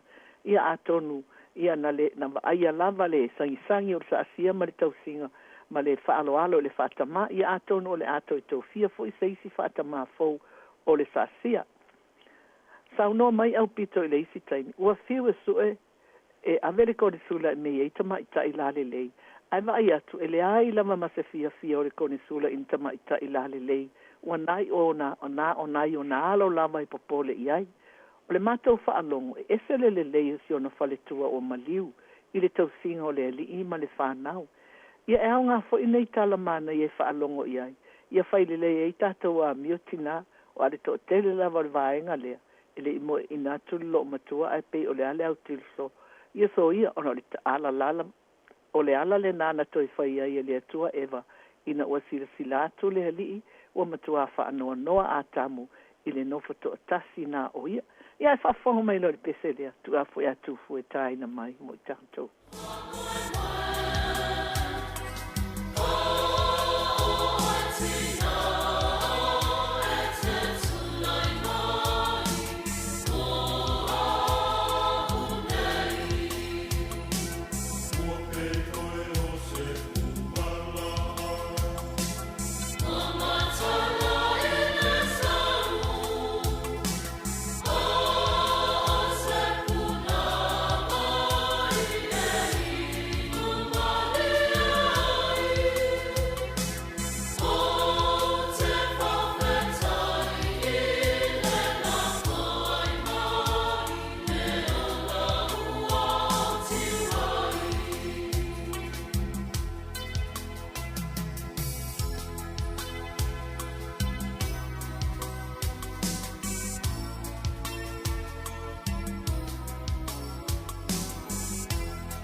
Malo, ese le mana i o le pesele o tā mai mo e tūfu e mo tātou tina a o pei lava o e se fungala au la le lei. Ese le mana i e whaafitai a e tūfu e ma le pese mo tina le nei aso. Ai o tātou vai atu nei le tūlanga o e nei Rusia ma Ukraine. O le mea sile pei lava vai atu a amata o na mawhau Biden e sosoani i a Ukraine. Mai fōlinga mai e i u ina o ina sosoani le UNO. O le tātou tatalo i le atua ina ia whaapea o na pai atu lona fisosoani i le taitai anga le lei ma le toa o Ukraine. Ai o tātou wa ia le pala ai o le taitai o Rusia o tau le ali mai nei. Taimi o na fōlinga ia a whaafitai o sui le taitai o Amerika awa ana o Donald Trump matua le ai ma se fisosoani e o i tangata Ukraine. O tātou wa ia fo i le matautia o le Samoa Rusia i le pomoina o Ukraine, ma o se vainga wha amamoi loto, le vai atu i nai tangata ua mali liu ma tātitia solo. Ia pangā lava lea, e ese le whaingata, ma tātou vai atu, e ufisi i tapoleni, ia matulanga wha pēnā, le matautia, ia o tātou lava ia, ua nā le talo lava i le atua, a le o tātou vai atu, i le tele o nisi o valo anga na whaia, a mai se lava o le perofeta fo le aru Nostradamus e le o tu awol tu spa ia le tangata na mana valoanga le wa fa solo mai lava ina fa tau nu ia valoanga na fai e le ali ia ma e fo ia tangata na mai le tua e la e ia i la tau ta le ni fa pitoa la tau te lo ai me tupu le lumanai ia o le tatou te talo pe i le tua i fa ala velave o lo tupu ina tu nu ia ai mai se o le fika wai fa fita i le alofa ma le anga le lei o le tua o le malosi lava o le tala le lei ia tu nu nei e o lava i Samoa a to nu wa le tupu ai ni fa ala velave pe o tau an tatou fa alongo atu nei iai ia tatou e le o mai i nei atu nu tatou te iai ia ai mai se fo i Samoa ia ai le fa pea e tatou te mita e le ona o se le lei o tatou a o le anga le lei lava o le atua ma le alofa mai ia ai mai se fo i o le to o anga e whaia ia loto matalo franga ai i le nei fo i pei o se mea fia ia e tatou uma ia le tatou whaalongolongo i le tio a whaasolo mai tapua'i a auna i le atua mai fata whaitau langa ese ia e whaatupuina ai lava le fia o le loto ma le mawhau e fo isi tai me whaoso soinai i tatou e le ita ia ai whaalongo lo i le sau o le talat o le sau no mai tu fue ia mai latou o lo iai ina ia mai se le au whainga menga pa ia le atua ia latou whaamawhana whananga ma upu whaala i aungu i tatou ia staitas ia ona maua i lava leo le tatou fia ia tatou tatalo pe i le atua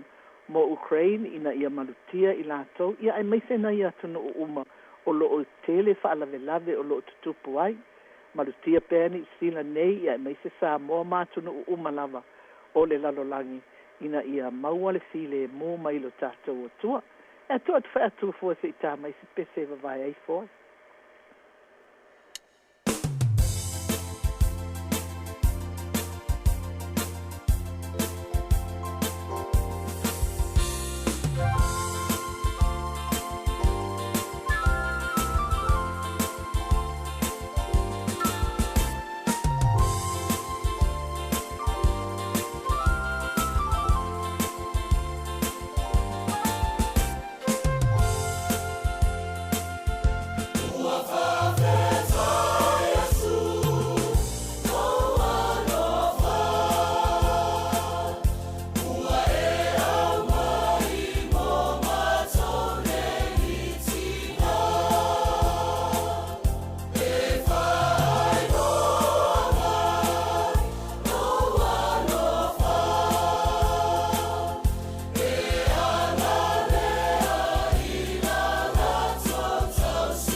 malo whaftai ma lo lava le whafonga. Ona pōna mātala no ai ma se tasi o la uo la lea o la ule ta utua lona suafa ai o le tamaitai lea sātau sia na o mi mai lona la ititi lava o le opusi urale o le tausonga o fitaui. Na vatua lea no foi a fitaui mata afa matausi na omi e matua e ala lea fionga fo i a fia me ia o tausi lava e a o mai fo i nei ni sila pe a fio mai ia o pusi ai no pusi urale e no fo ai male ia e talala ia pusi e fo i le tangata a sau nei ia e pe ia e le fa mamalua ia Naomi i lo lato ainga e sa walu atu so sani le fainga o au ma o tengia la na whanau e pe o le ulu matua pusi ia mai tanga tala fia lava ia i sia I le tausinga o le nei teine o Naomi, i le eona mātua, i le taimi fo ia o soifua le tina ia fitaui, e pe ana i lo o fitaui ia o la matou whaia o ngar korisi o Samoa, a o tamaitai ia na mua mai, o skorasipi mua ia na usila, le iei fitaui, e manai o na uso fo e suia o Annie, ia mani to tele lava o i lātou ne i o le tā o suafa o le to tele o i lātou,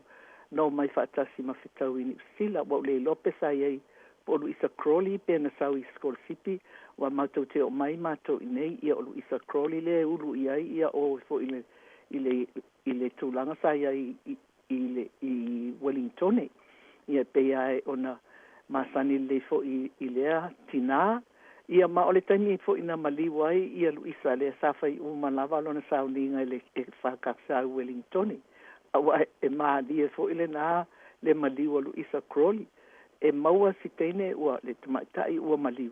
Ai tu atu tango atu le tango le ofu ia i lātou nei ai. O laitu si e telefoni le toi ina, o le taimina o mai Wellington. Na fai umaale o na sauninga i Wellington.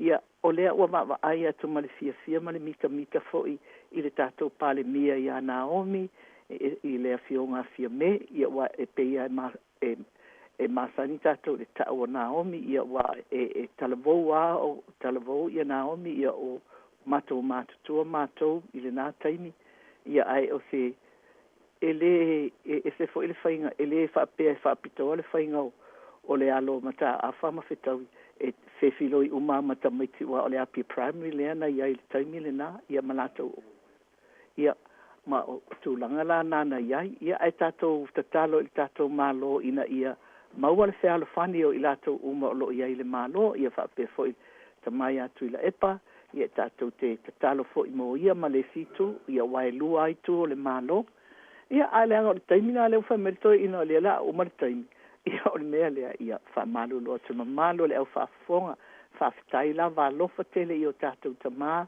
matina mātutua o le au whaingaluenga pa ia le tua mo lātou whalitua, i so se whata whaitau langa, ia e mei se foi o le malu o alii matamaitai i pātele ma tamaitai tāpo sā i le katoliko ia mai lātou uma o lo whaianga anuenga le lei a wale manuia o isi tangata lof tele atu mo le tātou tūfue ma le au whainga anuenga le whionga ia a whamasanga ia tamaitai fo ia sa valinga ma ana ngā anuenga o lo o tau whaafonga ia sa taitasi ia whamanuia le atua le mamalo le au whaafonga ia mai se lava na yo tātou tamama tina mātutua. Lātou foi o lo mauai i ngase o leo langa nei. Tātou whaamoimoi i lea li, ia e au ngā lava, vai la au a li ima tamai tai fō mai. E ala mai e lea lofa ma le manuia o lea tua ia i tātou. Whaaftei tele tu foi mo le taita ino nei por kalame, ia e mai se foi leo whai ngā luenga o lo ngā lulue li nei aso. Ia whaamanuia lea tua mo i tātou uma. Ia al teimi nei. Tō whāso i fuale ma manu le au whaafonga.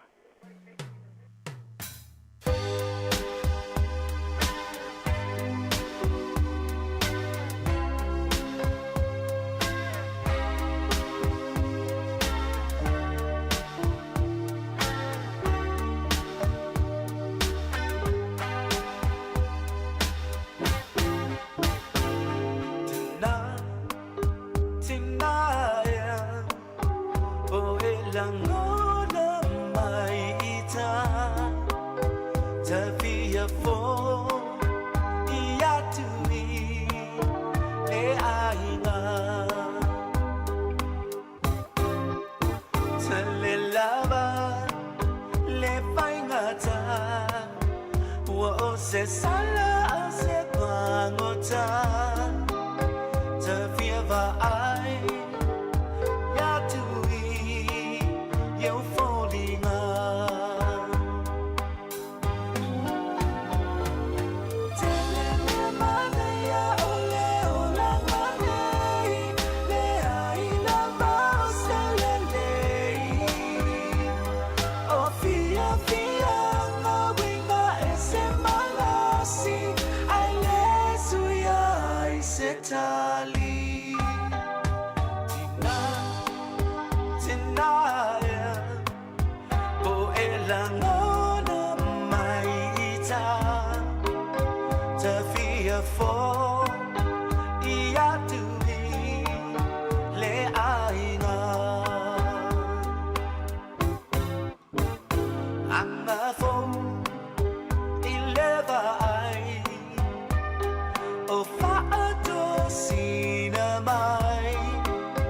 tale ioe via fo ia tu ia te oe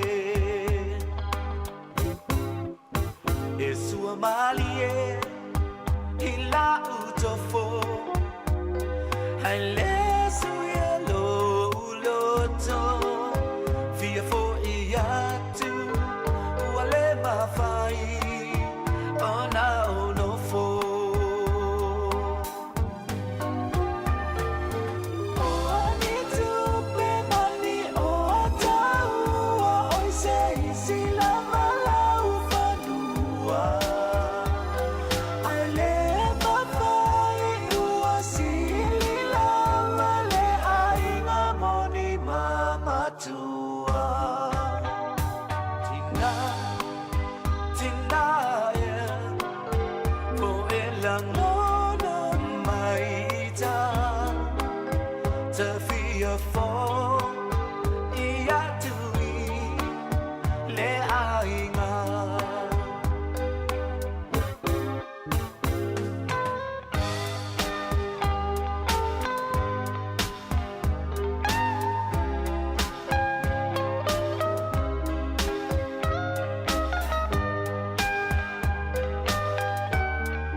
Tali Tina Tina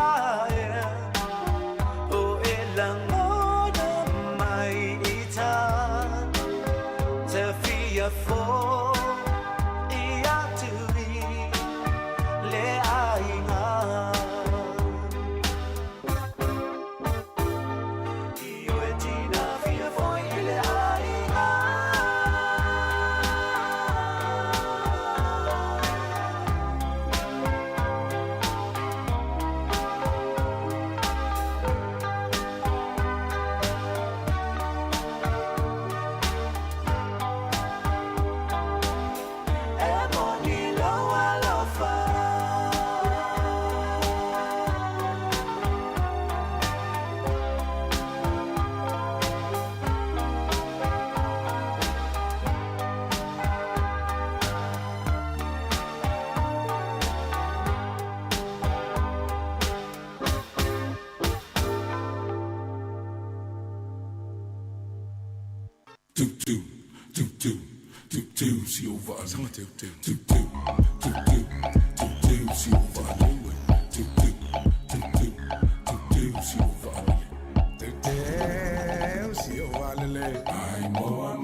Fayanga fasua sia tama o yei moinga afa amai amai se loti la le la vale la me le apa o yei la me phone where la mai se mana me we sai no mane sale to ni lumane awaina alaina asola de mata ina tu nele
Te whaatala whaatu o le whaapoponga o talafau ma le si ufonga le lau mua mo le nei vaenga o le au auli.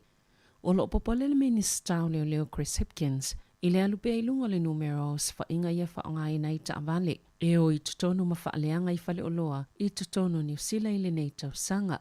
Ina ua ala whaia ne fo'i au ki lani le tae ona leila. Ai hawhea ngai manisi ngā o inga se tolu na tutupu le po ana po. Na ta wai leo se pepo wha amatalanga i le so. O lo la tausa so ina se ngā o inga le whale o loa le night and day. I le one hanga mall. Pe tu sau le tasi le vaveao. O le taimine i o lo wha awo pia so inga sa ili ai. Po ani mea tō tino mani o loa ua ngā o ia. O le isi ngā o inga na tupu le Whitford Road.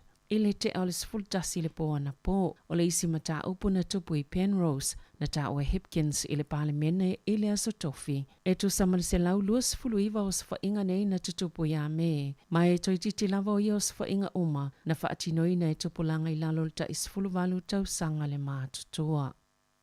Sana na ti atu leo le auti nei mō ma leo whainga luenga o ta avale al whale mai le St. John i Halsey Street. E lata i le taulanga wafui au kilani. Ona oni reporters whaalawe na mānono ai ni tangata sto lima. E to o whasa tonga fitia ma o lo istolanga tinga aina. Ma awina atu le whale mai tele miro moa. Ai to tasi e le ia a fia tele. Le na avele whale mai i au kilani. Na ta awele au nanga mo whaalawe whaafua se i mamui ni usila. O reporti na wha ate whaapea. E ye se vaenga na pai le o ngā tutono o kilani. I le te au leono le tau ana le la. Ma o loo wha wau i ai su enga. O le amawai tutono ni usila. A mata atu le whai unga o se tema. Le vaila au o le teko virimat. Mo le wha mai o le monkey box. O loo tamu whai fo i le te whaatu ora.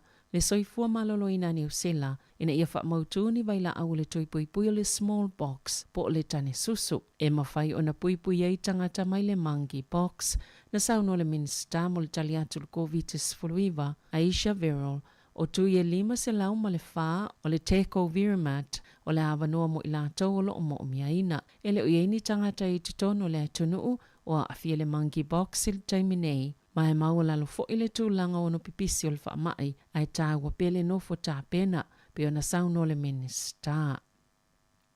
E to olua whiwhit sa lau walus fulu tangata fau na wha maoni al COVID-19 fluiva i te tono New Zealand. Pe o na iei wha maumongo le stofi e tu saimas fulsanga le matanga luenga o soifua maloloina. E to otolu sa lau tolus fulu ono tangata o lo tau fia i whale mai. A o lo o a fia le virusi. E to ono lo tau fia i poto mo ngā senga se tinga aina. To olua sifulu isi tangata na mali liu. A o lo o a fia le virusi. Mai lea to olua sifulu, e to otasi e tolu sifulu mo na tupu tau sanga le matua, to avalu o ta ifitu sifulu tau sanga, to ono ua o vato mal ta ivalu sifulu, male to otolu, eilu ngā atol ta iwa sifulu tau sanga le mātutua. E to ofitu le tu paoli i male to o sifulu tolu o tina matama itai. Elise tasi mai le tu ma lo o Wellingtone, e to o se lau fas fulu luais tangatolo fa amani al COVID-19 fluiva, Samalanga i fafu ai ua toi taliu mai New Zealand, pe ona tā ua le matanga luenga. E to otolu a fiselau fas fulu tangata na whaamaoni le virusi,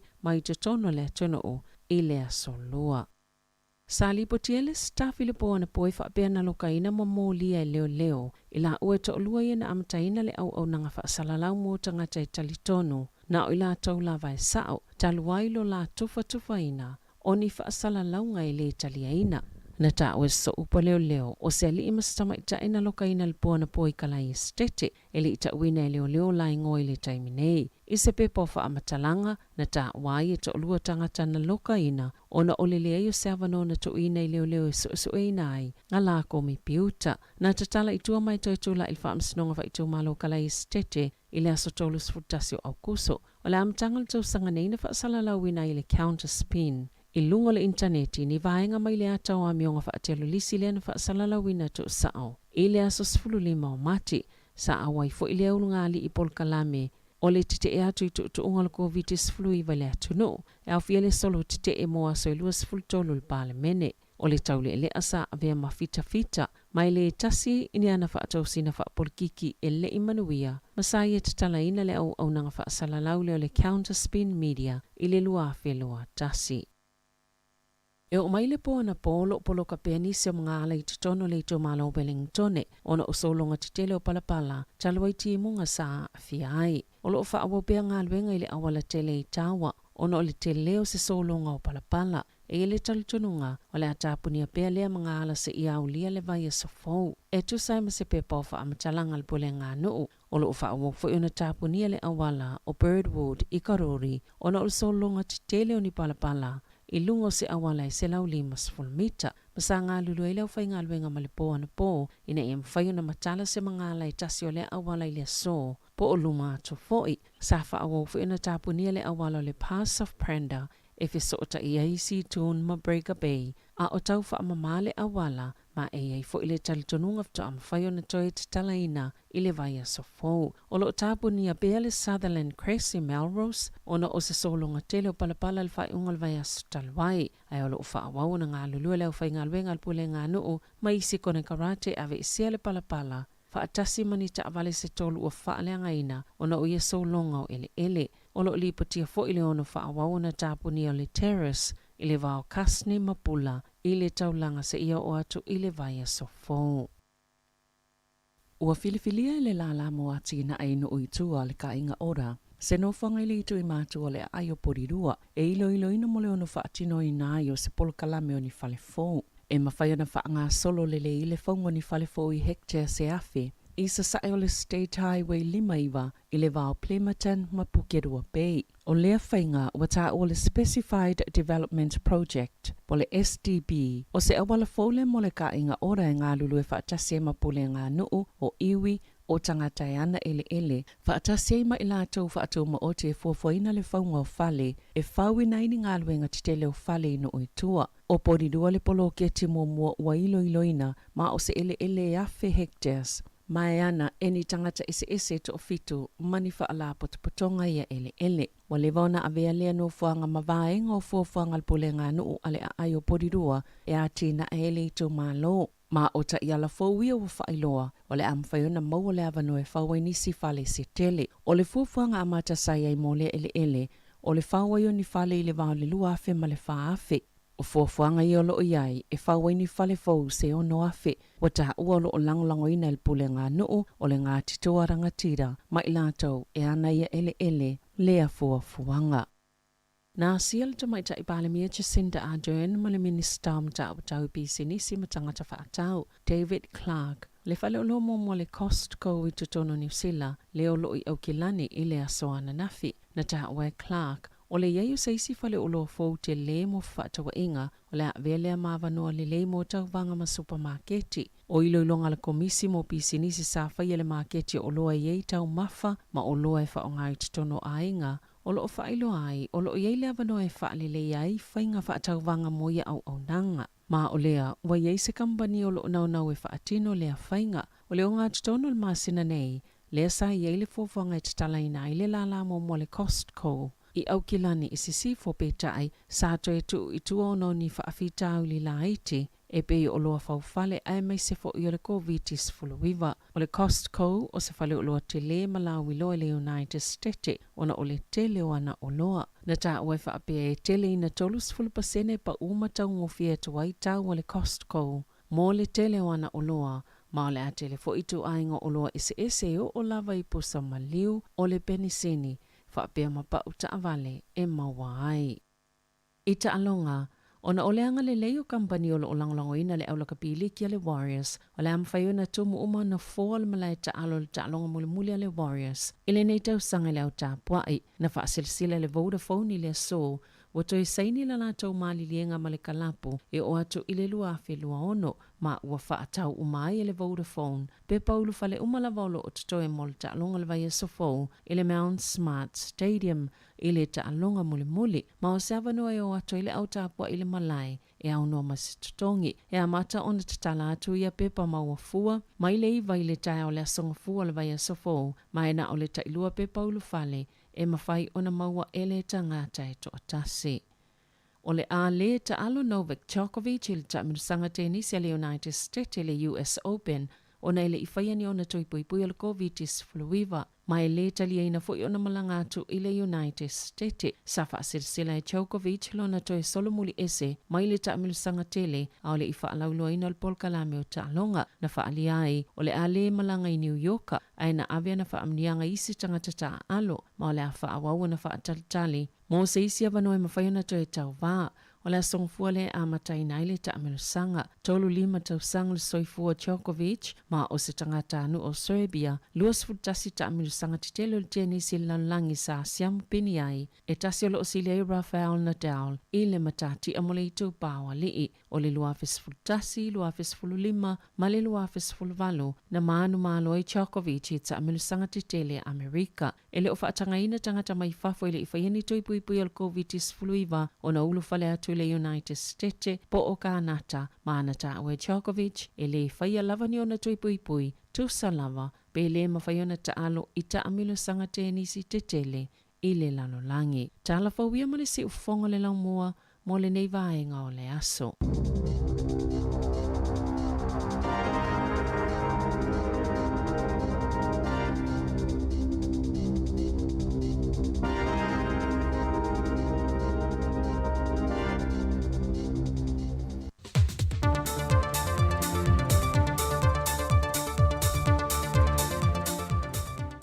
Whatalo whātui whātau tenga a mate le pa i o lo tātua tino o.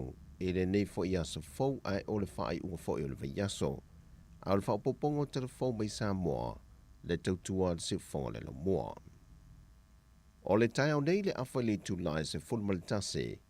O le a whātau nui nei se sauninga e te tāla loa i ai nai. Le ofisa fau o le whona whaavaya le tūmalo le tawhanga. E a mata whaanga yo iei ngā ruenga whai ma polkala me ma fuafuanga. Ale la tau fo ia te itasi miliona tā la, e polo keti whata te tia le malo moi tu malo te itasi. O le polkalame whata tia mai, o le tūlai awhas fulmalitasi tau nuu malo wal au lia, tā le tūlai se fulmale lua whaafeilo i atu e le sui o le tu malo le au wal au lia. So ai mal te talo whaafatai ma le whaapa iei no le ngā ruenga, e le sunga le whaafengenga ia Josefa au i le lea, o le toi ina whaatono le ka le sia whaapotonga kerisiano Samoa i lo tawhanga, o ia foi o le teitei whono, o le whono tele le ka le sia e whakasa. O le tala o le ngā ruenga, o le awhafonga ina le to whātu pola o le li i koki tuala, o ia foi o le teitei whono, le whono whaavaya le tu malo le tawhanga. So ai male launga whaapitoa me le malo, e whonga ina le fionga leota laki sio, le minister o mtanga bengo tina mata mai tai a tina e o afio anga maanga fiso tai. O le saunoanga whaaftai o la whonga ina le fionga le sui fai puli o le tuma lo, o ia foi o le tamai tai pāre mi o le atino le fionga fia mea nao mi mata afa. O na whai ule le wha moe moe i le asia singa le au wāl au lia mai moe nai, le ngā ruenga a toa le tuma lo ua mai a fausia. E te lese lave lave fe malanga inga le vao motu e lua Samoa ma Amerika Samoa. O lo talo ai leo whainga luenga a le company wa alele le antino. E na ia maua se tonu le lei mai whontanga ma whailua inga taita i o malo e lua. Len a mata talanoa ina le whailua inga i Amerika Samoa. Au le foi ua toe fuafua e talanoa mai Samoa ina ua toe tolu po foi. Le whailua inga i le masina fau.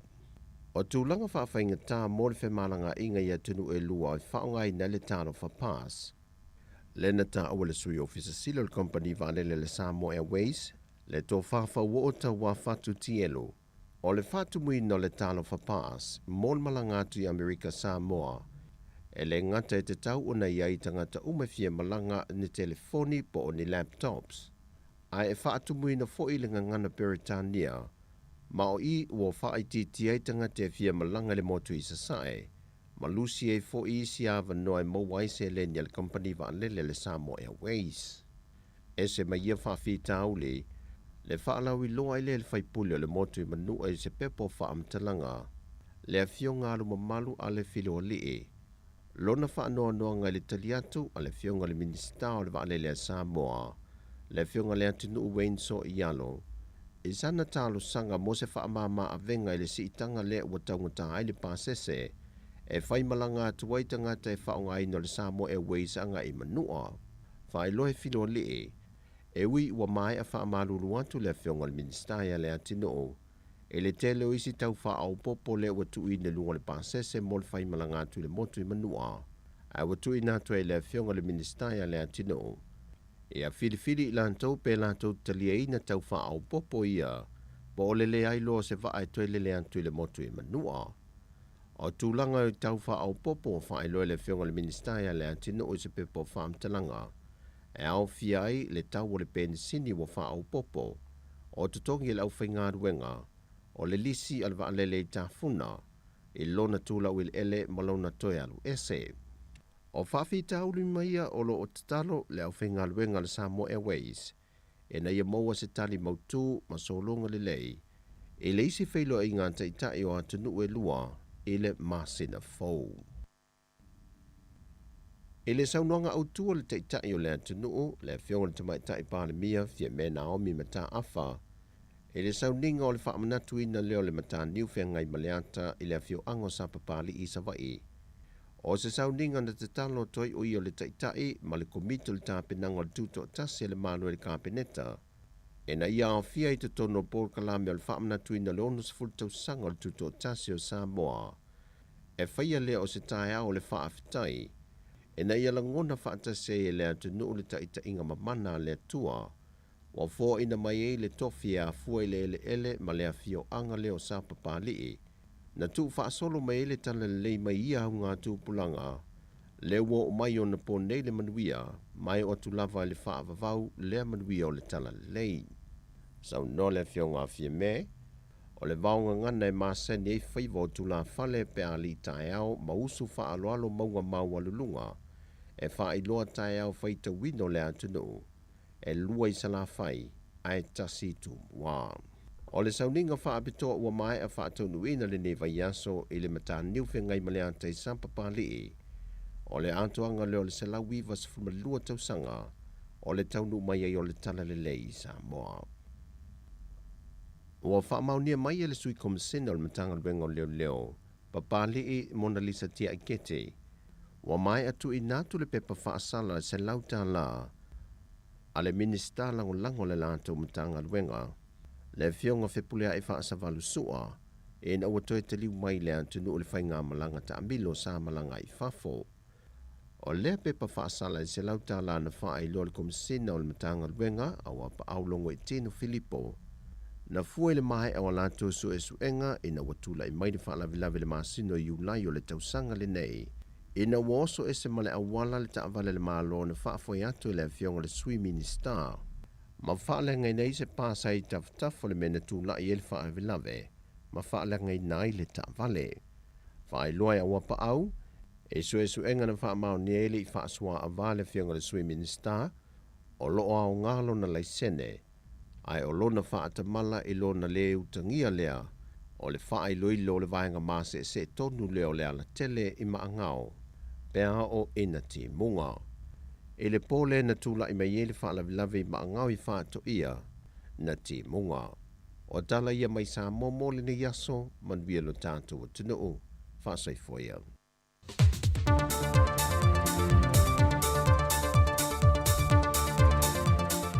Amalo atu le whaftai whafonga mai le tunu na ua mai atu ia le whaponga mulimuli o tātou telefou o le nei yaso, ia mesi fo i o le neiva yaso, ia toi whafonga iai le afo le tolu i le au li ana nei, i lon toi whaasalawina, ia mesi i tātou tala mai Samoa, ia e pei o na whafongin mai le sunga e atase sa Lam Sam, Ia toi fa malo atu le taimi le tātou atinu, malo lava le soifua manuia, malo foi le langi e mama.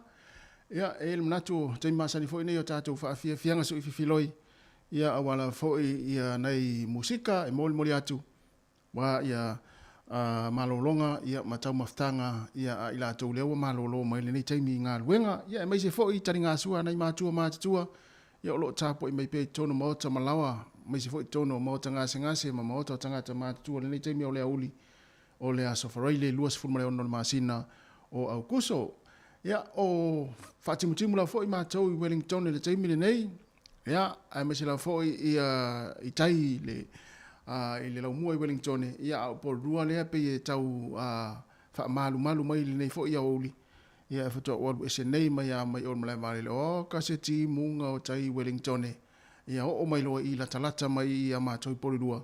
Ia o lea foi ua mata o na tau wha malu mai nei taimi. Ia ai o lo whaila foi mata uru nai timu.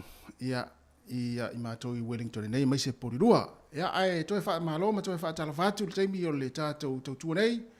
Ia o lea ua luas fultasi minuto o te enele tu lai se fulu mani lua. Ia toi wha talofa ma toi wha malo atu ngā lulue le nei aso. Lea ua te ale awhale aso i tātou i Wellington. Ia mai se foi New Zealand.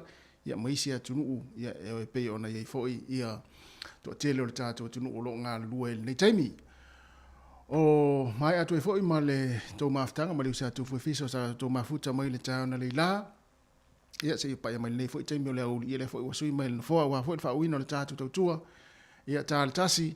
Ia ona whaatasi me foi lea tā pena mai le whionga ala wano ati lawa i tātou pukalama masani o le lalolangi o aso nei.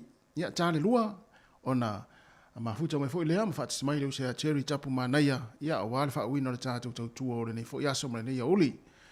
Ia se ia pai ala foi le tu la fa ia o poklame o tupulanga talavou e pe ona masani ai se ia pai le tu la lima ia ona mai alea o le tatu tu o le yaso ia ai o la wa vata vale le taimi ia na to te sila fia le foi le vaenga na te fa lu ai ia fa malo atu le foi le nei taimi ia ile wa taxi o upa ia o pasi malo la le foi le nei taimi ia e fa timu la foi ia ma ele o toa foi le savili le nei taimi.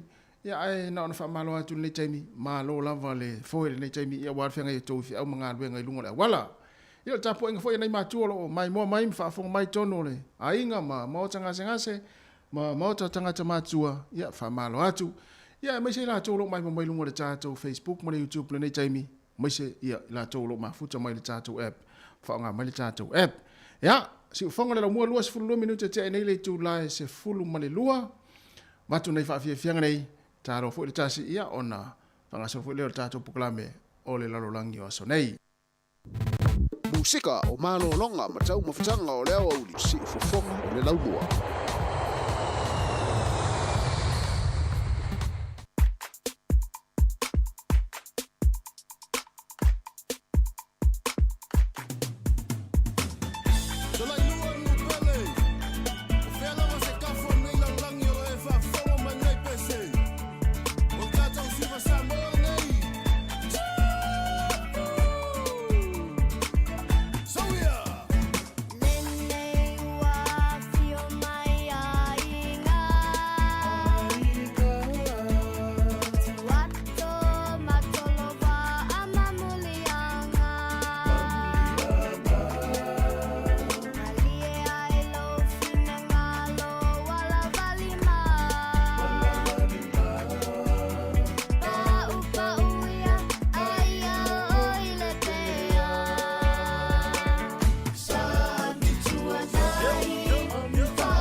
Whawhianga mani sunga ya Joshua Matu. Ia, manai pese nai mana ia fo ia whaalalo lalo ele utoto mawalunga ni Jamie. Ia, bea whaapea fo nai le italia lau sua. Ia, whaapea nai te fia siva. Ia siva ia i tatou pese nai.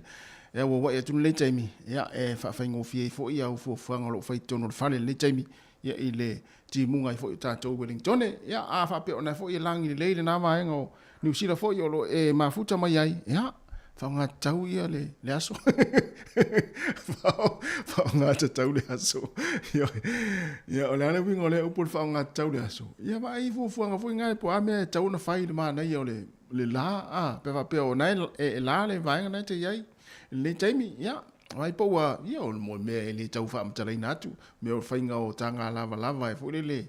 Ia, ai mai se fo i o le tapenei no le fale. Ia o whafol tonga la au, vele nai ia, i le vau. Ia pe mua foi le vau, pe fa pe ona e langi le lei ma susulu ma tango fiele la e le vaenga na te yai. Wai ma nei ya le ma na ma to si vaenga le fainga luenga le fia na nei. Ia ole matua mama mai ia lumo le fale sa matua a pe se tonga la au le i tua i uta va matua sa na usu le tai au matua vaoa ia ai watu ma na vatu.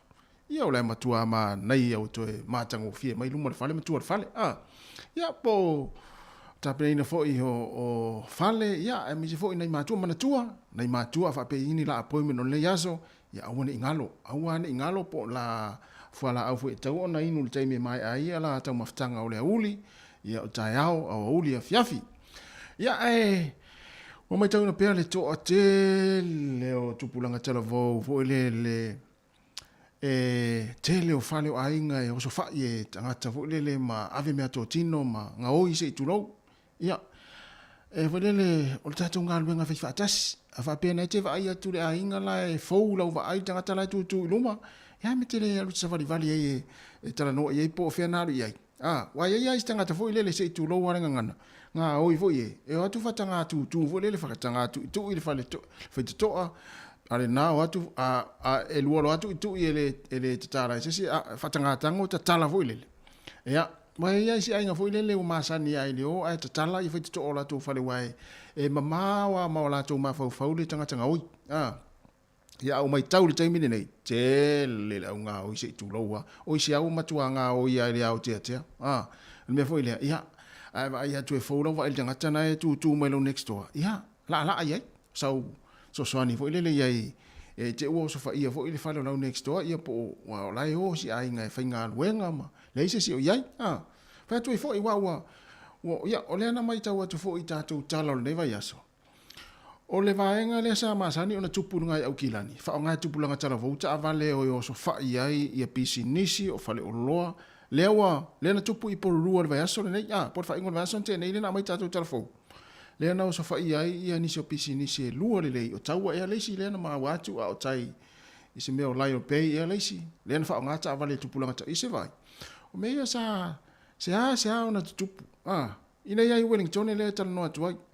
se ona tupu mea i fa nga ta vale tupu langa tala vau e o so fa i pisi nisi mo fale lo ia ai ona ua va ai tu langa i ua wari ai mai au kilani fale lo pisi nisi le ala ua wa mata ona nga ia tupu langa tala vau fai atu inga va nga fa pea ia na fa mana tu na mata tu na yo tatu ainga ia o lau next door mi se nai matua lo ia ton ia waile tai a popole mo tanga oi a lu atu fo le la matal fai to ala ina o nai matua fo le wole fai na tu ilunga ia o lai ton o fale nan fa mana tu vai nga fa pena ia ale wa to luas for 5 minutes ona tale o le tu la tasi ia fa tu le sunga Dominico tu maunga fa fetai te le lava va be fo ile sunga ile kopo ia si nama te vita kioa sianava ia po la felo ele pasi io ma lo are foi nei taimi o le uri ia mo to malava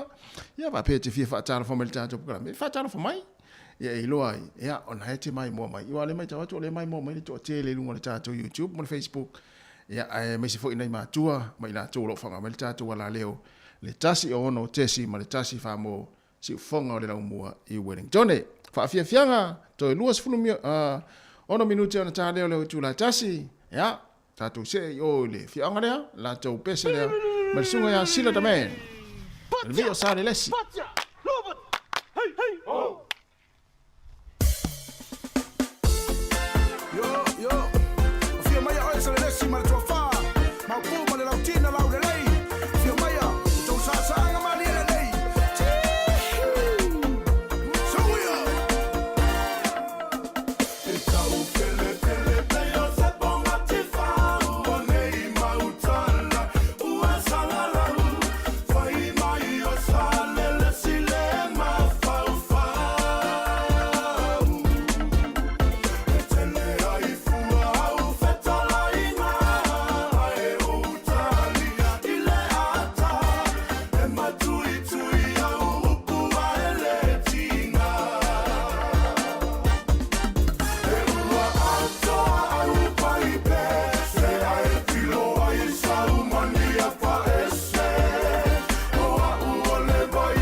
Musika o malo longa ma tau mawhitanga o leo au li si ufofonga o le laumua.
tonu ole nei malo tala tau ia te oe e mai mai ai no utino e amusia ai malo malo ia au e musu e i no sia ne i pei o sia li o le lulu e le fua ai malo malo ia e amusia ai malo malo ia au e musu e i no sia ne i pei o sia li o le lulu e le fua ai malo malo ia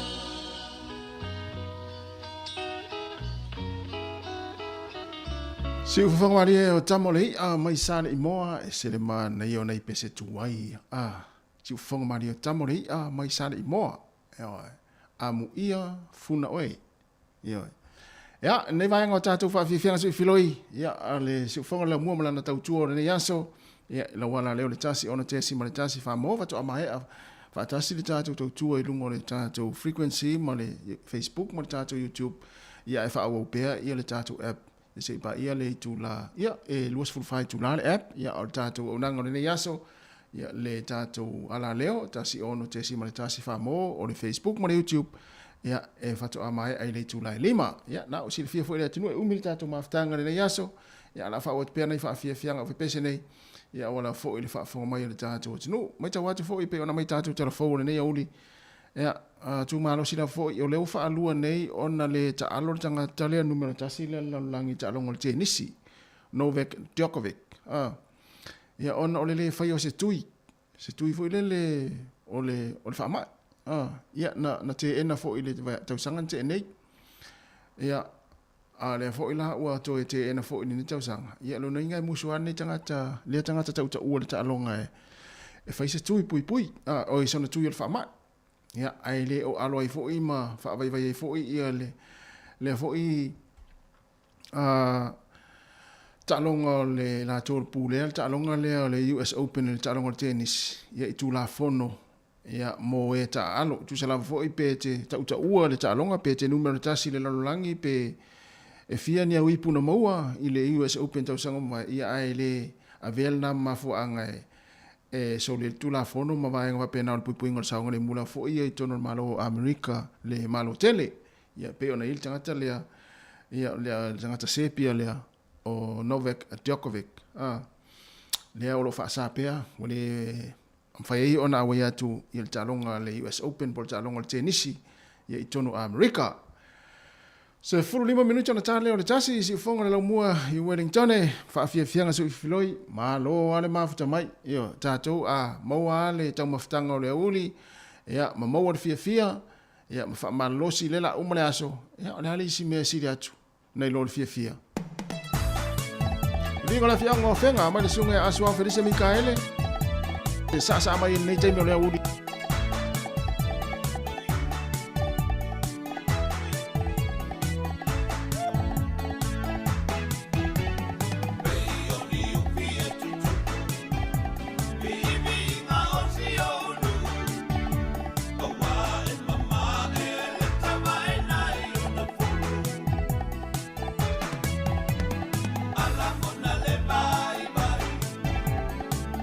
Mai no ai ai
Musika o mano longa matau mafutanga o leo au si fofonga o le laumua.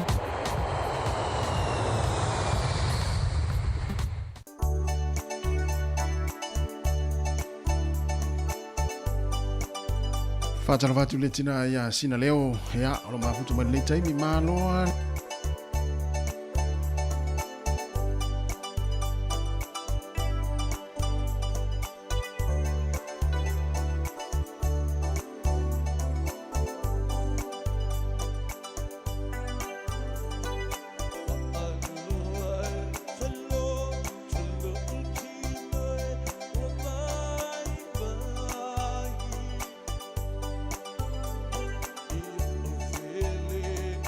Yeah.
tai mai sale mo sa tau falata ai le la tai ame ke fala kai for ke ye pai re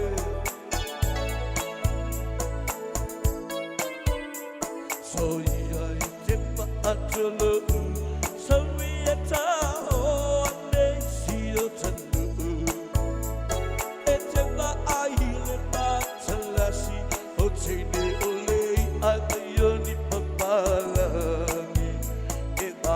solo itama itai ta alo ile tupe me amapsania I etele te ai se fa emi se look palo sila me tau sabi awe se panga leva ai se metinga tanda baila upe le apai ole apa atufa ai le aloi lo banat le masani mai asova sapa apele utao tu au oi se ia o ileoti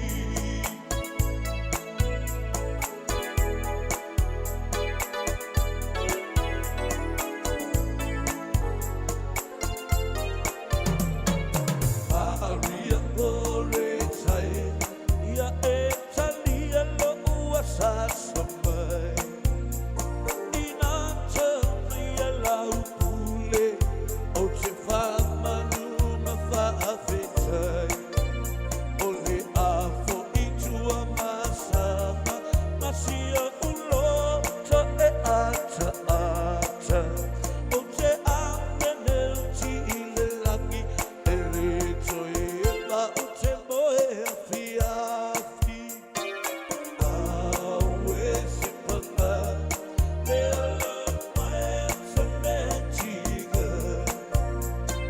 tala mai la upe le apai o le afa atufa ai le alo I le manat le masani mai asufa sapa apele utao tu mau oi se ia o leoti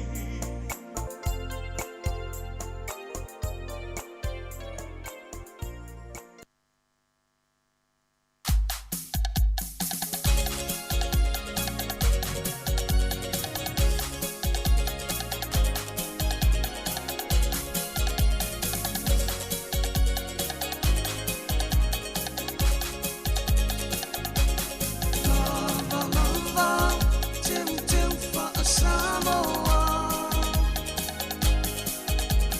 e sure sia po e ma eu le mana ia la upe mina mana upa anga ua mani e o sauia ua o me toe whairoto o me a sendo ua a e malolo na foia le tanga I whanua ua le vale po ia whaatala ia whaatala tala a mai se tala mai le ua le sie e ua fo I mai la marara sa eta amilo ia Samoa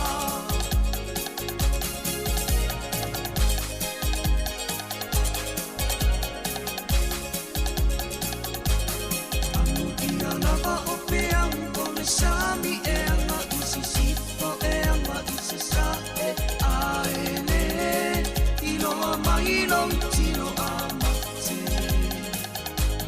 Malo fa tu e momo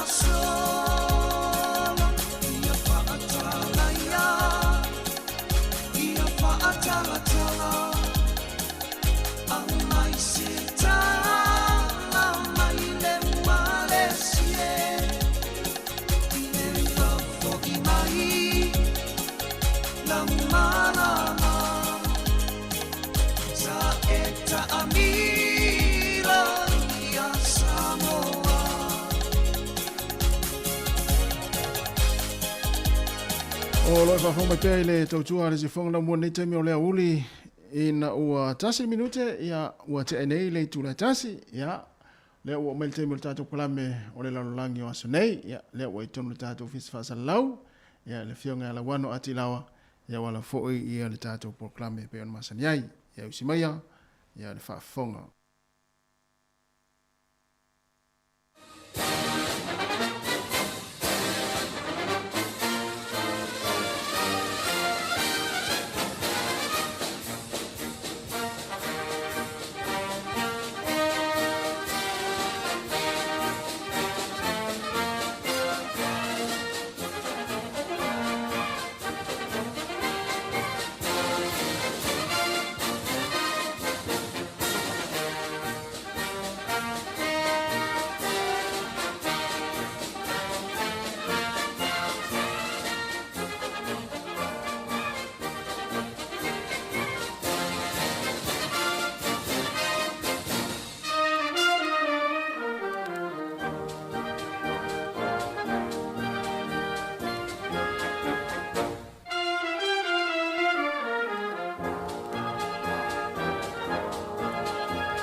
Ia fifilo fo ile nei tu la ma tau te whatalofa ma whawhelo e atu ile pa ia maru lau whafonga. Ma lo lava le langi mu ma le soifua manuia. Ia ele mo mano fo ile tātu tunu ile lau mua i Wellington nei. Ia ai tei nane fo i o isi ai uma o lo o atu ia ile malosi o le tautua le nei. Ale si ufongo le lau mua. Mai i lona ofisa whaasa lau au tū e nei i Parirua i Wellington. E o lea ua toe o mai fo i ti munga ma tūlanga wha le tonu o le tau i a mātou i Wellington nei, ma le nei vaianga o New Zealand i le nei fo i aso. Ai o le waloanga mai le ofisa o le tau e o le a wha waupea o na timu i a ma wha malu tūlanga o le tau mo se vaenga tele o le tunu i le nei yaso atoa. Ia ai whapea i fo i langa i atu i le whaai unga o le nei vai yaso. Ia ai atonu po o sa ia o le o mai o le vai tau e te tongo e ai lau o la au. O le ua toi o na yaso ia o na mai a leo le nei fo i masina lo na valu o le tausanga o au kuso. Ia o matatou tu vai atu ai le amatanga o le spring i lea so mua o le masina fau o setema. Ia ai whamaloa le on sai, ia male whaapale pale nei tūlanga wha le tonu le tau o whai asi umi, po ia tātou i winga lolo wā le tau i le nei vai taimi. E le nei whaapoponga o le tātou por kalame, ia o le a mofo i ona oto i nā tuai nisi o mea sa tupu, ia mai o lo o tupu maali li mai vai whanua o New Zealand ei. Ia ona tātou se atua i lea i isi fo i tūlangi o le laulolangi e pei o le Pasifika, mani mea o tupu mai ai, ia mai se fo i o isi vaenga o le Kelope. Ai e mua ona o whaafeilo i atu i le sungai atasi tui tulovaa, le fo i o lo soso ni mai le tui nātu le tātou Paul Kalame i le nei vaenga o le aso. Ma lo lava le soifua mluia lau sunga tasi i whaaftai le soso ni mai i le tātou Paul Kalame. Ia, whaatana whaatu fo i marenga whaalolo i lau whionga wano, tai fo i lau mō pēlo soifua lau li lei, ia wā fo i le whaauino le tātou proklame pēo na masani ai. Ia, ma lo lava. A whai e toi taliu mai le tātou whaasara launga, ia, ona whaafonga mai lola lea i le whaapoponga fau o le lalolangi o aso nei. Ai usi mai pēr le whaafonga.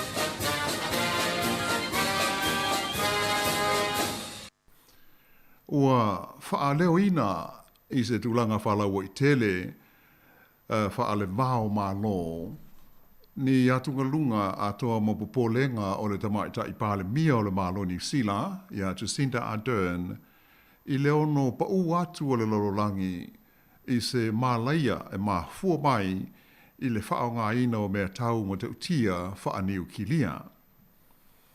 O se talanoanga a Jacinda Ardern ma le newspaper i ngoa o le Guardian, ua ia whaatalo ina ai mālo uma e iai a lato wa penga ma mea tau whaaniu kilia ina ia whaai tete ma tau mo whai e tau fiofi ia ni ngaio inga e ono palasi e tuwai le lalolangi i se tūlanga e whaingo fia ai o na whaatafuna ina e le mālosi niu kilia.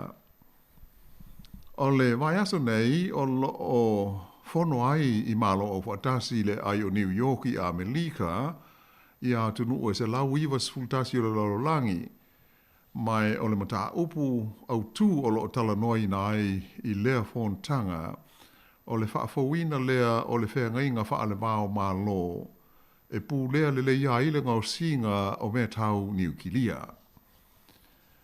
Nā ta uai e Jacinda Ardern i le lipoti salo mia i le newspaper le nei o le Guardian e whapea e taua i a talanoanga nei i tonu o malo au whaatasi mō le toe whaaola ola ina o le whengainga mō le whaaititia o mea tau whaaniu kilia a malo mātunu uia o loo iaia lato wa o penga whapea. Au ua matua mo o mia lava i le lalolangi ia se tūlanga whapea i le nei taimi o le soifuanga. Sa whaamawaina fo i le pāle mio New Zealand, ua iai nei le lalolangi se tūlanga o pitosilio na whaingo fie o na whaatafuna ina e le malosi niu kilia na ilo seisi lava taimi talu mai ia le Cold War o le vai taimi fo le nei o le whe māsalo salo a i o mālo o sa sae mo sifo o le lalolangi. Na whaalia mai fo i le tamaita i pāle meo New Zealand i lea whaasara launga o le aliali mai o whaale tonu o onga i le whawhialo a i o mālo te tele ma mālo losi le nei taimi ma le toa lia o talanoanga whaale vao mālo e winga i le pūlea le leio a penga mālo losi. Wa tilia iau na tele ia le awanoa e ono tupu mai ai se mala e au wala i le whaonga ina o ia i tu a inga o mea tau ma te utia. O loo whaalia manino ai foi e Jacinda Ardern lona ta ofi e matua te tau ai le United States o Amerika, whaapea le malo Lucia, le malo Saina, o Falani ma Peretania, o na ngarulue whaatasi e tau fiofi le ono pa uatu o le lololangi i se malaia whaaniu kilia. Sa ia whaalia foi e matua te tau lawa i malo te tele o le lololangi o na talatala noa ma maari lie i se whengai ngalau tele e pūlea le iai le whaititia o ia i tu a inga o au penga. E le ngata i lea, ai sa whaalia fo i e Jacinda Ardern o New Zealand, o lo iai i se vaenga o le lololangi e whaingo fia tele o nā fia mā whaina i kasa o ona mai mea tau niu kilia. Mai na ia whailoa atuai i le lololangi, ia mafua angai matua po pole ai, ma te e mā losi le nei atu nuu le titi, i le mata upu le nei winga ini mea tau whaaniu kilia. Sa matua whaamanino le lei fo'i le tamaita i pāle mio New Zealand, ia le te leo taimi sa whapeo na whaina ai tangata ma o lātou ele, a to fo'i ma o ngā sami o le vasa Pasifika, ona o mea tau niu kilia i aso o mawai. Mai o le mafu angalea ua ato ai le tautasuru 5 tausanga, talu o na whaailoa whalaua i tele le malo New Zealand, ia lana whainga whaavai e te atuai i mea tau niu kilia, ma tu malosi ai fo'i i tu langa whaale mao malo, e una ia i tau whainga e whaasaina ai ia I tu a inga o a penga. O stasi o tūlanga o lo aleri mai I New Zealand nei taimi, ua whengai nei le malo o New Zealand, ma se mata upu e whaono polo ina ai e le whaamisinonga, ia lona tutongi nātu leo se taui mawae, I se li I na tuua ia se I le whaisio tio se tangata ua lata nei I le whase furu tausanga del wai. O le li o loa fia le neimata aupu e suafa ia Alan Hall, na wha mao nia e le wha amisinonga, ia lona solitula fono I le whaisio tio le tangata I ngoa ia Arthur Easton, I se osa wha inga sa whaia I le tonu o le whale o le tangata I le tausanga ia fe iwa se lau walu se fulu mo le 5. Ai o le masina te ruai, le ana wha le au ngai na ai, ma so loia e le wha amisinonga mau lunga New Zealand, ia mō dianga, a toa ai ma le wha ai unga e nofo sala I le whale pui pui le nei ali o Alan Hall. O le mai aso neila, le ana wha mau nia mai ai, o lea ua whaia ia se tangi a le li le nei, mō se taui e tusa ai o le tuua ia se o ia I le nei wha ala lawe. Ia ma le mau wai o tausanga e tele o lona o langa I le tonu o le whare pui pui, I se soli ngā tūla whono nā te le I whaia. O le whamtalanga o le neimata upu e whapea o le tausanga e awhiwa se lau walu mono, ai whaato a luas fultolu tausanga le matua o Alan Hall, le ana wha mao ni ai e le whaamisnonga mao o lunga, ia lona soli tūla whono I le whasio ti tangata. Mai se fulu ma le iwa tausanga sa soo o tuli lona whaasalanga lea I le tonu o le to ese, ona o se soli tūla whono na ia te ena pea, e o mai a I le so. O le so loia ai e le whaamasnonga mao o runga New Zealand o lea mata upu, ua whaapea ai o na te tala I tua le nei e lii, ua sa o loto ua le o toi nofo I le to ese, ia whaapea fo I ona matala ia ona fianga wha ale tula whono sa sai se tia ai, taru mai le taimi na wha maoni ai lea wha ai unga. Ma lea ua tu inatu nei la ia sana talo sanga alo ia I le minista wha amisinonga mo se taui o aso ma taimi ua mau o lona soifua ona o le tua inga se o ia I le nei wha ale lave. O le taimi nei, o le minista le ua iai o wha amisinonga le malo New Zealand, o le tamatai Maori e soa wha ia kiri tapu Allen, o ia lea ua whengai nei ma lea mata upu, e pei ona sila fia e le 11 talu ona tō fia o ia, e le pale mia ia Jacinda Ardern, e sui tūlanga atu ia Chris Fafoi, lea sa tele tausanga o avema minista o le wha amisinonga, ai ua whaase e tua ngalu mai ona to finga I le kabineta ona e le to e tau wā o ia I le palota I le tausanga a sau. Nā whailo mai e se ali I leo su e sa a fia tele ai I le mata opule nei a Alan Hall, o le li e sofa ia Tim McKinnell, e iai ia ni ta iala wha apitoa le malopo le kabineta e tusai o taui mō mata opu wha ape nei. Ia mai o lona ta ofi, a whai e tausi sia pēr ta iala nei, ma whai ngā wha mai le ma lo, I le fuafuaina o se taui mō le li le nei o Alan Hall, ma ta lia le minsta le tūlanga ma tau tia sa whea ngai ai mo ia.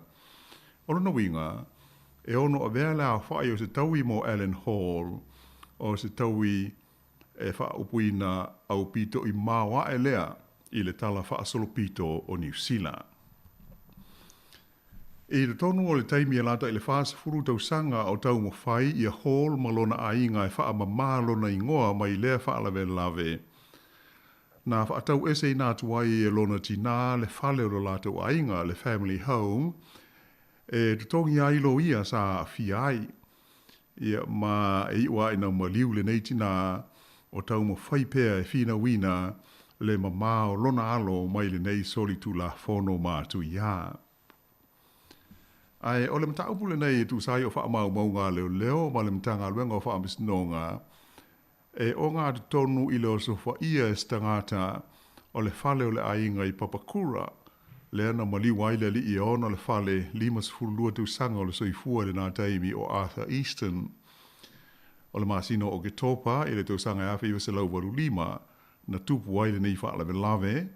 Mai sa awhi ai fōi ma le whanau tama te lo vau le nei li i se leo se wha le nei sa wha ngai nai ia se tu ai ngā nei fi umi fo le nei e ta ua o le bayonet e wha awi pi le ngutu o se whana.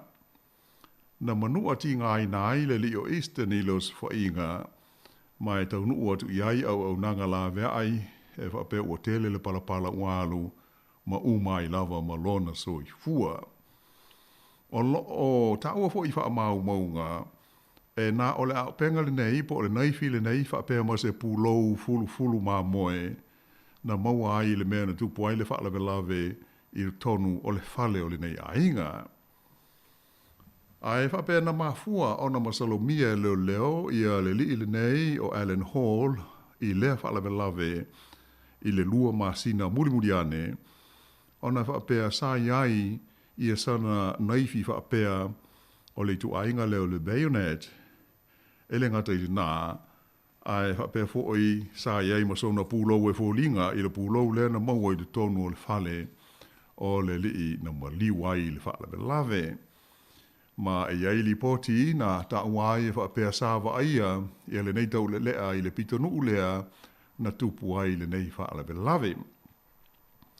Sa whaalia fōi e le li lo leo su o Tim McKinnell, sa tele lava i le mau whaafi tauli i le whaangaso longo su e ngā leo, ai moise o le whaatala no ina o le li le nei o Allen Hall, o na sa ave uma i ai māsal sa longa o leo i a tia, ai pei tai o le nei tau le lea e a awhia i le ngase whainga tā ho i le nei e ta ua o le autism disorder. O le whamtalanga o le tangata na whaapongai i leo swainga na maliwai Eastern, a to ai mani whamtalanga au tū, mai se mori mau sa iai i le vai mea tonu na tupu ai le whaalave lave, e whaapea sa nā tia e leo, e le i whaai loa ina i le taimi o le whaamisnonga, mai uai ina whaia le whaai unga le jury, e soli tū la whono i a hall, i le whaisio tinga o Eastern i le awhi iwa se lau o luono. E taru mai la le nā taimi e wha lima o na apili e la ingo hall i le nei wha ai unga a le wha amasnonga ma urunga. A e wha toa wha lea o ngā ina e le wha amasnonga i le wha ai unga i le masina o uni o le tausanga nei. O le tamaitai wha amasinu sili a Helen Winkleman na whea ngai malilo i loina o le apili lona lima le nei i Wellington. Mai o lana wha ai unga na ia tā ua mai ai, o le neima tā upu o se wha amasinonga sā se o na whaia, ua whanau mai ai se tūlanga ma tia o le lea mi o tonu, mai ta tau ona wha lea o ngā ina. Sa wha mawhaina ai e le tamaitai wha amasinu sili, le wha atamala o le itua le mālo, ina ua nā tia ia mōri mau, o le mafuanga lea, o le malosi, ma le vai o le whinaunga a le tū te te. E le ngata i lea, sa ia whaalia fōi, o le mōri mau o leo e winga i suenga, ma le whaatala no ina o le na mōlia, sa le tau lava o na whaao ngā ina, o na o le tele o taimi sa whaiai e suenga, e le iai se lo ia na iai, e a mai ai fo taimi e le iai ni wha mau maunga le lei. O le au te lenga la o le wha ai unga al wha amsinonga mau lunga e matua manino mai ai e le i mawhai o na wha taunu uina i le mata upu le nei i e tūlanga uma tāla whea ngai o le ami o tonu o na o le vai ma le leanga wa o la tauna fiai po o se whainga mauti no foi e tawa ina mawai se tasi e tua ia ma nofo salai i le tūla whono. Ia ausi mai pēr le whafonga.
Ile toe whaawa winatu la o le tātou tala. Ua whaamaunia mai e le vaenga o le puipuinga a le malo New Zealand, le New Zealand Defence Force, ia le bariwai de tonu o Ukraine, o se fita ta ai lua a le malo New Zealand i le vai aso nei.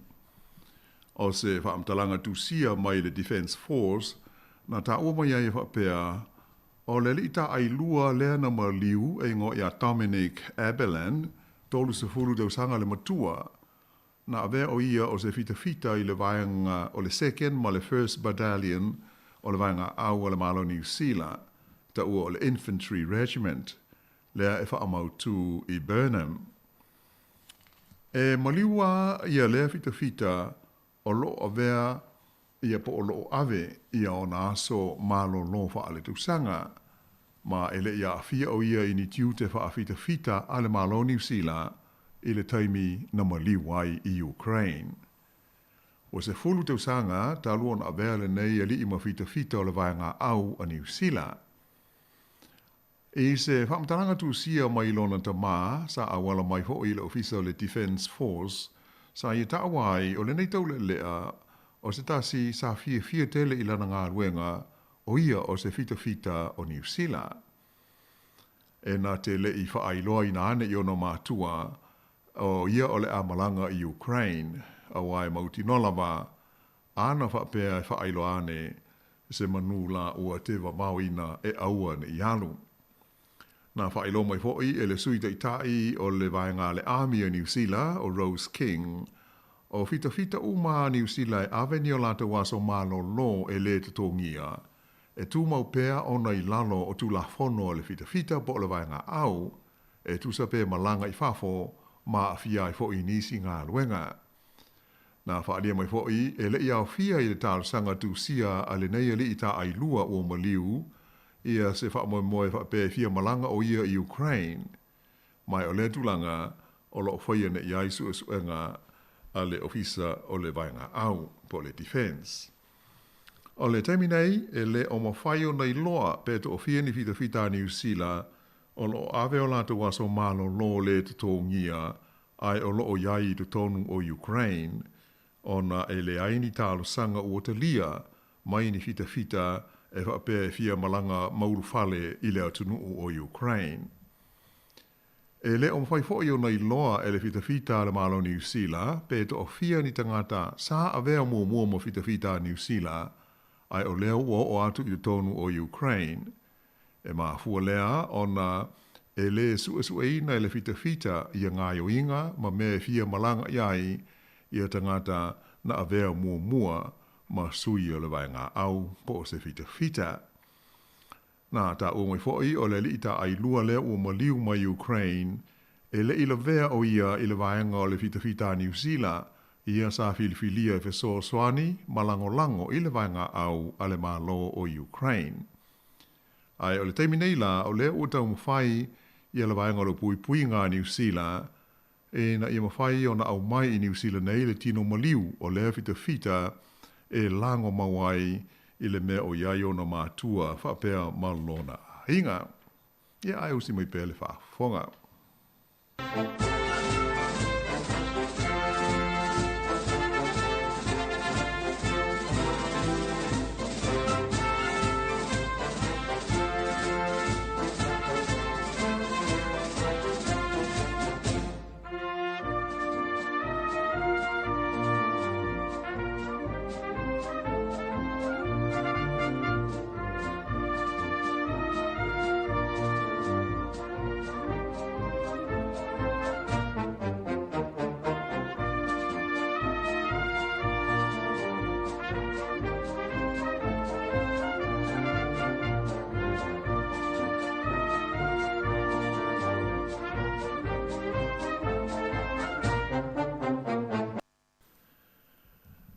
I le whaawawina o le tātou polo kalame, o se lipoti mai i le atunuu o Vanuatu i le Pasifika. Nā tā ua mai ai e whapea, o le asolua o le māsina fou o se tema, lea ua whaatulanga ina le whaamasinonga māwalunga lea atunuu, e a mata ilo i nai i le mata upu o lo lui na e foi pule to o luas fulfitu o le palemene ia le fuafuanga ma le whaaiunga na tōlo pōi na i tau alumanga o le palemene o lea tunu. Sa whailo mai i se lipoti a le vaenga o le Pack News ma le AFP e whapea o le whaaiunga le whaamasino Silio Vanuatu o Vincent Lundberg o tusa ma le tulafono ia le tarusanga le nei e pei ona whaaunui na i e whai pule to o luas fulfitu o le tua ngai. La tau te e nai le whainga na tōlo pōi na ai whaafua se i taurumanga o le palemene i le vai aso na te nei. O le whinaunga le nei e a awhiai le tāla whea ngai pe le ai ma le tulafono o le whautuanga sa tu ina atu le carpeneta i le lipele stene o le malo Vanuatu o Nike Vura Baravu ina ia whapena o na whaataape ia le maota o le palemene. E manatu le tua ngai o le nei ngai o inga le li palemia o Bob Lauman na mafua o na musu e maua le tua ngai le avanoa e whaatino i nai se lātou lafo o le whaatua ina o le palemia malana taita inga o le malo le tunu au e manatu le tua ngai e mauti no lava e whaia ina ai le malo. O Vanuatu mo le silafia o se tunu e mātelea ina file mu mato o maalia o na ubwhai ai whapea fōi o na tangata peitai o las foreile tuai na whaafua se i ai o na adia ni mai le nei vevesi whaubwhai o malo ina ua whaata ape ina whaafua se i le palemene o le tunu. Whaailoa ai e le taitai o le tua ngai, le li whai pule i ngoa ia Ralph Vanu, o le nganga o le lātou tālu sanga o whaia matu inatu i le whaamis nonga maulunga, ina ia toe whaato o file mu ai tūlanga vevesi, ia o amata o na ali ni mai i to tonu o la lātou o tunu. Ia peitai la e umane le iloilonga, e pētalia e le whaamis nonga maulunga, pe le ai foi ia le mata opule nei ai a fai e le te lia o lona winga e de tau ona to e whai ngā pālota a le tunu o Vanuatu e fili ai ni sui fōu o la tu palemene i do tonu le onu se furuaso talu mai ia le aso na whaata ape nai le palemene i le vai aso na tuanai e tu nei. E lesi vaenga o le tātou tala mō le nei hoi tu la. O le taua i le tunu o Ukraine e pei o na wha wau pēa e o mai i le taimile nei. O le ua atoa le lei lava i le vai aso le nei le ono masina talu o na ahalieri mai le vevesi po o le taua. E pei o na silofia o le aso lua fulwha o Februari le ana amatai o nos fo ia ma tui i puru mānolosi a Lucia ia nuu maa ai o Ukraine. O le autu ma le mafuanga o le oswainga e pei o na safa ai loa alo ia mai e Lucia i le nata imi e whapea e na ia tafi e se ai ia tangata ma pūlenga whaapau i le tonu o le atunuu o Ukraine. E mai ui i le whaitau miliona o tangata ua tuli e se ai ma Ukraine o na o le taua, ma le fia se lau afe o isi ua maali liwai, ma le fia piliona tā la o le taua mea ua whaaleanga ina ai le nei taua. Ai, e o mai a i le nei taimi, e le aini fōlinga e vave o na maua sei unga. Ona ele ngata ina whaawau pēa ma mālo losi o so whainga le fita Lucia i tu SS o Ukraine.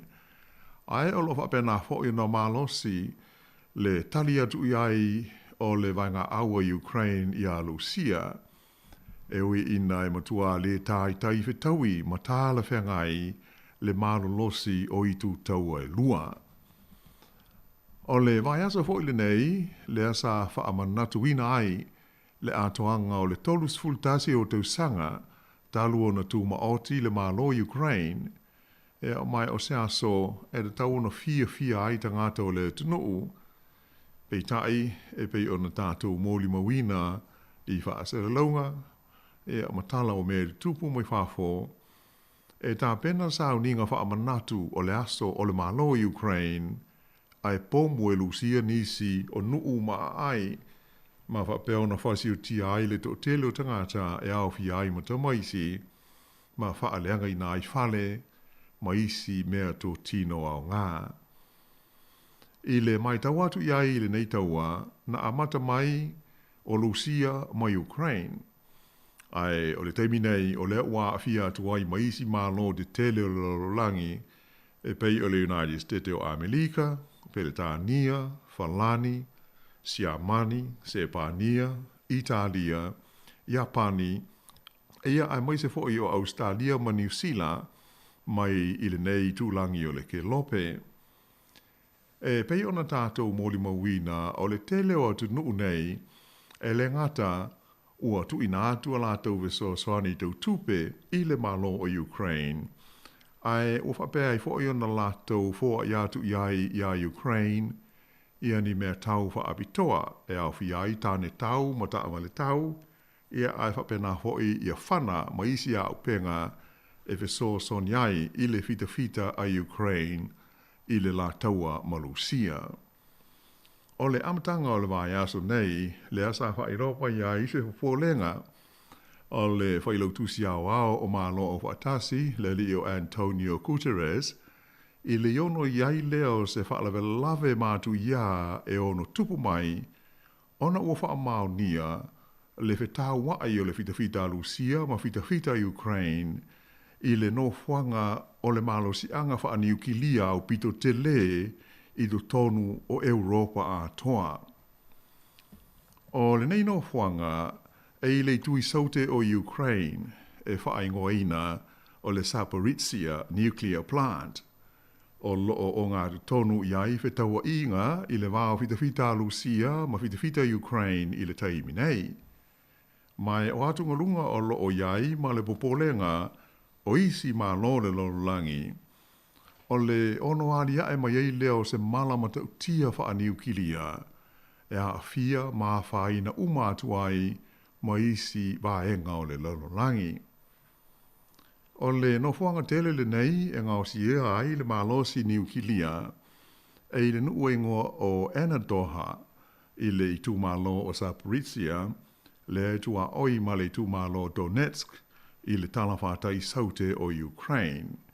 E lata i le peninsula ho i le nei whaingoina o le Crimea. Le vaenga tele lea o Ukraine na whaoa wha malosi e Lucia i le varu tausanga te luai. O leitu malo le nei o Zaporizhia, o le tasiale nei vaenga na mua o na no foia ma pūlea e vaenga au mo fita Lucia, ina ua whaatoa a mata le latu o swaingo Ukraine i le masina o Februari. Ia mai e li whaingata o na iloa i le mafuanga. O se lipoti le walis whaasa lau a Peletania, le BBC, na taua ai e whapea. O le masina o mati, le ana amatai o na pūlea i le fita Lucia, i le nofuanga le nei o le malosi niukilia i Zaporizhia. E wha malo si ai i le whana e fita Lucia i a insinia, a toa matangata whai ngā ruenga uma Ukraine e ngā runue ai i tonu o lea no whanga.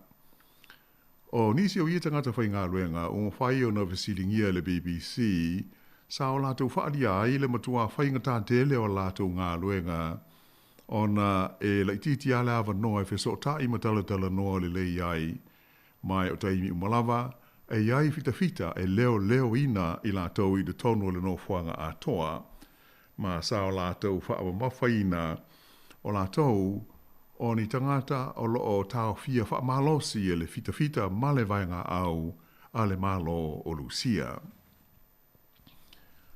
Ai o se lipoti le CNN na ta uma iai whapea o loo mamafa pea whetaua i ngai tu e lua, i vaenga e tūlata i le no whanga le nei, mai ua tua i ai e le malo Ukraine i a Lucia, i lo lātou whaongai na le no whanga le nei o le malosi niukilia, e whai mao lātou talitai na lafi ai le tonu i a fita, ma paha pēr fōi o na whaia mai ai ni a lātou os whainga e whaasanga i a Ukraine, i le manatu e le mawhai o na tali atu i ai Ukraine ina ne ia whaina ai ma whaalengaina se tasi o afi de tele ni ukilia i ono o loo iai de tonu o lea nofoanga tele.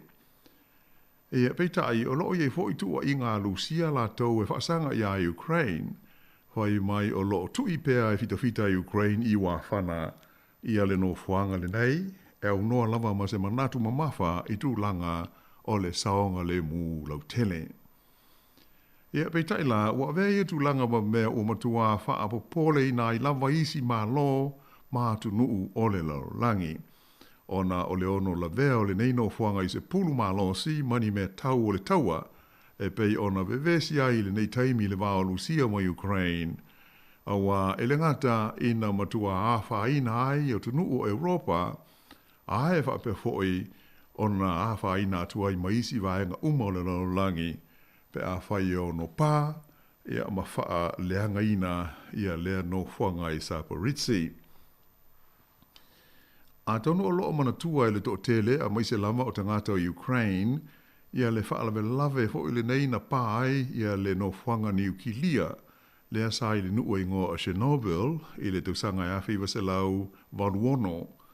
Sa ia i le popo lenga i le amatanga o le taua le nei a Lucia ma Ukraine, i le ono a whaina o le sone lea e whaasao na tū vai i aise tangata, lea o lo si o mia ai le vaenga o toe o le nofuanga ni ukilia lea na pā i Chernobyl, i le taimi lea na ngai whai i a fita Lucia mai mātū a ngai i le lau mua o Ukraine o Kiev. Na whaari ai le matua whaawapoleina o le la o malo o whaatasi whaapitoa mō suenga o le malo si anga wha atomika i tūlanga nei e pei o nā aliri mai i le taua i Ukraine i le nei taimi. Nā ta ua fo i nisi li poti a le BBC e iaini wā whana sa awhai nai nisi vaenga o le no whanga ni ukilia lea i Saporitsia e a mai ono liki mai i tua le kasa o ona ni ukilia ai peitai ia e le ima whai o na whaamau ni a tiri mai i li poti le taimi nei. Nā whai lo mai fo i le whai lautusi au ao malo o whaatasi ia Antonio Guterres ia lona whaanono tele ona e lea iani fōringa whaai ti o le taua e pei ona iai. Ai nā o le mauli poti e tusa o ni tūlanga e ono o atua i se whaalawe lawe mātu ia pe a whai e whaalenga ina mā whaina ia le no whanga le nei o le mālosi ni ukilia i le tono o Saporitsia i le taua o loo whai nei. I le taimi o lana saunoanga whaapitoa i le whaelonga ina o le aso o le tuto atasi o lona atu nuu, sa whaatalusanga ina ai le li Palestine o Lodi Maia Zelensky i a tangata o Ukraine, ina ia whaaetete ma ia tau mau ese mai mano whanga o loo whaamautu i ai le fita Lucia i le taimi o le taua o loo wha ngā solo nei. Ia ai usi mai pēr le wha whonga.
I le toe whaawawina atu la o le tātou tala i le nei fo i tu la. O le vaiaso nei, lea na li potio mai ai se mea mo te utia na tupu na haafi ai se waalele o le kompani waalele a le atunu o Ethiopia po o Ethiopia. O le mena tupu, o i le taimi e te tawai o na amata o na whaifo ifo le waalele le nei e tūlau ele ele. ai ua le alu i lalo, e mafua, ona ua momoe uma pailate, ai ave le vaalele le masini computer ho ile nei e ta ua o le autopilot. O le songa fua le va pena tupu ai le nei mea, i le malanga se vaalele o le itu ainga o le Boeing fitu tolu fitu walu se lau, o le kompani vaalele a le malo a Ethiopia, le Ethiopian Airlines, sa iai isa na malanga fa atulangaina, mai i le ai o Khartoum, i le atunu o Sudan, e a ngā iane i le ai o Addis Ababa, le lau mua o Ethiopia. O se lipoti a le newspaper o le Aviation Herald, na tapua'i fa pea, ina ua lea luifo i lalo le vaalele tu lau ele, na fiu le au tiute le no fuanga ho le nei fa tontono tuai malanga vaalele po le control tower, e tau fa feso tai pailate, ai le i mawhai ona o loo mo moe. Peitai, o le taimi ana pe aima le ola le autopilot, e na ua whaisi ma mau ese mai o le vaalele ma le malai vaalele sa le tau o na tūlau ele ifo iai, na e ai loa ma le whailo ilo fo le nei po le alarm, lea lana whatoa whiala ai ma pailate, e a matau ma whai ai loa e ave ifo i lalo le nei vaalele, e a mai sa manuia, na ma whai o na tūlau ele saonga le muai. Whaania whapea i sili atu i le 25 minute le umi, o le a i le nei vaalele i lunga o le ea, e pailate e le masini o le autopilot, a o loo tō wha ono pailate. O le tustusinga sa whaasara lau i lunga o le Twitter, a se tangata su e mata uputau vaalele e ngoia Alex Marcheras, na ia whaariai, o se mea matau tia tele, e whaapopole i nai le whaalawelawe le nei na awhiai le kompani vaalele tele i Awhelika, le Ethiopian Airlines, malona vaalele Boeing fitu tolu fitu, lea sa de tauona tūlau ele le toe kuata i le whai le awhiafi, ai loa i whaamauaunga, o loo lele pea i lea taimi le maualunga taulus fulfitu wafe futu, i na uo i le ai o Addis Ababa, e le tauona tūlau ele iai. Ai, o le mafuanga o le mawhai o na tūlau ele, o na ua mo moe uma pailate to olua, na whaafoe ina le whai ngā malanga. E lua ma le awha isi tū la wha au popo sa iei pea i le malai vaalele, i le vaalele le nei, o le i whaia le isi ana malanga wha atūlanga ina i le aso. Whaadia, o le mea sili o na tāua, ona o le saonga le mua o le vaalele, ia ai mai se le soi fua o pasese uma sa malanga ai. Ea o le tātou pōl kalame na mō nei fo i tu la, tāpe nei na wala u whaafonga tāpoi pai. Ia, manoro whaftai lau whionga lau anu. Mane fo ine whaono atu fo ima whaafonga me fo ine atinu ue winga i tātou pōl kalame o le nei fo iwa yaso, a mesi o le nei yaso. Ai, o le mtau pu muni lea, o tau te i atu ai. Soli. O le mea fo le whate ia ia. Sa tau whapea ue moe le sipailate ai tiute le sipailate. Te peia o mo meo waa fo ia leo inunga samu. Wai tau au na lua ni pailate ni fo le ni pailate fo lea. Ia e ana ia faisifi fo il mon meo le. Eo te le loi waa lele pe faisifi. Awa a mai tau atu ona a whapea ona eto o tolu pailate na nau ai moe uma. O se tūlanga e mata utia te le peana whaapea. Ia o le itua le iai. O la sa mawalu ngā le vaenga o le sa ielu e sa while le iso le vaalele. A wana whaapea maulalo. Ia o lona winga te le whaalawe tupu mai. A le mawane. E moe umapaila te ia.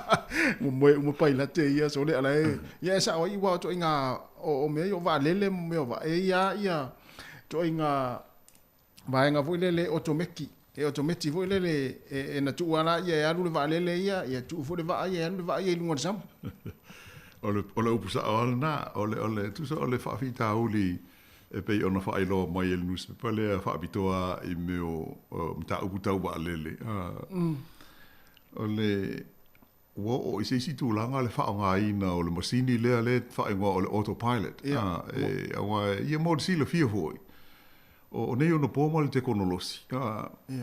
O te lea o le computer e whaonga. Na ana uma ana pōl kalame le pailate. Ia ona malolo le pe whaisan tau mawhitanga.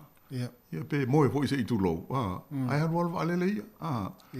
o le me foi le o ia le ata mai nei ono po o mo fai ana por kalame le vale e un no male ia o se pailate ia le masalo ya la na le fa ngaina ni fa pedra o ke le fialo se va le avel masini ia o possible ia ai pe le wingo le mele tu ia le mela le tu le u fa la longo tele le uli ile autopilot ia pe anga le ola la alarm la de le lo le o levan te tau na lu la lo le e lo ai fa mau ho le mau runga la ia wa mau tu ai la lo ai o levan tau na lu la lo e aro ele pe on ta to ma se ni ia ai pangale o le mena le na tupu ai tau sia e mo wa sia o ngole le mo e fa fo ina malanga ia wa ia si su ta to fiaru se malanga e alu i oli o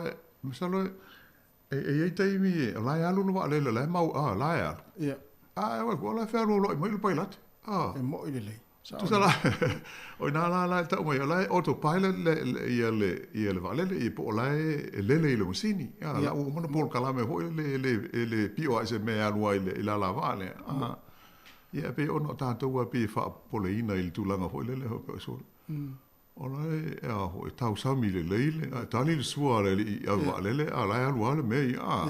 Ia wa e toinga wa e manatu. E tau ana ye se paila te foi le mo ia la wa le va le fa nga i masini o le auto pilot. Ia tau ana se tang foi le e wati el termina po le va ia el termina le pe fa o lungo mene yo va ma telefoni o malanga mamau ma sanin fa bena e lua cruise o ai e malo lo mai le si o va i tua e ala nga luis luinga la ese me tu ala isi a valele ia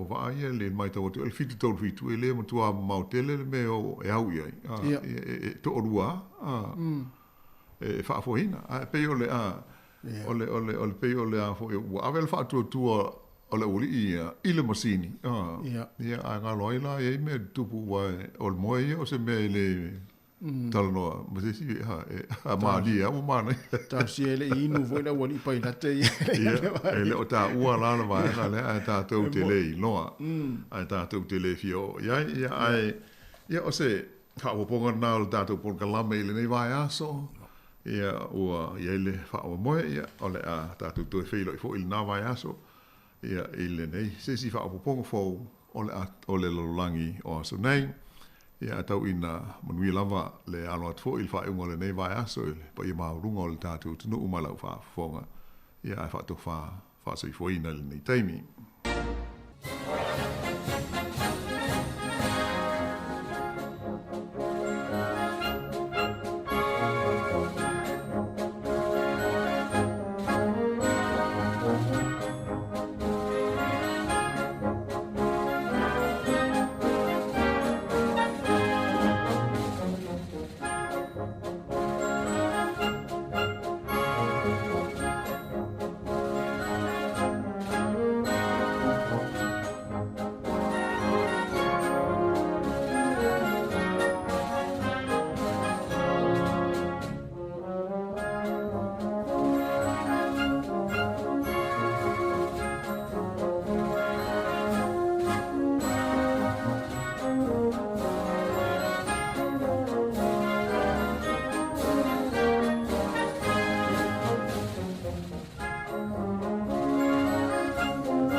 o le whawhianga whapesa ni taimi o leo uli ua toi 2 minuti o na tā leo le tū la e lua. Ia, nā ua mai atu e fwoi mali tātou klame o le lalolangi o asa nei. Pia na tāpe ina le whionga ala wano ati lawa. Ia toi mua fwoi disi whapuponga o le tātou klame na e taimi masani i le tūlai tasi i le asfarai le vai asa fau. Ia, toi wha malo atu le nei taimi le tātou atu la tō fwoi mafuta mai. Le ngata le tātou wala leo le tasi o ono te si ma le tasi wha mo. Ia whapea fo ilunga o le tātou upenga te whailangi pe ona ie le tātou Facebook ma le YouTube. Ia whapea fo le tātou app luas full fight tu la. Talo whātu tina ia loto mama futa mai au kilani.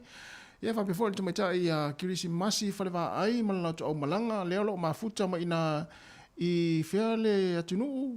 Ia o sore le atunuu le sautus pa i ari. Le atunuu lea o... Se iwa wa ai atua le atunuu. O whea. Maketonia. La foi tu sia tu spa ia le ta o le sa wili ngole no odia.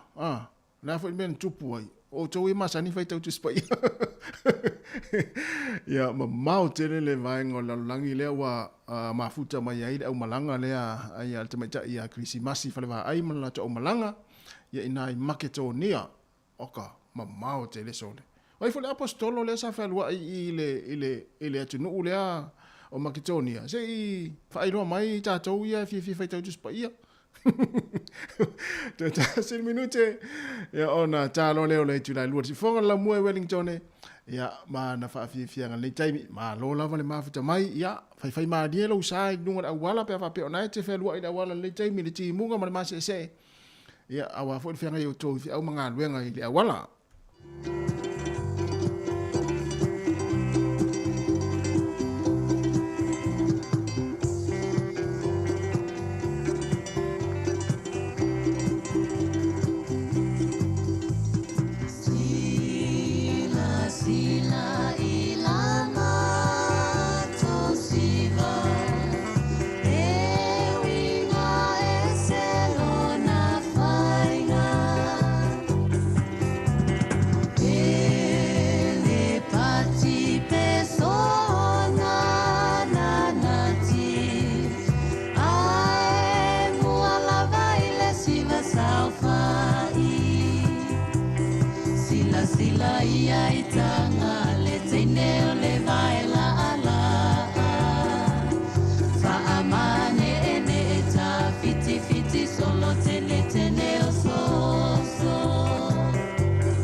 DJ Noise.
Taimi mai lunga o le tātou ala leo le nei vaenga o lawa uli ua iwa ni minuta wa te ilei tūla e lua le tautua le unanga le tātou ala leo le tasi ono tesi ma le tasi whamo ai le ngāta fo ilea ia o lana tautua i lunga o lana penga te whailangi pe o na iai le Samoa Capital Radio ia i lunga o lana Facebook whaapea fo ile YouTube lana au nanga o lo whapena o na tautua ina le pa ia ma le maula telo le tātou tunu i le aso ma le aso ia au wā le whaafonga fo i le tātua tunu ia i so se vaenga la vole neina langi lo pena o ne mau me le tautua ma le unanga le tātua ala leo ma tautua o whalofa ma whaatalo whātu pa ia maulunga le tātua tunu ia i le nganga le loto maulalo ia mau te whaatalofa ma o whalofa tu i fo i le pa ia maulunga le tātua tunu ia na ia tātou ta ma tina ma tutua na ngāta fo i lea ia o le mamalo le tātua tunu o lo pena o na whaafonga mai le nei aso i so se vaenga la vo le tunu pe ona e whaafonga mai le tautua ma na unanga le tātua hala leo Wellington nei ma tauteo whalofa ma whaatalo whaatu le nei aso ia le aso wharaile le nei aso lo sumare ono ma sina o aukuso ia lua felo sumare lua ia ua mata foi ona tau whai wiu ia fe au manga luengo le nei masina ia ala atato wanga atu ia se tema ia awa foi ia le tau whai uino le nei tau sanga ma lo le ngā lulue ma lo le tau atai ma lo le ono sai ma lo foi le whaato toi au manga luengo le nei aso e ile nganga mawalunga o lo solonga le lei pepor kalame mafufuanga le ngā tonu ngā luenga o to tonu foi o a inga ia po maota mala o lo pena no tau whaafonga mai ai ma tau te whalofa ma whaatalo whaatu pa ia maulungo le tātua tanu. E le whakaloina fo le tapo inga na ia tātou whaafenga inga taulangi ma o lātou whale tua so se vaenga lava o lo e whaafonga mai ai whaaftaila tau ngā luenga whai le aso ma le aso al ngā ta fo lea ia o le tala ia o le fina ngalo le lii ina ia mawhai o na liliuni nganga se tele ia i to tono le tala le lei ma tau te whaaftai ia ono la tau tapo inga ia a o alo whaiva fo i alo mawhanau o le atunu i se au mga luenga pei o na masani ai ma lo la mo le whaatotoa ma lo fo i le onsai ma lo fo i ia le tapo ia te uto umalava ia a o alo whaiva lo tātou atunu i se au mga luenga pei o na masani ai e le whakaloina foi ia na ia tātou e le whakaloina foi na ia tātou wō ia o i la tau umalava ia o na ia tātou wō foi ia lo o malanga me ngaruenga whaavai taimi ia o lo whaapena ia o na ngā lulue nei atunu e le ngāta i nei o au se tālia ma so se atunu lava ia a wale su e manuia mo na ia tātou a inga i Samoa ia ma lole on sai ma lole ngā lulue ia o le pei o le tūlanga le swinga le tau lo iai tātou le taimili nei ia o le tūlanga whaingatala nā mo o tau ia ile nganga mawalunga o lo o tau silafia ma o lo tau solonga le leipe por kalame to tono ngā luenga o lo tau ngā lulue whaaftai le alofa o tātou ainga whaaftai fo le manatu fo i ainga o lo whaamuri mai ia whaamanuia pele li i ngā luenga lei o lo tau whaia ia ele whakaloina foi o tātou woma paanga pe o na ilunga le tātou wala leo le nei aso le ngata ilunga le tātou Facebook o lunga le tātou YouTube ana ngata foi leo lunga le tātou le tō whalongolongo le tasi ono te sima le tasi whamo ma tau te o whalofa atu ia te o tau le ala masenga luenga lo e whaatau teire nei taimi po e whalua i se tamai tāwale lau pāsese po e whalua i se kiliva loli la poa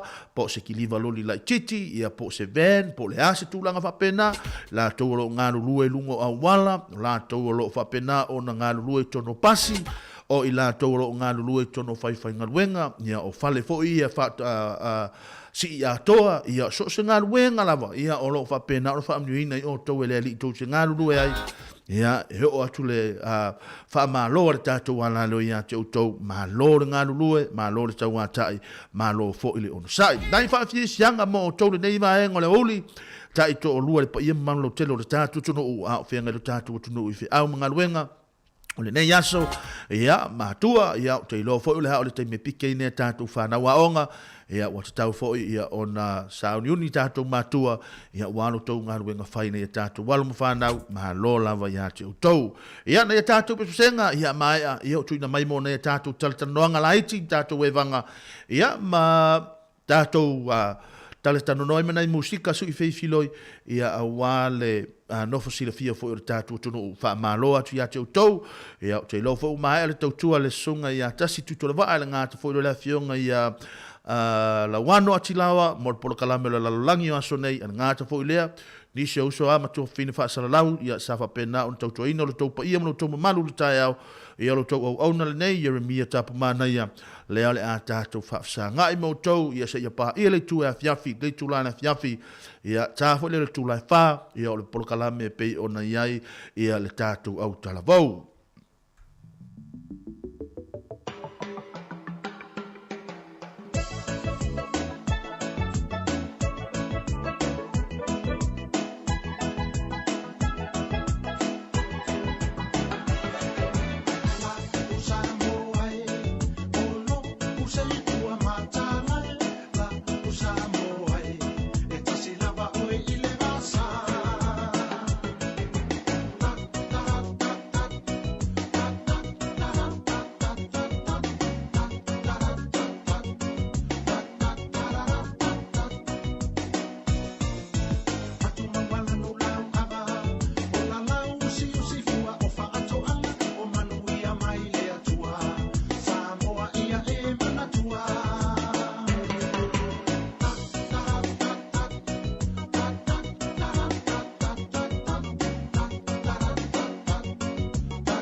Talofa tam teni talavou wa utona pelongi a faio te mafaio e te mafaio fo si ufonga le laumua I Wellington. O le tautua le si ufonga o le laumua o lo iai fo I le langolango a le New Zealand on air.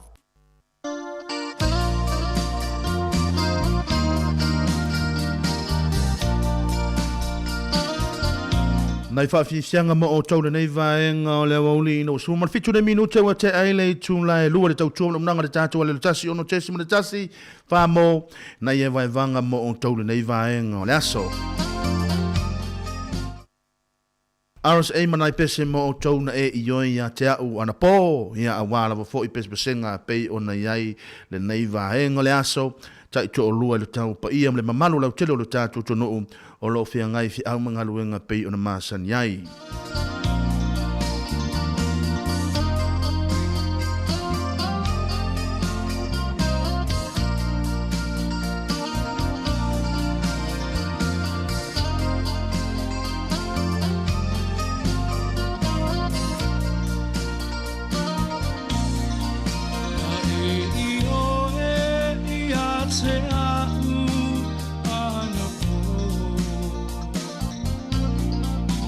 Oh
taninga ua whaamutaina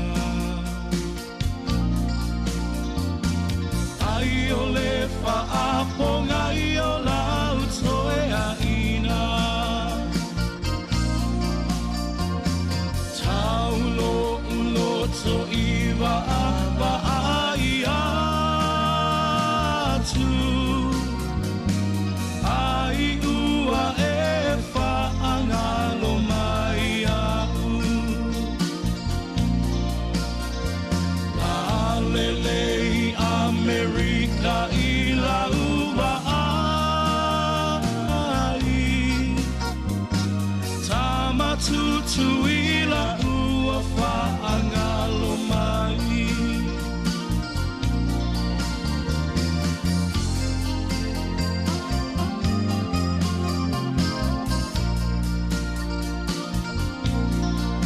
Ai ui i lea wa umatu o umana onga Tau ina ia manu ia o lola Ne ula ua motu sia ina le asoa E lupe ua lele atu ia o te aroa Taulo uloto iwa ava ai atu Ai ua e whaangalo mai au Lalelei ni usila i laua ai Tama Samoa ua whaangalo mai Tama Samoa I o ena I pespesenga nei vaenga le waule tai to lua pa ia mana malo tele o tato tunu ia o wale nei vai tau le tau o malu lule wa ia tato ia nga ta fu le o le tulanga le ia mato nei Wellington mato ai fai asina timunga ia ele o timu voile le to inga timu voile le ai le mafai ona e timu ia ma timu ia le ala e mau ele tau a mātou le taimile nei ia a wha ape o le nāe wha afonga mai do tātou tunu ia i le tūlanga o lo ia i le tau ia te o tau ia mā lore on sai mā lore ngā lulue ia o le tūlanga lava ia o lo ia i tātou po le ale to i ngā tau atu ina mai do tātou tapa au sile le langi ia no wa e si la fia wa e loa fo le tūlanga ia e tatau ia ona fitu na i le porkalame o le aso ma le aso ia fa talo fa fo le uso ia tusani risati o lo pena o mafuta mai na mastone i ngā luenga o lo whenga ia mā lore ngā lueri uso ia wa ai oe ne te i ua manatu mai nei le hainga alo fatu mo oe wa ai ne te ua le tūlanga o le tau ia te utau ina ia alofa atu mo utau manuenga luenga lo whenga iai ngā tafu ilea ia le sunga i whawhenga ia lesta ma le whaleto ia tai ia lo pena o le mafuta mai whaaftai ngā tafu ileo pola si uma i lato umalava ia lo pena ona i lungo le tātou ala leo ia maniso i lato wale maua tau swafa ia ngā tafu ileo le sunga ia pisop si anava lo pena o le mafuta mai wheaumanga luenga le nei aso ma lola vale ngā lulue ia te utau ia o le tātou prokalame na ia o nai pespesenga mo utau ia manai tanga e whaiwhai atu foilele i lunga atu nei ia e wha amana ia le tātou prokalame ia a wha pēr fo ia ini vaenga mwhai o na tātou wha soa ia o le na ia o le taimili nei nai pespesenga mo utau lea ua te ale awha le lua mo i lātou o lo pēna o le whiangai si au mga ruenga ia i lātou o le nasa whaia lātou malolonga ia po lātou si moko voi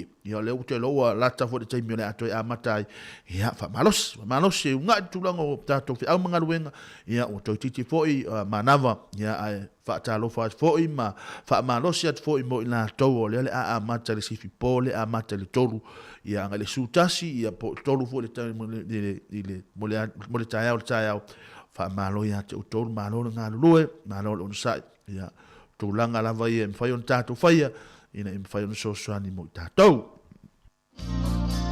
O upulava e o soai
Lean back, lean back, lean back, lean back, lean back. Oh yeah!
Nai whaafianga mo o tau le nei vaenga o le awa huli na watea nele afa o le lua I minute wha talu le tulanga le tau tua pe o na yele nei vaenga o le huli ia e wha talo wha mau wholofa tuale pa ia maulunga le tātua tunu I hao I la tau le pena o na ki mali le nila le la au wharangolongo ia pa o lea fo I whato a ma wale awa no e so tae mai aima whaafonga ma le tau tua ma le unanga le tātua wala leo ia ma tau teo whalofa ma whaatalo whaatu ia te utau ia ma lor soifua ma lor le langi ma lor ngā lulua ia te utau le nei vaenga o le aso tau tua le nei ma le unanga le tātua wala leo le tasi ono tesi ma le tasi whamo e tai to o lua le pa ia ma le malong te lo le tātua tunu nai whaafisianga mo o tau ia a wam fo I le whenga I le tātua tunu I fi au mga luenga pe ona yai fa talo fa tole pa ia mana malolo tele o le tatu wa tono ia mai le pesele nei mai a mauto tasi a suao tolu manuiti fa me tolu manuiti na felele le ala le lopo feme o felele nga ia o le silam pa mai o le siman ia pe o nai le atu nai mastoni ia talo si ia to le mai ia alo fatu mo tolo nga lu nei taimi ia ba le tu langa so nga le mui na pitono ia mananu o lo to ia ia alo fatu le tatu ala le mo to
le vi atu I le lalolangi I wo mae ua masani ke moli mawai o le matangi o lo oangi Samoa le atu nu fe alofangi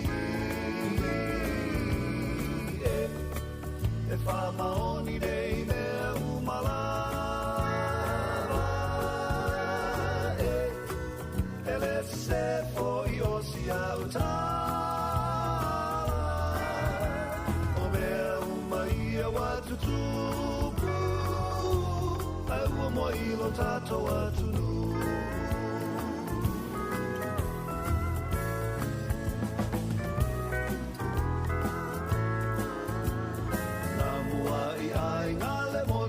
Savai I wholaunga whawhine mata maiti Nā salana wai wa mawai Hawaii E whaapea ma Hawaii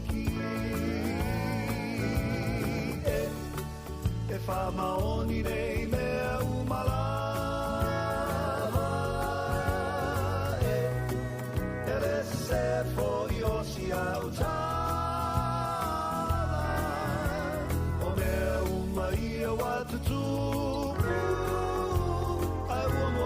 Tato atu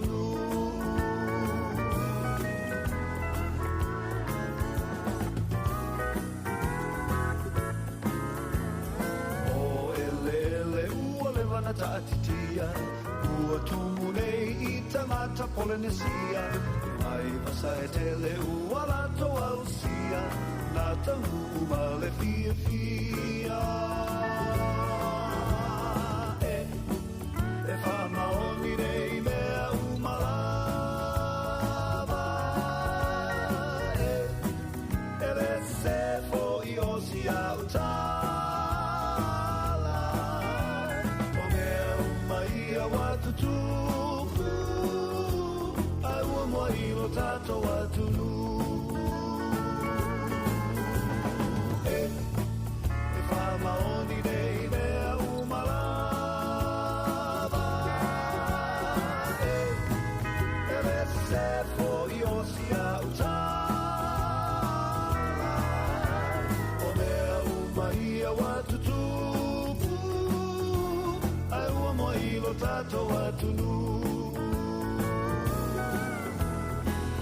Nai whawhie sianga ma o taule nei vaenga lewa hule tai tau lua le pa ima le mana o telo le tātou tunu ia au whenga le tātou atunu I whi au manga ruenga peio na māsani ai ia mā lo le ngā lulue mā lo le tau atai mā lo fo ile ono sai I tulanga I whi au manga ruenga peio na māsani ai ia nau tau whafonga mai fo ia Jerome Cray ia se tasi fo o toa fo ile tulanga le musika ia peio na sila fia fo ile māsina ia len te nei ia leana ia mawaina le whailonga fo ilele o le tūlanga o musika I totonu New Zealand le sa whaamanu ieina I fo I se tasi o tamali o le tātua tonu maana ia ana I pese I le toi whaalongolonga le taimini nei ia wa o le taimini o toi Samoa ia pi o pese ia sa tātā tūlunga I le 2AP nā mai taimini ia e maana ia le whaalongolongo ia ono le tūlanga fo I o le tūlanga nga ngana o lo au mai ia ma tūlanga uma fo I le tati toi mana tua ia Samoa ia peila mai tau atu bea no tau si la fia le tūlanga lo ia Samoa mo le taimi nei whaamna tuina o le se lau iwa suma lua tausanga ia talu ona tau nu le tala le leisa mo le nao lo whai le sauni inga tele le na e whai e nai sa papali ia I le motu tele I sa la whai ia le nao lo malanga tuai ia nisi fo I o le atunu ia ngata fo I le ia o le whai ngā malo ia awa fo le whaamna tuina o le tulanga taua mana ia tele se lau iwa suma lua tausanga ia o se ele tausanga iti tele nei tausanga ia o mafua I fo ia ai o le mafua anga le o whapene ia I tātou ia o amata o na tātou loa le ava ma le ava whata ia o le vau le isi ma le tangata matua ia o tūlanga uma whapena ia ono o le taunu o le tōle tala le ia o whai o nā o ina I tātou ia whaftai le lii ia ono nei tausanga I tele ia o tātou le o tātou o la pē tātou te o mai nei ia tunu ia mo tātou malanga mai nei ia tunu ia e le tu ua le vaenga o uma na hao ina i tātou ia e o tātou a mātua i Samoa. Ia ma le tūlanga fo i o tātou vāna tapuia ia ma lo tātou vāna no fo ia e loa ai o oe o le Samoa ia o a o le Samoa. Ia e o fo i la le mele o le siva. Le siva fa Samoa le ai yuli ma le mele o le siva fo i le tausala. Ia e loa fo i o le Samoa. Ia peila ona yele nei vaenga o le oli ma lor ngā lue ma lor tau ata ia te utou nei fa afisianga mo utou le nei aso. Leone High School ma le pesere nei fai mai pei o au mai le fiu i fafati tusa pie e le tele ngese e le vave e pie le muvu i le Peis mai le tūlanga o ngā luenga e pei ona ili nei aso ma lo le tau ata ia te outou ia a le ala tau wha solo atu tātou musika mo outou le nei aso.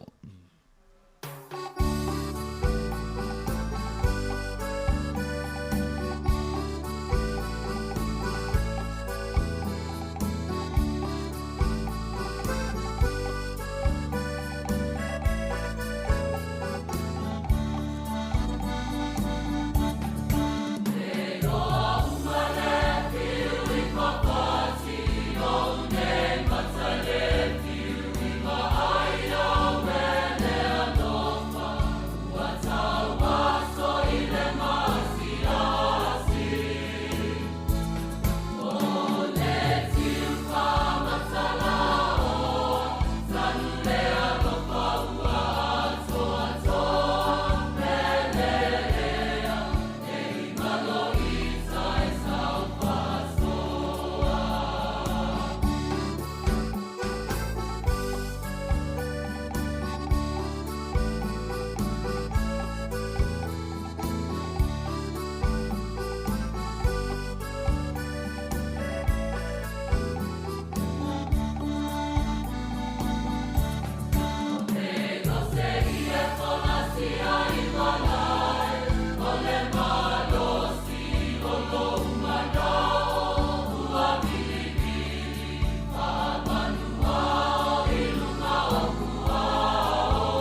mua o ai amu lale ua taama le mai o le maani i mua oi e maanu minumi tamo e lumi tamo e ai pea awane i e toe te pai tua e i pei o le ava alota le na lili tupua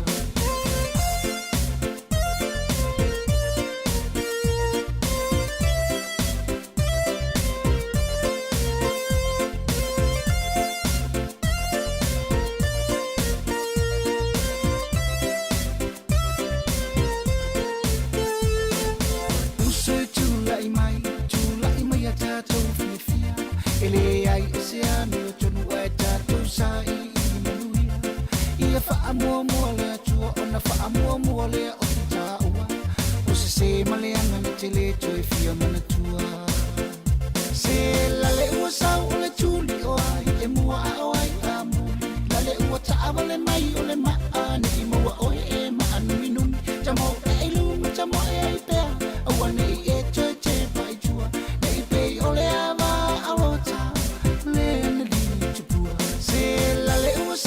tuli o ai e mua o ai amu lale ua taama le mai o le maani i mua oi e maanu minumi tamo e lumi tamo e ai pea awane i e toe te pai tua e i pei o le ava alota le na lili tupua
Vai mama o ionisi le fia tangata via poto manatu via sili wana o ialava via malo si peina maaya o ele tupulanga no tasao no tonga nei male mo ile taimasa na o maile a ole oti ile le fa auta uta pulele tua mea uma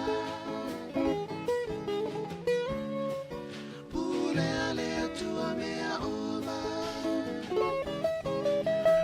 Nai whaafie sianga re nei vae ngole uli na ua toe tonu minuti o na tāle le tūnai tolu te tau tuama na unanga le tātou ngana leo le tasi o no te simara tasi pā mō pe o na iele nei vae ngole aso ia i nei a mātou nei welini tone. Tūlanga le tau lo iei mātou ia o le na o lo whaisi na wha timu ia iei fo inisi o le vae ngore tātou tunu ia o le o whaalongo atu ia o le nai o lo so longa le le tūlanga o le tau ia o le tūlanga lava o iai ia e whaapena lava ia ai o toenga ia o le tūlanga o le tau malulu ia le ale a tātou a ngai atu poi ia le tūlanga foi o le tūlanga o le sama ia ma tūlanga mo whapena ia o le na o le tūlanga na o le iei tātou ma lo le ngā lulue ma lo lava le ono sa i le nei aso i fi au mga ruenga pei o le māsani ai ngā ta foi le ia whaatalo foi leu sa ia tū lei o le pena o le mafuta mai nai New Town le nei vanga o le aso ia o le pule o le whai pule le nao New Town o te whaapea uia ua malanga le tamano i Australia ia le te whaalongo ato le nai i le tātou i nei Wellington ia malo lava uso ngā lue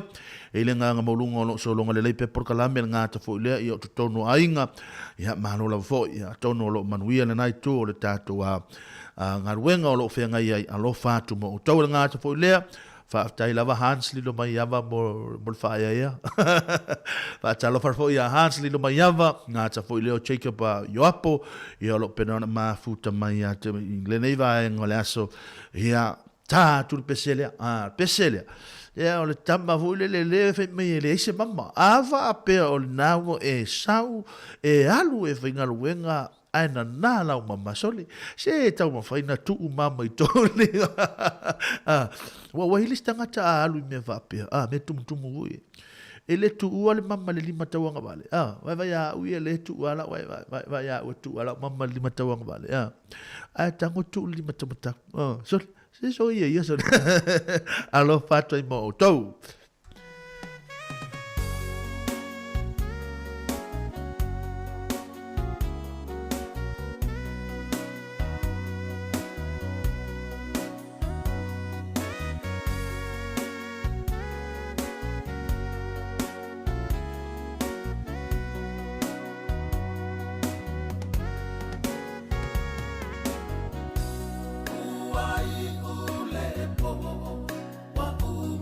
This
Mea lea o tau soro le whai mana nao tau mama pia tau te whai ngaruenga mamaori. Fa mano atu ia tau le nei ngaruenga le nei vai ngole aso le ngalulue le nei vai ngole aso. Ia le nei vai tau le tūlanga ono iai le tātou tunu. Ifi au ngaruenga pe ona masa rei le ngata i New Zealand nei o se tālia. Ia so se vahe ngalava o le atunu oro pena le mafuta mai male unanga le tātou a le tātou leitio le tasi ono tesi ma le tasi whamo. Ma tau te o whalofa, ma whaata lofa atu ia te o tau le nei aso. Ia, au tu esi, mai tātou ewa o lehe, te lehe tātou teimi tātou te ewa, ia, ili nei vahenga o le aso.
oli oli Wa maua o sa utupe o te alu te omi omi Palangi tala pepelo Ele oni tau mea moni Wa uma o lo ututongi Na alu se oli Maua mai lo ututongi Tua o oli oli Wa maua o la utupe o te alu te omi omi Palangi tala pepelo Ele oni tau mea moni Wa umai lo ututongi Na alu se oli Casino, casino, wana alo ino ino Inei papalangi Ile amio pepio Wa uma matatu Pesa teio matatino Na ai eto masine le ai ninifo Casino tau fa alata Casino tau lama lama E casino, casino, casino, casino Poto leanga Avatu ola uafe Ai au mai na ole afa Ai le tau lia le tele Waso te aruna fata fata Casino tau fa alata Casino tau lama lama E casino, casino, casino, casino Poto leanga Avatu ola uafe Ai au mai na ole afa Ai le tau lia le tele Waso te po inar fata fata Casino, casino, wana alo ino ino Inei papalangi Ile amio pio pio Wa uma matatu Pesa teio matatino Na ai eto masine le ai ninifo Casino fa apau pau Casino le tu inanau Valea ia ile mafa Fawatina ola ufanau Te lofa se watari O sia ma pepe la titi Na loka le kapa ka ayaru Eva male masini Casino fa apau pau Casino le tu inanau Valea ia ile mafa Fawatina ola ufanau Te lofa se watari O sia ma pepe la titi Na loka le ta avale ayaru Eva male masini Casino, casino, wana alo ino ino Inei papalangi Ile amio pio pio Wa uma matatu Pesa teio matatino Na ai eto masine le ai ninifo Masini le tau te tala Ai ngeno ngeno o mata Mapa ase e oe Ilana ata ata Momono le lima se lau Ai peti le tasi se lau Ai fo ima i le fale wafia Ai o lau whanau Masini le tau te tala Ai ngeno ngeno o mata Mapa ase e oe Ilana ata ata Momono le lima se lau Ai peti le tasi se lau Ai fo ima i le fale wafia Ai o lau whanau Casino, casino, wana alo ino ino Inei papalangi Ile amio pio pio Wa uma matatupe Sa teio matatino Na ai eto masine le ai ninifo Le fale fatuku mativa Le fale tale pe ainga Le tua mani e pe o le suka Ali ilo fa atosina O au masini i ila Wa pele yo mato lima O nei o le lalo langi O ona pe o le masima Le fale fatuku mativa Le fale tale pe ainga Wa sua mani e pe o le suka Ali ilo fa atosina O au masini i ila Wa pele yo mato lima O nei o le lalo langi O ona pe o le masima Casino, casino, wana alo ino ino Inei papalangi Ile amio pio pio Wa uma matatu Pesa teio matatino Na ai eto masine le ai ninifo Na ai eto masine le ai ninifo Na folo eto masine le ai ninifo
Nai whaafianga nei vaenga o leo huli, o leo whengai tātou tunu I whiau mga ruenga pēna māsania. Ia, mā lore ngā rurue, mā lore taua tai. Hele ngā mawalunga o leo solonga le leipe prokalame, ia, maftuafuanga tulanga I ngā ruenga pēna whaafengai ai. Ia, mā lore taua tai ia te utau. Ia re whakaroina foi ia, nai a tātou uso, matua whaafine o I la tolo pēna o nai I totono a inga, ia wā foi le tulanga o le tausia ino nei a tātou tamā.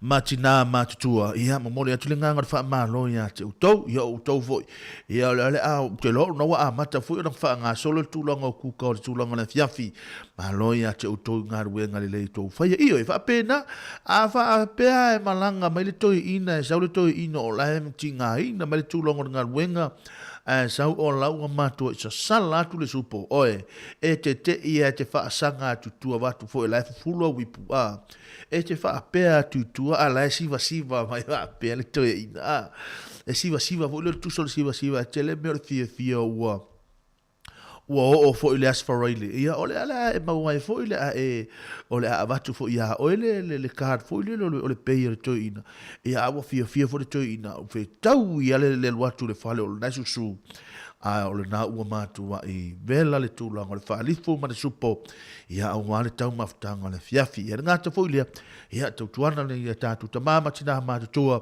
ia ia mawhai pea o na mawhanawhana I la tau tono maota malawa ia matulanga uma whapena ia tātou ta mama tina ia malore ngā lulue ia le au kuka malo ia te utolo tau ngā lue ngā whai ia le na o ia ole ivi a tātou po le ale tūlanga o inga tāma le lolo wā le tauma tūlanga o ngā luenga le nei aso. Na wa ai atu ale toi ina le lo matua po le tina foi mānawa ma le toi ina. Ai wa ai atu le tina lai tu ole mukuka watu le whaafonga mai o le atunu o le whai le tūlanga le ngase senga o le fiafi. E umafuha ma le tūlanga foi le te e mai sau e malolo le la to te wha umata fi au i e whapena e se male lei foi o nai nei tama ia a whaapea foi le tūlanga na o le iei tina foi le taimini nei ngā lulu e whaatasi ia e mai se avenga ia malna nai whaafisianga mo o tau ia tai tō lua ia te o tau nea so mālore ngā lulu e mālore tau a tai ia le si whonga le lau mua mo o tau nei aso.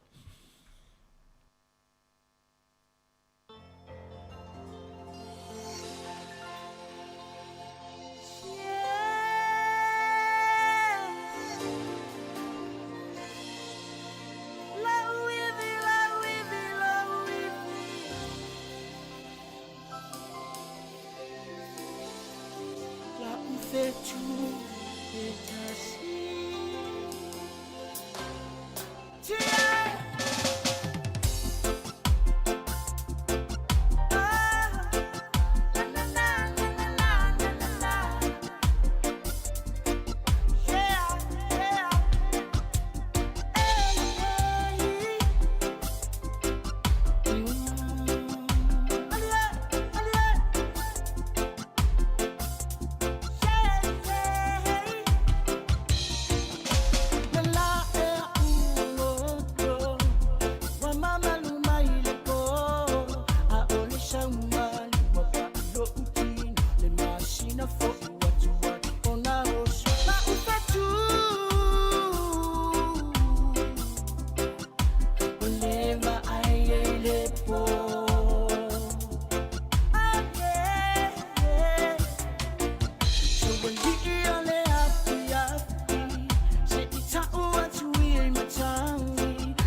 O lo wivi mai a tai longo I pule nei vaenga le afiafi na ua toe ono ni minuto na afa le tula e tolu le tau tua na mnanga le tato wala leo ioe le pese o le ua matua I wa fai e fui mafo fonga isi ioe le tulanga o pei o na iai fatfatunga ia le au fatu pese a fai mai o le hivi o oe o lo wivi o oe o le a ia o le na ia o lo no winga o le tulanga o le mafutanga e tatau o na soso o le mafutanga I se tulanga le le o le winga o la ufa matalanga a pe o le na halu to ina le tai a fa to ina ia mam o ha le la o le fainga luenga ia manuia tele lo waso ia ona kisi atu lelo le tamai atoe ia na lo le fainga luenga la o toe fo I mali tama wa sa le tama o la ua vela atu tau mafutanga lo no winga ele ai se me fa le tonu ma a maua e tātou le tūranga o ngā lurue fa tasiri na o lo no winga o tele lo pala me la tau e misa I fuka tātou io e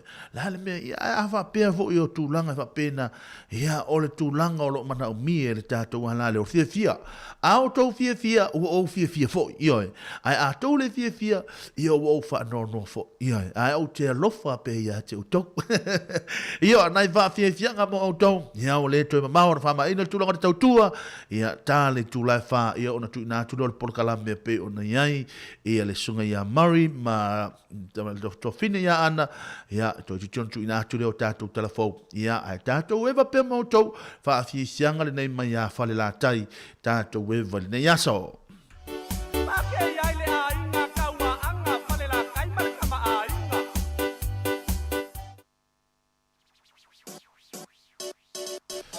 na toi a mata fa le lei mai ha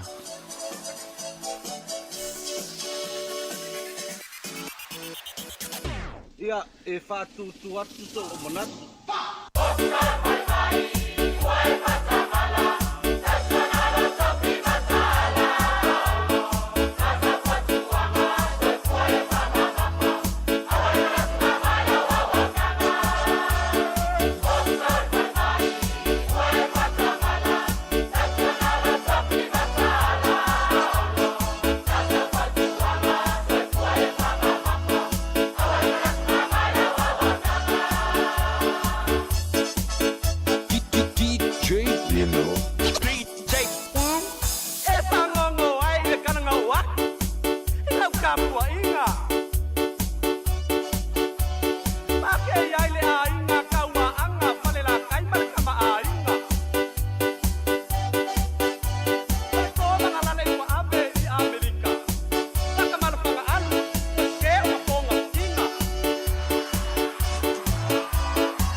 Nai whaafianga re nei vaenga o le huli ina ua tea nei le afo le tulai tolu e minu te ono toi titino tui nātule o tātou talafou a mai al tātou talafou o i el tātou porkalame la muri mai le tulai wha ia i le usa ia mari whapea wharetua fine ia ana ia i le porkalame o le au talavou ia whapea le whaafonga mai le au talavou ia ua tatau foʻi ia ona faasauniuni mo le tatou polokalame lenā i le tulaefā i le 5 i le afiafianā nei ia awale to tele foʻi ia le autalavou e fiefie faalogologo o le polokalame lenei ia aua se tulaga foʻi e soasoani e tulaga i tonu aʻoaʻoga ia mo le agaʻi luma o ia outou le gata foʻi lea ia o se faasoa e mafai ona faasoa ai tatou ia aua le agaʻi luma lenei seifuaga o loo tatou iai ia ae ou te iloa ia mo le atu le gaga le faafetaitele lava i le tatou atunuu ia i le talia foʻi le aunaga i tonu maota malawa i le tautaga foʻi o loo iai le tautua lenei aso ia matou te faamālō matou te aso foʻi vai malui puega la foʻi se tulaga o le tautua lenei aso matou te talo tatu tapausina le langi ina ia mawhai anu soani mai ia manatu malangona lei ia ina ia mawhai ia o nā ngā ilu mara tātou ala leo ia ai utei loa o le ala tu nātu na ia tātou pispesenga nei vahenga le fiafi tu nātu mo tātou talafou ia mawhaasau ni le tātou porkalame le tu lai wha manuia tele le nei whai ungo le nei vai yaso ia ngāta fo lea ia o sauni ngā lotu ia i whale tapua'i i yaso i le yaso sao sauni tātou maua pēr le ngāngo le lii, ia ngāta fo ilea, ia o le tātou whai ngā malanga le vai aso fau, tātou toi whiloa i se taimi o iluma, ia whātou whā, whāsoi fo ia.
tumau lea ili ali iseila la folau oia ile vasa ile afeo malila na ofisilia o te fifa ipo ya teia aina tali mai olo oia ise olo olafa atensia olo na tama da tuai mai ile tasipo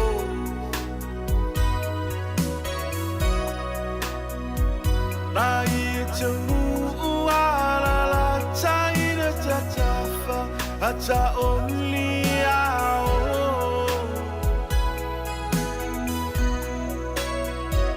na isu vali atulo maanga ilora potu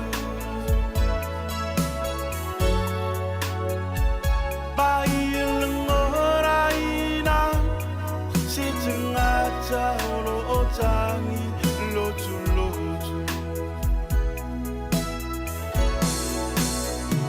Nato esvali ili potu moyo na fufini o ina na ia ila ie sa ola valora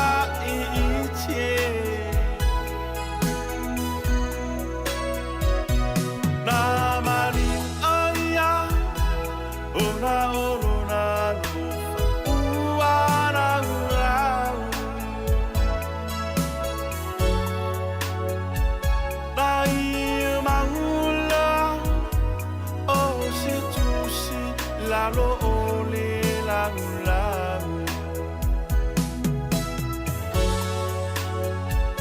o uya ala na tusi ina uwa ila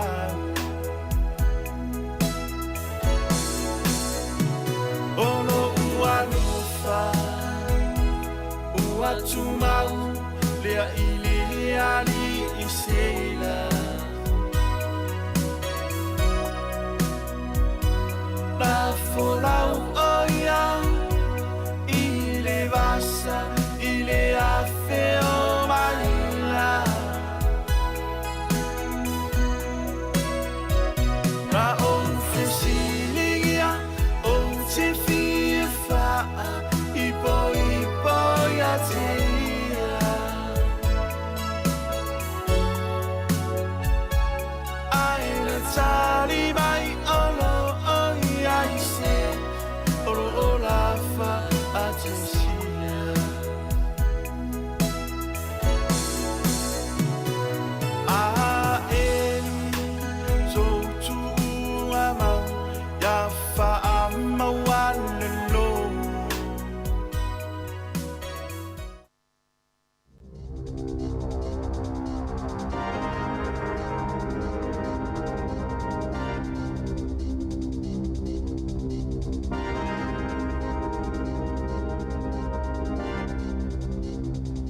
Te whaatala whaatu o le whaapoponga o talafau ma le si ufonga le lau mua mo le nei vaenga o le awa auli.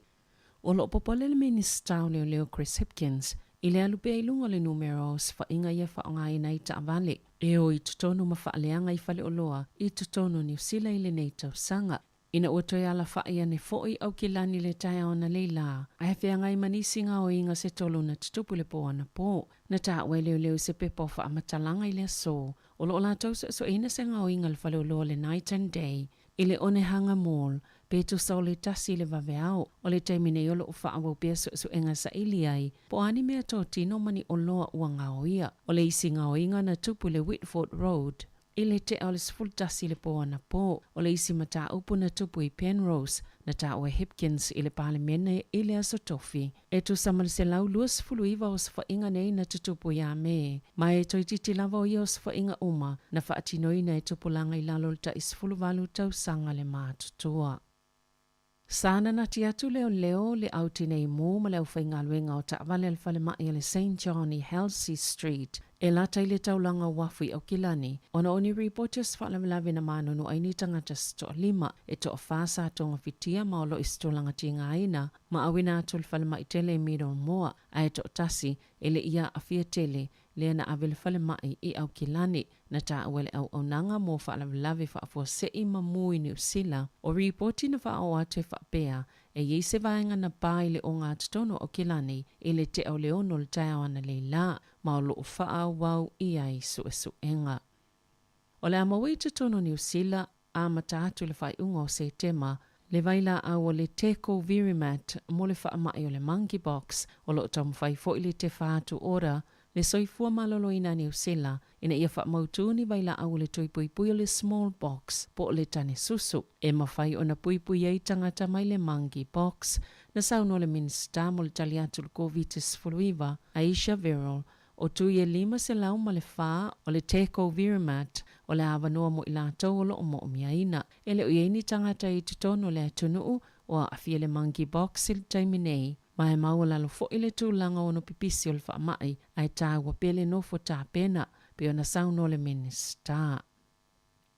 E to olua whiwhit sa lau walas fulu tangata fau na wha maonia le COVID-19 fluiva I te tono New Zealand. Pe o na iei wha maumongo le stofi e to saimas fulsanga le matanga luenga o soifua maloloina. E to atolu sa lau tolus fulu ono tangata o lo tau fia I whale mai. A o lo o a fia le virusi. E to ono lo tau fia I poto mo ngā senga se tinga aina. To olua sifulu is tangata na mali liu. A o lo o a fia le virusi. Mai le to olua sifulu e to otasi e tolu sifulu mo na tupu tau sanga le matua. To avalu o ta ifitu sifulu tau sanga. To ono ua o vato malta I valu sifulu. Male to otolu eilu ngā atol ta iwa sifulu tau sanga le mātutua. E to ofitu le tu paoli I male to o sifulu tolu o tina matama itai. Elise tasi mai le tu ma lo o Wellingtone. E to o se lau fas fulu luais tangata lo fa amania el COVID-19 fuluiva. Samalanga I fafu ai ua toi taliu mai New Zealand pe ona ta ua le matanga luenga. E to otolu a fiselau fas fulu tangata na fa amania le virusi mai te tono le tono o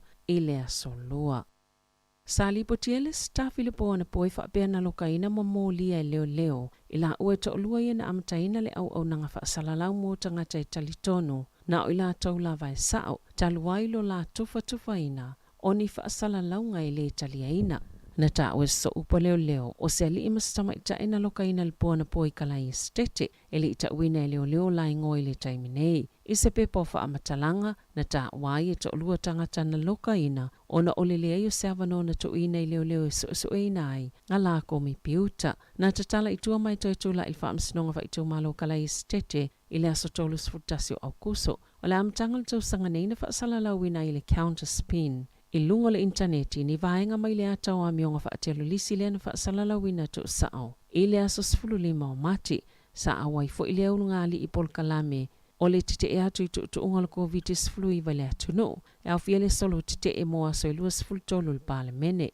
o le taule le asa avea mafita mai le tasi ini ana fa atau sina fa polkiki e le imanuia masai e tatalaina le au nanga fa salalau le counter spin media ile lua felua tasi. E o mai le po na polo ka peni se mga ala I tutono le to malo Wellingtone ona o solonga titele o palapala talwai ti munga sa fiai o lo fa awo pe nga lwenga ile awala tele tawa ona o le tele o se solonga o palapala e le taltonunga o le atapunia pe le mga ala se ia ulia le vai so fo e tu sai ma se pe po fa amatalanga le polenga no o lo fa awo fo ona tapunia le awala o Birdwood I Karori ona o solonga titele o ni palapala ilungo se awala I se lau 5 mita. Masanga lulu lau fai ngā luenga malipo ana po, ina ia mwhai na matala se mga ala I tasi o le awala I le so, po o luma ato foi. Safa awo fu ina tapunia le awala le Pass of Prenda, e fiso o ta iaisi tun ma Breaker Bay, a o tau fa amamale awala, ma ai fo ile talitonunga fta am whaio na toi te talaina ile vai a sofou. O lo tapu ni a Beale Sutherland Cressy Melrose, ona o se solonga tele o palapala le whai ungal vai a stalwai. Ai o lo wha awau na ngā lulua leo whai ngā luenga pule ngā nuu,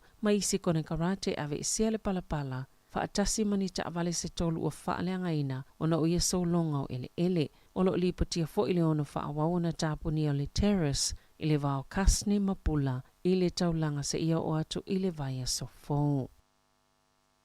Ua filifilia ile la mo ati na aino o itua le ka inga ora. Se no whanga ile itu i mātua le aio porirua. E ilo ina mole ono whaatino i nā i o se polo kalame o ni fale fōu. E mawhai ona wha ngā solo lele ile whaunga ni fale fōu i hectare se afe. I sa sae o le State Highway 5 iwa i le vao Plematan ma Pukerua Bay. O lea whainga ua tā o le Specified Development Project, po le SDB, o se awala fōle mo le ka inga ora e ngā lulu e whaatase ma pule ngā nuu o iwi o tangata e ana ele. Whaatase ma i lātou whaatou ma o te fuafuaina le whaunga o whale, e whaui naini ngā luenga titele o whale ino o itua. O porirua le polo kia timo mua ua iloina ma o se ele e afe hectares. Mai ana eni tangata ese to fitu mani fa ala potopotonga ia ele. Wa le vauna avea lea no fuanga mavaenga o fuanga alpulenga nuu ale a aio porirua e a tina ele ito malo. Ma o ta iala fōwia wa whailoa o le amwhaiona maua le avano e whawai nisi fale se tele. O le fuanga amata sai ai mo le ele o le whawai ni fale i le vao le lua afe ma le whaafe. O fuanga i olo iai e whawai ni fale fōu se o no afe. Wa ta ua lo o langolango ina il pule ngā nuu o le ngā titoa rangatira ma i lātou e ana ia ele lea fuanga.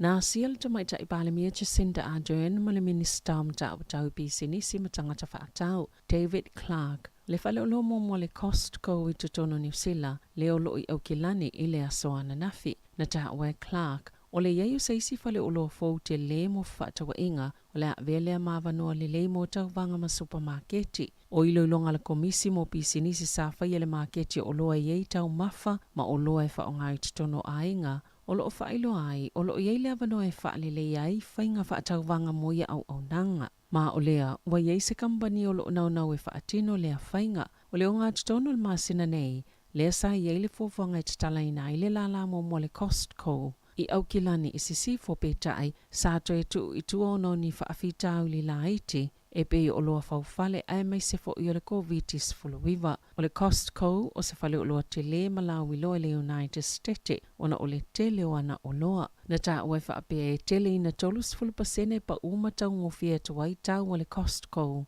Mo le tele o ana o loa, ma o le a tele fo itu ainga o loa ese o lava i pusa maliu o le penisini, whaapea mapa uta avale e mawai. I ta alonga, ona o leanga le leo kampani o lo langlango ina le aulaka pili kia le Warriors, o le amwhaiona tumu uma na fōal malai ta alo le ta alonga muli le Warriors. Ile nei tau sanga le au tapua'i, na whaasilsila le Vodafone i le so, wa toi saini la lātou mali lienga ma le kalapu e o atu ile lua afe lua ono, ma ua whaatau umai e le Vodafone, pe paulu fale umala vaulo o tutoe mo le ta alonga le vai e sofou, ile Mount Smart Stadium, ile ta alonga muli, ma o savanoa e o atu ile au tapua ile malai, e au noa masitutongi, e amata ona tatala atu ia pepa maua fua, ma ile iwa ile tae o le asonga fua le vai e sofou, ma ena o le ta ilua pe paulu fale, e mawhai ona maua ele tangata e to atasi. O le a le ta alo Novak Djokovic il ta minusanga tenisi le United States le US Open, ona ile ifaiani ona toipuipui al COVID-19 fluiva, ma ele tali ina fo ona malanga atu ile United States. Safa silsila e Djokovic lona toi solomuli ese, ma ile ta minusanga tele, a ole ifa alaulua ina al polkalame o ta alonga, na faali ai, ole a le malanga i New York, aina avia na fa amnianga isi tangata ta alo, ma ole a fa awawa na fa atalitali, mo se isi avanoe mawhaiona toi tau vaa, o le asongfua le a matai naile ta amenusanga, tolu lima tau sang le soifua Djokovic, ma o se tangata anu o Serbia, luas futasi ta amenusanga titelo le tenisi lanlangi sa siam pini ai, e tasi o lo osile Rafael Nadal, i le matati amole i tau pawa lii, o le luafis futasi, luafis fululima, ma le luafis fulvalu, na maanu malo i Djokovic i ta amenusanga titele Amerika, ele o faatanga ina tangata mai fafo ile ifayeni toi pui al COVID-19 fluiva, o na ulu fale atu atu le United States po o kanata mana taʻua Djokovic e le whaia lava ni ona tui pui pui tusa lava pe le mawhai ona taalo i taamilo sanga tenisi te tele i le lalolangi. Tala whauia mo le si ufonga le lau mua mo le nei vaenga o le aso.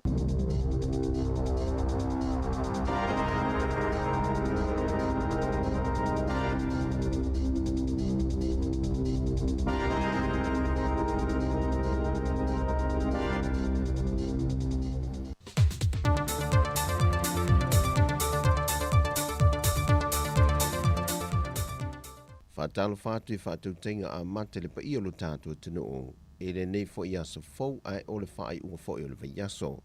A o le whaupopongo te le fau mai Samoa, le tautua le siu whonga le la mua. O le tai au nei le awhai le tūlai se fulmalitase, o le a whātau nui nei se sauninga e te tāla loa I ai nei. Le ofisa fau o le whono whaavaya le tūmalo le tawhanga, e a mata whaanga yo iei ngā ruenga whai ma polkala me ma fuafuanga, ale la tau fo ia te itasi miliona tā la, e polo keti whata te tia le malo moi tu malo te itasi. O le polo kalame u whata tia mai, o le tūlai awhas fulmalitasi tau nuu malo wala au lia, tā le tūlai se fulmale lua whaafeilo I atu e le sui o le tu malo le au wala au lia. So ai mal te talo whaafatai ma le whaapai no le ngā ruenga, e le sunga le whaafengenga ia Josefa u I le lea, o le toi ina whaatono le ka le sia whaapotonga Kerisiano Samoa I lo tawhanga, o ia foi o le teite fono, o le fono tele le ka le sia whakasa. O le talo le ngā ruenga, o le awhafonga ina le to whaatu pola o le li I koki tuala, o ia foi o le teite fono, le fono whaavaya le tu malo le tawhanga. So ai ma le launga whaapitoa ma le malo, e fonga ina le fionga leota laki sio, le minista o mtanga bengo tinama ta maitai a ti nae o afio anga maanga fisotai. O le saunanga whaaftai o la fonga ina le fionga le sui whaipuli o le tumalo, o ia foi o le tamaitai pāre mi o le atino, le fionga fia me nao mi mata afa. O na whai ule le wha moe I le asia singa le au wāla au lia mai moe nai, le ngā ruenga atoa le tumalo ua mai a fausia. E te lese lave lave fe malanga inga le vao motu e lua Samoa ma Amerika Samoa, o lo talo ai leo whainga luenga a le company wa alele le atino, e na ia maua se tonu le lei mai whontanga ma whailua inga taitai o malo e lua, le na amata talano ina le whailua inga I Amerika Samoa, au le foi ua toi fuafua e talano mai Samoa ina ua toi tolu po foi, le whailua inga I le masina fau. O tūlanga whaawhainga tā mō le whemalanga inga ia tunu e lua I whaongai na le tāno whapas. Lena tā awa le sui ofisa sila le company vālele le Samoa Airways, le tō whawha uota wā whatu tielu. O le whatu mui no le tāno whapas, mō le malanga atu I Amerika Samoa, e le ngata e te tau o nei ai tangata umewhia malanga ni telefoni po o ni laptops. Ai e whatu mui na fo I le ngangana Beritania, ma o I ua whaiti ai tanga te fia malanga le motu I sasae, ma lusi e fo I si ava noe mawai se le ni le company va lele le Samoa Airways. E se ma ia whawhi tauli, le whaalau I loa I le whaipulio le motu I manu e se pepo whaamtalanga, le a fionga alu mamalu a le filo li lona whaanoa noa ngai le taliatu a le fionga le minista o le va lele Samoa, le fionga le atinu uwenso I alo, I sana talo sanga mo se whaamama a venga I le si itanga le ua taungata ai le pasese, e whai malanga atuai tangata e whaonga ino le Samoa Airways anga I manua. Whai lohe filo li e ui ua mai a whaamalulu atu le fionga le ministaia le atino, e le tele o isi tau wha au popo le ua tui ne lunga le pasese mo le whai malanga atu le motu I manua. A ua tui natu e le fionga le ministaia le atino. E a whiriwhiri I lantou pe lantou talia ina tau wha au popo ia, po o lele ai loa se wha ai toi lele antu I le motu I manua. O tūlanga I tau wha au popo o wha ai loa le fionga le ministaia le antino o se pepo wha amtalanga.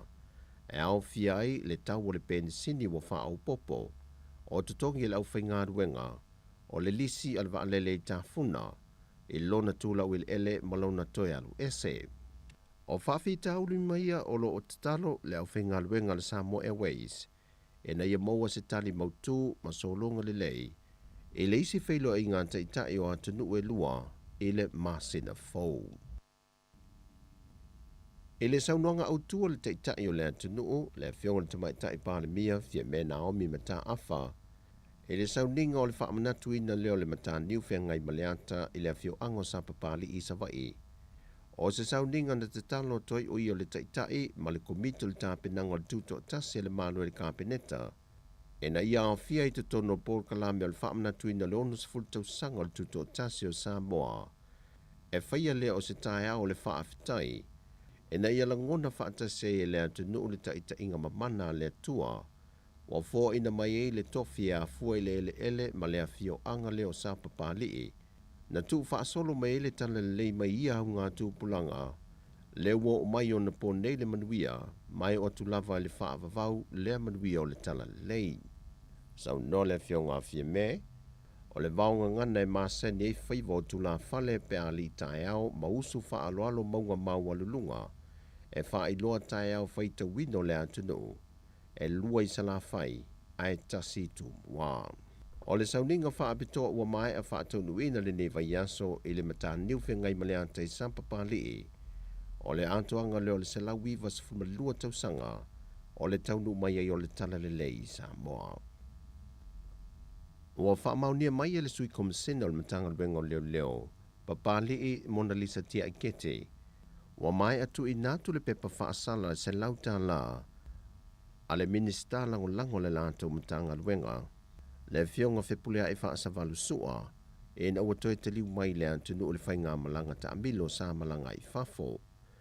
O lea pepa whaasala se lauta la na wha i loa le komisina o le matanga luenga, a wapa aulongo i tino Filipo, na fua le mai au alato su e suenga ina watula i mai de wha lavi le masino i ulai o le tausanga le nei. Ina waoso e se male awala le taavale le malo na wha foi atu le fionga le sui minister. Ma wha le ngai nei se pasa i taftafo le mena tula i ele wha lave, ma wha le ngai nai le taavale. Wha i loa a wapa au, e suenga na wha mao ni ele i wha sua avale fionga le sui minister, o loo au ngalo na laisene, ai o lona wha atamala i lona le utangia lea, o le wha i loilo le vaenga mase se tonu leo lea la tele i maangao, pea o ina ti munga. E le pole na tula i mai ele wha lavi i maangao i wha to ia, na ti munga. O tala ia mai sa momole ni yaso, man via lo tātu o tunu, wha saifoia.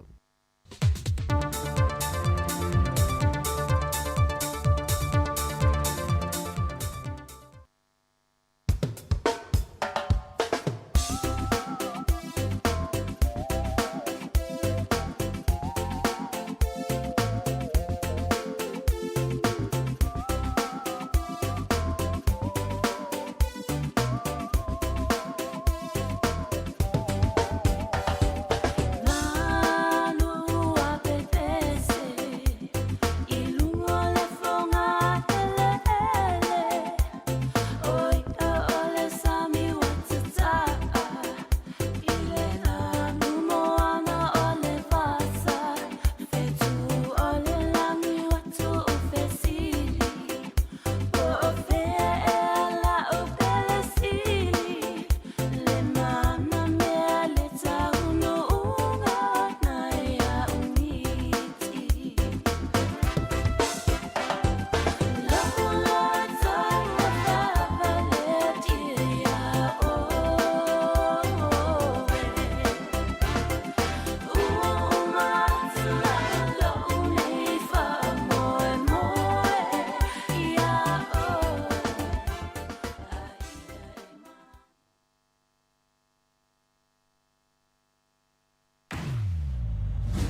Ua iwa minuta te nei le tu lai fa le as foreile.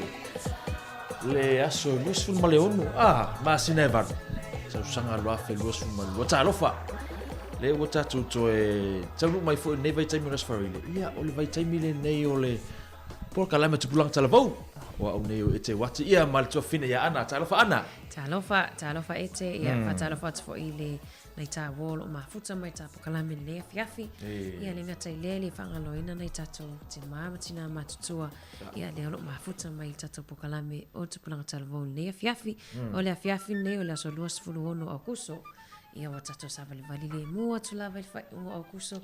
Ia le mua, au le mua e lungo le. O le sami le alo afi luas fulu malua. Ia, ai whamalo. Te tātou fo i le o whangawa o ngat whale. E te leo tu wale awan tu wale tolu. Ia leo mafuta mai whale. Tau si o te tala o wha o ngat whana. Kamal mole, ta tau lua tu le whale. Ta mo e tono le whale. Vai, a wha peo nei pakalo ta avale lesi tu ala. O losi whale lei. O lo le whale tu whale lei lau atua angoi lalo. Au o tongia. Ese o tātou tamati. Fia e tongi mea. Na tu lo le whale ai se lave fu ile lave lau atua e tu ue pe hang it up. Ave ese lau lunch box. Vai mea ai nena so ai lau oi lau lunch box. Tu ese la pisi. Vai pe ini mea i totoe. Ia pe ai nane. Sa ma toisinga ina fu mami toi fatu le snack. Ai le totoe mai ia vainga fu ile mai lau lunch. Toi ai nane matamata TV tau sami nane. Ia, pokalame ni tu pulang talvo, e te wale malim whaiwhena awai mai le tangani a Mari. Ia, ai le la whaita ua masui o tatou pokalame. Ia, tatou te mafuta foi, tatou mata won nea fiafi. Ia, o tatou pokalame nei, ia o tatou pokalame masania, o tatou upo le aso. Manisi o tai isu, eila ta topic le ta tala noi le aso nei. Mana ia. O le topic foi le auto lua. Oi, ora naya ma mentai te o. Te boy te lo tātou te pulanga le usila fiel me le awai. O le wailunga TikTok. Le wailunga o social media. A faina e mata i le series na. E lua vaenga o le series. Series ita o le Untold. Ia po le The Girlfriend Who Never Existed. Ia le ta ungo le O le wo teine le i. Le exist. Fa pele te le mata ia le la ma fa soa toi ma le toanga ni a ete. Ia ai mo e tena watu wha amalulu ni te iwa wha whonga mai a nisi o tau ainga fo i o mentai te o ia ma ronaya. Ia ai leanga e te leo le sona mo tātou. Tātou tu pulang talvo. Ai le la tātai pisi mo mua e te. Ia ona ta wha soa la i tap tau. Pese lea fea ea. Fea ea o iai nisi mai puti. Fea ea Mr. Singi and Tesi. Talofa.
Ia, fea.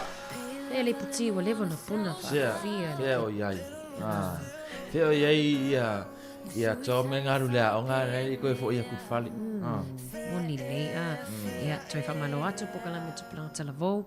E te le la tau mai le tau po le aso, po le word for the day. Ia o le purpose. Ia pea whaasa moina. Ia o le wha moi moi. Wha moi moi. Wha moi moi. O le alu wha moi moi. So stangata lava, tau ala o nei se purpose. Ele wha pe... Me se la tātou le whanau leo lea onga. Wha mo meo le aso, o lea onga. Learn. O ea oa. Me tātou fui le whaingan wenga. Wha moi moi mo tātou le whaingan wenga. O lea. Ia, o ea mai le tupe. Mo le tupe, e me tausia i wha moi moi nga fui le ia mo le tupe tutongi e bili mo le siwai aso. Tausia le ainga. Ia, au ese malau tangata ia pēra tupulanga talavou. Ese mwha moenga mo lumanai. Ma moe mitinga. Mo tātou whanau, tonu tātou wha moe fo i lea a whaina.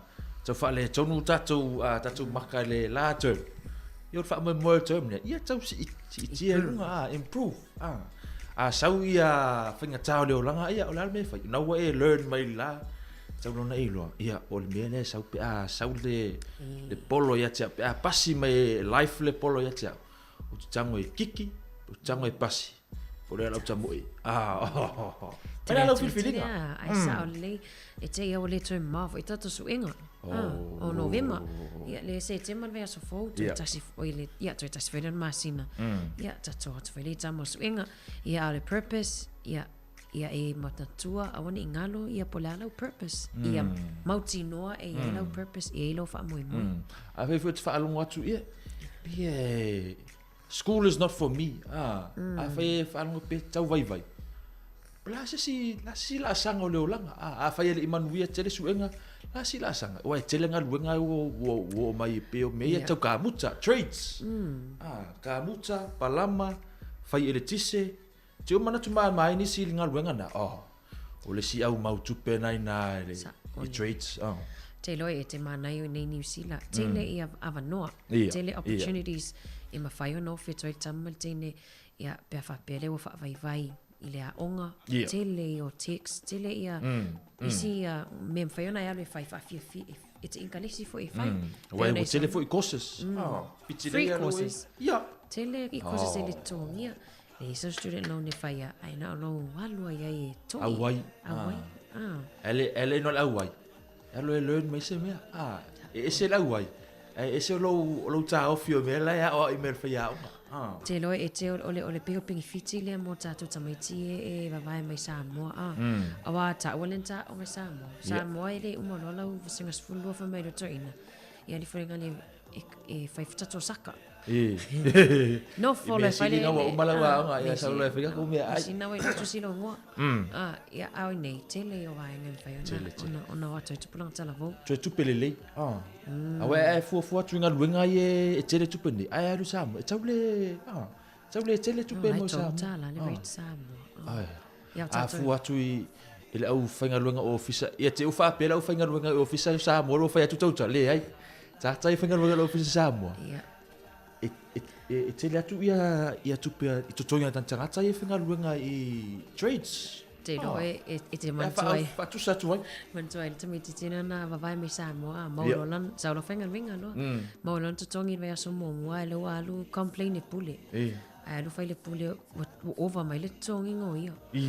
Ala e usa e o fosi tamiti tile limas whinga winga. Ai le maulolan a valu se lau tala. Ai le wadfai tio fa mai. Ko se te tongi a. Waffle me. Waffle, ala vele pule le ai o te tongi na, nei New Zealand. Ole benefit mo tamaiti e wa o tau whaavai. Ia ai le tu ua pere encourage tātou e te whaaumale. At least ia for a team. E toi loa alu sala mo le whaumana o lau aonga ue matua sa. Toi fia. Ngai loa, kule alu e. Ngai loa, kule alu e. Whai au sailingi au ka vale alu ua. Ale ole wa le o jokes mo jokes e ni vai nga papena ia o toi in Newlands tamo le fai sai le selfie le mo ma toi o sai Tole am yo to tele ma to po ro. Ai te oi ma nei le police college yo ye le va ngi fa sai. E o mai le e langona le a to po tu le tatu no foi pe a pasi. A pasi ku la wale oiso. Ai mana ya. Awa ai se le ma to mai o tangata ni ave fa ngai. Fai wai ele kisi. Wai tisi. Electrician ka vale, ita vale. Ah. Wai fu tangata o ia fa fitau lo ta vale pu. Wale anga se waya pu wa muse. Ai le ta mai lo vai. Ai lo ele au skonti fa ngole. O ore mea, io e mau o le fai longa. O mea nai tiro tangata ave tu tangata ele so fai longa. Ia pe ele lo ele ile e foi ka vale. Ai foto io, inting ele Samoa, le ma se fai longa. Ole e mau mai. O no lato purpose na. Sa e fa long e va ai lato tua ma tua fa. Dad fa fenga fai le kapalaika o le ka vale. Ia san o fai ngana kapalaika. Ona matua tu ia te mai titi ma songsonga. Lo te atu le mea. Fa au ngā kusku ka lai vai rea mea. Ia te matua ifu. O tele o ta vale o fai le mai titi. Un insinia. Na ia tamala na mai lo nei so e fa spipa. Ia mai le to ate le auto pe o tangatana. Ia ai ete ta se e mai la le ta mata upol nei aso. Ile vainga le menti te o ia mas maroina tu ia sopo. Ronaya. Ia mane o le purpose menti te o ete o mentai te o lana purpose. Tolua faith, family and football. Ia po olona whaatua le atua. Ia olona ainga. Ia malanta alonga wa le sata alo. Sa alonga le football. Fa Amerika. Ia sa whanau ia mentai te o i Amerika. Tu sa la o menti te o la le ta alo football. E se tale nia. Fa alonga o menti te sa kapten de la tu au football. Sa veo mas tama e fatusa venga le e vai nga ita meti uma. Pe o meti te o pe se head boy foi le la tua uma. Atu sa pasak ma tua vai e maku ai pe e pe o menti te o le le le halo Samoa. Halo Samoa. I una fa na wi hawa. Awa ole te ngole te ole no Samoa. Sa only.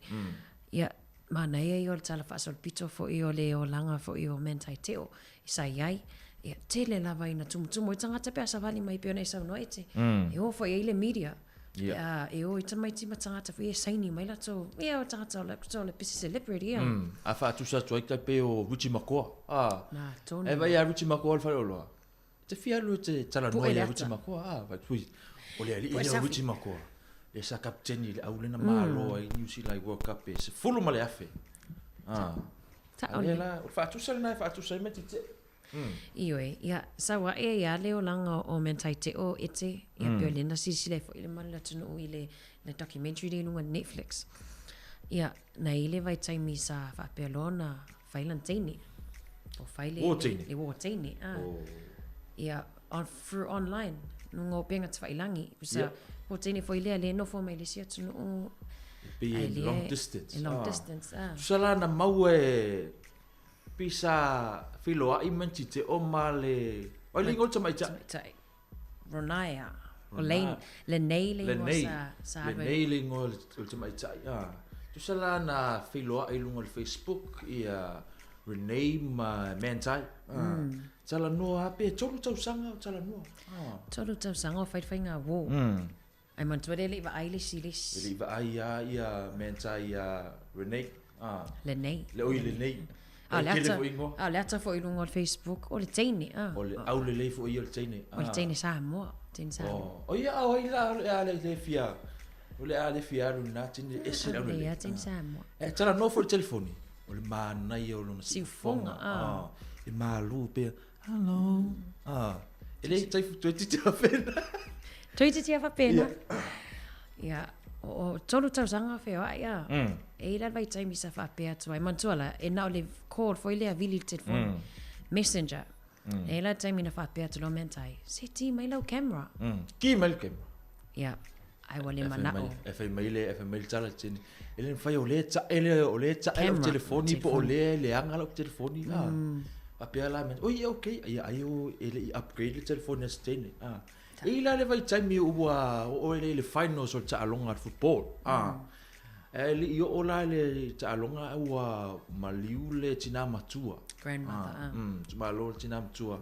A mentai te. Ile tai au ta alonga. Ia. Ele umifo walu aso. Maliu lo malitene le. Tu so le wa vidi me tangata pe. E vidi me tangata fa tu ngane mai o teine. Ia. Vidi me fa pe mentai ia on sa e o le wa maliu ia le nei. Te ro light. O ta fa no. Apia mentai ui. Matuai le anga I lava le aso le talonga wa pena faia inga ele awa askama all finals all finals of NFL la ai te wa fama sina talwai fama sina talona ona o umatu na vainga ai to vidi mai no telefonia le nei la talan fai mai fai mai le nei o sana pikie mentai te ol telefoni fai mai te hello fatu le nei it's me Who may mentai? Me? Who's me? Oh, me. If that's le nei. Oh, le nei. Oh. O te mina ia mentai te o pe wale loe mentai pla me fai. A fai o le nei le tra no mai. O ila le na maliu. Moni le. Na maliu mo. O le tala fa top la wale fa fonga mai le tino. E mo faleata. O le nei ele o se tamai ta imoni. O le nei. O le nei o le fa fine se tu lo. Ia nei ia fa ina foi se fina ngalo o le tu pa foi le. O le fa fine na ia tu sa pena ia tau fa vale ina ia sia ile Na vai na ia le fianga o mentai te o le taimile e te le media. Foi le media tangata foi le wa fai e tala. E nei wana le toe na fia I lava na career as a football. Awa fu leo o mentai sa kapteni. Tu sala na vai tangata o io sta ita. Afa ale la wo va ia tangata fa pe. Ui. Alo o le uta ita ia lua le o ia faia le tu langa fa pe. Ele o se fauti fu o mentai te. Tu fa pe pe o mentai te o ele te un toe kapteni wai. Afa apela e tau tatu fa mo ya mentai tai tatu au ele me faila wa le wo ia faia tu langa fa ape cannot be trusted ona la va nga le wala yon ta vim ta bu fa apela tunu pula le me wata fa matala tu ai ona le tele o le nga nei tatu tu pula tala vo ile va nga le amisel va nga le e online dating le fa nga le app fo ile e date online e su e ia wo pa anga online ia ile afianga fo ile ona e tele tangata wa temina le na afia I mentai ia ile ilo tatou ia meta o catfish. Lana me o catfish. Tangata fo ia le pe e tau fa valea. Pe lafi mai tu o le ata o le tangata. O faingo fia na fai mena tangata. O mai sa wale si tau ele afa pe. O lo walu e tau fa valea lo tamale pe mo sa utupe alu lo mai ata o tamai ta. Tamai tai au le pe palangi pe Samoa tu fa wai faingo fia la tua fai so account la le ngola ia o lo ngo Sarah Sarah Hogan tu si la le ngo Sarah Hogan tu e maliata ba o na wa I tata fo no ia Sarah Hogan faingo fia na tu fa vale tata ia na ia ole pe ole a ongana tato tu planta la vo ai le tangata nei e tala noa tu ia we lungo le Facebook ia po lunga fo o isi penga te whailangi Instagram ai po se tangata fo ilia e te whatu toi namas tangata I te iloa nei lo tangata fo inga e te iawa randomly la tu le friend request ai me se la tatu we whatu mai Samoa la wari ia ai atu ro ten palangi le wa add mai o le Facebook ui we ia le pe fita no mai le iloa posto ina Estoy na matuana to avea tupe matala well and so tala fo tatu verso nei feta milion na tupe ni sila e te wa halu ni tau sanga I mea o tangata tau whavalea me vaira tili.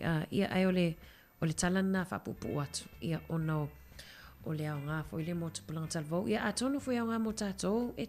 O tele lo ia o ia o tele o tangata e ad mai ia. Vai atu e se ale profile picture fo i le le tu mai le atala e ad mai. Paula vai atu tangata o loo ia inisi tangata o te maasani e. Sa o le. Maasani whaatas whape. Ia ai a inga malea ai se wo. O tangola e. Pauana. Taimi fo i ni wa confirm wal tupi. Ui. So ia ana. Si tatou pese Iwe, me ai foi. And O to Mama standard maluso ya waino.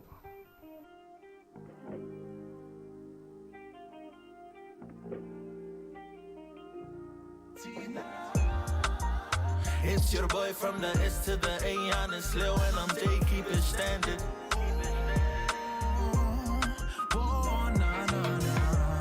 What you ain't no gonna show you just how much I really care. Whoa, na.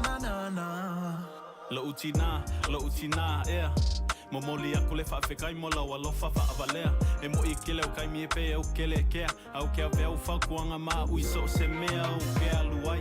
Makaluai oe, wa o wilo le winga o le upu wha moi moi I le atua. Kusa pe makiva pe mau o le ali ima le a inga konga wha mo. Nga sono moia au, le whakinga o lo ulu. Testing your patience daily, wa umakala ma upu. Ai ui lea po le ale mako wha alonga ka. You made sure we had lunch, and our uniform was mama. And it was always just us. Nga o oi mau wha ngau, that was always hard at work. Trying to put food on the lau lau, but you never buckled. Keep pushing forward, weight of the world rests on your shoulders. Yeah, I never saw you folks, and I could never understand the struggles you went through. Whatever I gained in this life, mama, I owe it all to you. Isi kai me whalongo aku e kangi makakalo. Me umalava na tina e lema whaina ngano lava ma.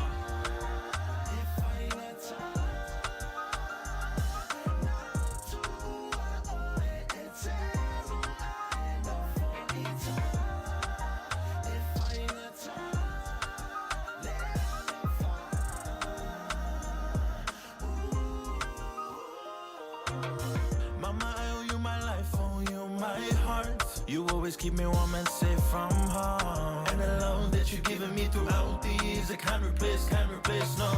Mama, you always love me even when I fall. You pick me up, help me weather the storm. It would take a lifetime and more to ever repay you. I can never repay you for the love that you've given me daily. Wouldn't be the man I am without you. Because when push came to shove, told me to never give up, and I'll never give up. I got a family of my got a baby girl who looks up to her. Yeah. And this one goes out to all of my mom.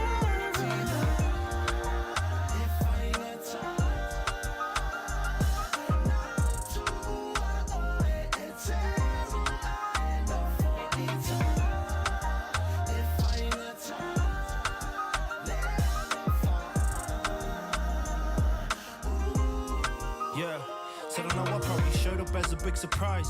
And you must have been going through some hard times. Know you were taken to the doctors to get rid of me, but never did. And that's one of many reasons I owe you my life till infinity. You held me from my first breath, I'll be here till the last. Soldier through many sad times, I'll always make you laugh. Promise to be your sunshine when days are feeling dark, even when we are apart.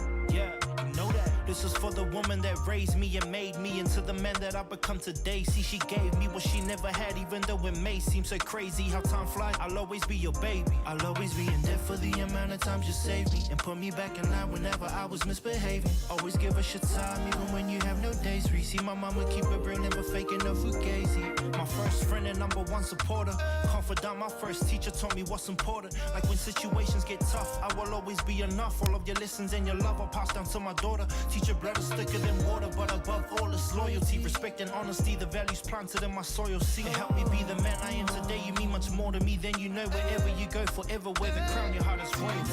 Queen.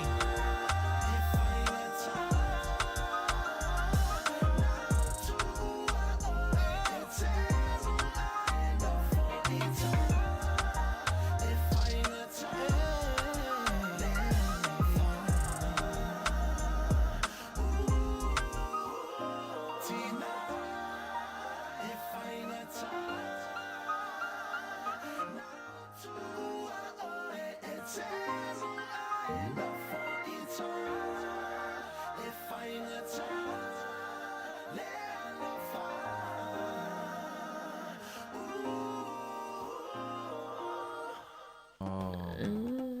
tangi ete. Selo tangi ete fia. Por kalame te punanga talvo to il masfuto minuti on tale o le tu la lima. Ete o le vai aso le ale asatama. Yeah. Father's Day tato ni New Zealand. Vale o male asatama Samoa. Ai tato la le asa vai aso le la sa. E sera la mu ia o tatou Samoa e tama Samoa. E lua tatou aso. Ele ngata o Samoa. Tau na faise me alofa mo e New Zealand. Tapo le me alofa mo e. Te loa. Ele toi ina e fai asata mai Samoa. Saulo la e New Zealand. Na umale saulo e sila. Sa ongana. Tapo tato asata mai. Te lo foi famanato te foi. Te puna tala vo vai sa me alofa ia dad. Ia, sa ole. Po grandpa. Po uncle, po ai lava na e va ai oi de fale. Mantua e leo le se leni a tatou le whanau a whape te tale ni i mea tau tisi e le leo tusi ata o dad tusi fai dad ia malana ta avale se me fia ai dad pe tango e faisana me vele pipa mea sei te loa mea na se e fai mea pini origami vale tango e ngau le pepa fai se ata o se eto o se fe pe foi le maol tu pe le fai ngan venga tu plan salvo pe u tu fa tu multa wa ma e tapa ia almea u tu fa tu multa vele ter tu ai masina pocket money ngai me vai le la e tu fa tu multa vele tu ina le sa ai mana ia o me la iti fa pena ite e ma tu ai appreciate love am fia itama ale na tango e fai breakfast daddy tai au la sa breakfast mana ia healthy awa dad te lo tatu tama sa mo fia la vale ta ma fale le bacon na tu me fa mo awa fa mo e una fainga ese fai una scramble fai una fry my egg e vina pe saka ole saka fa mo e taulan fo foi ese le atingi fa mo me tele ava engam fai ava pe foi la tu plan tal volia ele o fainga ringa la ya o card tu si card se le fa mai ele tawal tu pe ai tato tamasa mo e tawal tu pe ai alu tato e ma tu foi la o le card ele alu no le card e alu pe va le lima sputa lai au ele card ia tu sabe le la nanu i upuna tu si tonga ka pia tuale lima se fulu malama foi tedi lo alofa pe sacrifice le lunch money le na mai mama tele vai aso ai fa putu e fai lau card ka semana ia ia ai le yo la sauta ma le yo as salve aso le a ete ia o vaenga foi le a ta avalinga ui ia le wo mai foi ia tato Wellington e le masani le vaenga leo o le ngau ia ta avalena o le tupulanga na le atua so ai fale o lord fitu to as itu lo ia na o le tonu nga ui mai ia tila mai me ku sikaliti ava malosi so stoinga ele masani tato ni Wellington e te wati peo e fo ia a mionga fa pe ia ai e ma fu mai le e me o mata il TV awa pe vai atu pe wa fai ni challenge foi na lunga TikTok vai po ai le ngoi ka vale na oi sone ai pe nga ngoi mai ni fai ai ia na ia tatu na talo si le tatu pulanga sa osol sa mo te ia wa se ta mai titi na fai le a mi o le o fa alonga mai tatu pokalami ia na wa po atu lo au tafa a wa toi fai a uso na wa toi fai ia vai fa longo li alu ai nof tala no mama dad so ai ta fo ma dad wa toi le upule mo e foi tita mai fa ali e alu fu a velta vale toi ina so ai se fa lo a wole a fa pele so se le ni fa tau le me te mana oi Ia ono sai. Anu le aonga. Te loe, te Ave tele. sau kos. Wai tu pulanga ve fa pela tu tango fia. Amata fang wana mai. I'm going to buy a Ferrari. Oh, larga me Ferrari. Ta avale tango ta. Oh. Ya fa tano fa pia ia. If you tau sanga I se fil tu pe fa tau ele. Ele tango fia ia vai me to tino la volto a inga. Mama dad. Awai e ngata al tango fia o soi fuanga ile taimi le tere titi ai. Lai no for my mama dad. Le tere o tongi ele rent. E matua lo. Oh. Pili o le vai. Pili o le ele tise. Pili o le a onga. Ai masesi alo ia. Pili o le sia onga. Insurance. Pili o fana mai. Ia, pili o fale mai. Tupe ave whaanga le lotu. Pe a wha peo nete lotu. Me wha pe na. Ni te wha pe a wita lo ia. Ia ete lo alu ki te move out. Wita lo tama. Ita loa ia ana i tama. Alu loa move out. E alu loa ana e nofo na au ia wha alonga tu loa ana. Sao lo le ne Mole leia mau le. pili le wasa. E awa e mare wifi. Mana ia whaidari whaonga wifi le si ainga. Mena e te o te reta tō le McDonald leo i whaonga le wifi. Iwe, tupulanga talavo ia. E le whai ngō fie le o toi tau ngō fie le tau o toi fuanga. Ia tātou i New Zealand. Ia le whai wafunga mena i tātou ainga i Samoa le o toi tau ngō fie le tau o toi fuanga. Manet. Ia si tātou maroro sa tu pese. Victor Elisara. Ia i pofe Victor Elisara. Tasi ai afe. Tasi ai afe. 1 in 1,000. Victor Elisara.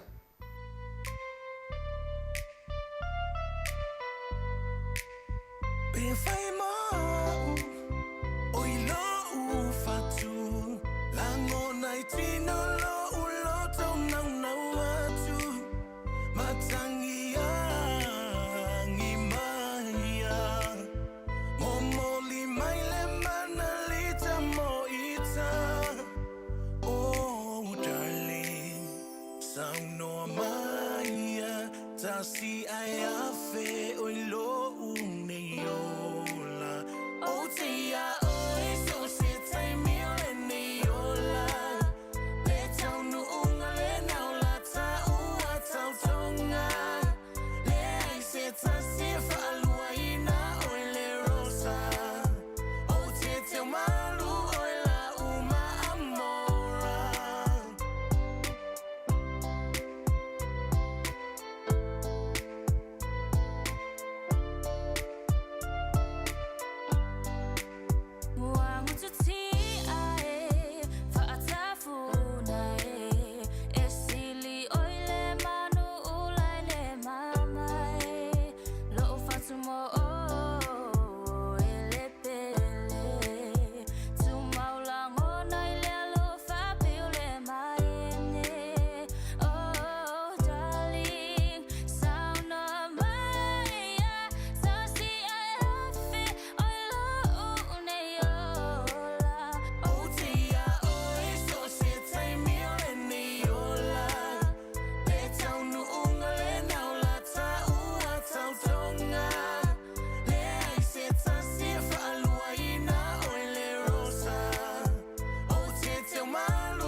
Malanga mai vai no kai le kua ngai e kau kai lau pele se fusi mai o langonga o suare kai fale a carvalho fica lai kan lo sa funga mamoi ai vai makai barku ya anga nga mamoi ai le kausa fa pengare mu kele sa mo ka inga mo elo wow ma mora yo langonga le ki yo foi so monga lau pele kasi ai afe o ya so se tai mi le ola le tau nu unga le naula ta ua tau tonga le ai se ta se fa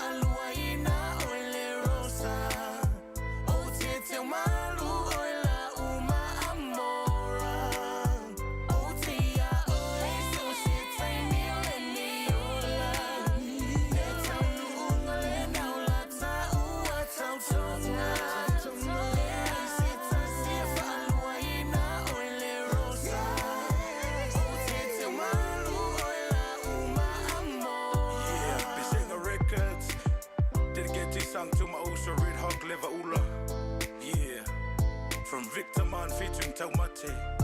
Yeah, yeah, yeah. Tasi e a whelo ni yola. Manguiru ngani fo.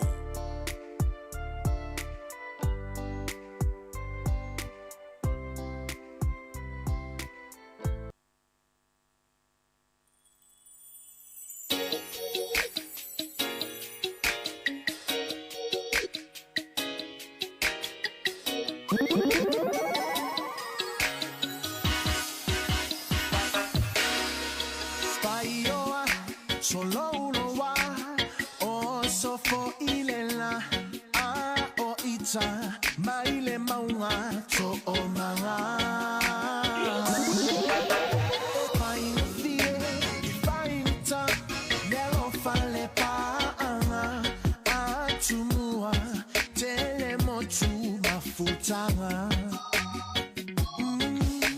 Solo maya, leolanga, ba ayalola lele, teletama, via avea, oi faimose. Eletawai, lauba ai, tauna faisa omai, e aluaso, te iane wa fuli tumai.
Alofa sai tia. Lima sfu oito sfu minuti ona tale le tula lima. To tisi wale uma tatu pokalame, mai ata pokalame, ia tu fatu fafu ile. Io e te pele na tale ta pese ai lenta tu talo noi. I si fa manu yanga tau tu pele mo de vai asfo. Or tatu living cost of living. If you full sale ni na mo pese la asfo fata la. Mana ia wale tata no se me alo fa motama. Ele ma mafale ma fa le stala vole fenga wenga. Ia la tatu e fa manatu at. Ia. A faile o ta mai to lima le whanau. E whakaronga mo. Ai lalo le fitus fulu ua i au te loa, ai lalo le fitus fulu afe le erne na tausanga. Se lau. Lima se lau le mea lofa tamau le a manu malo ai. Ile asau tama. The cost of living o las tofi le mawai a. Tofi tai ala wanga o tafta filanga to cost of living a. Tapi ui, ngai lo ele wa ia o. Sa o le angana le a etam ni yangale. Yangale. Na wa le cost of living fa faingo fie le feeling at fainga me alofa mota mal ve. Se o isi se singa na te ili te mina na fiki mai lunga se lau ta lai tono langa pepa. Ui. Aia, kupe ua lei o mea lofa nal malo. Toi maua foi le asumo mo se tema. Sa e tolu masina le la sa palai atu ai le tātou tupelena. E ula mana i titi. Ia, me siri nea latu se tupi o foi au sore. Tau se lau tara te mini. Sore. Ta ilu. Pensino ta valea. Una pensing ya me la vai te mina se lau tara. Ia e so ia na. Ti wo fu le lua fe tol se fulu. Ia o ngai ku se la. Ai sa oi o ia, le to ina le to lima lan fa na. Sa o sorry. Se lau. Lima $500. Fai fu e matu tu fa na. Atu i ma fa na o fa na. Se la sala. Te me mana, i veta le malta fa na chat tu plan telefon. Ia ai e te wo mai foi fa un volta pokalani. Ia. No te la malta pokalani se. Fa no la le toi vai foi ia fa ta toi vai foi masina fo. Le te mine fiki la toto. Le te mine tu e sa tu so. Tu sai misir vai aso le o e te le sfarai le wali le fitile ai fa toi toi di ali mai foi il vai as le si vai aso tu. Il te mine o leva na umal tato living cost. O lo tamai. Mona tu langa fa ftai nei tato wompa o malava se fonga la mo ma futa mai lava la songa fua se ia o mai nei taimi fa mangalo tautua pe ia se le o le tau tamali i foi lau whafunga e ai manu ia tele la fofuanga o whai ungar vai aso e te wani fautuanga fo i mo le whai ungar vai aso. Ia, tato fautuanga maasani, tato sa vale runga la wala. Ia, e te ua whai mai, au wala me pisa mai ia marima e te maana i aswai. Ele ai, ele ilo ale au ngā le te me, so ai o le tā vale. Mantua, fai telefoni. Tātou le fai. O lea.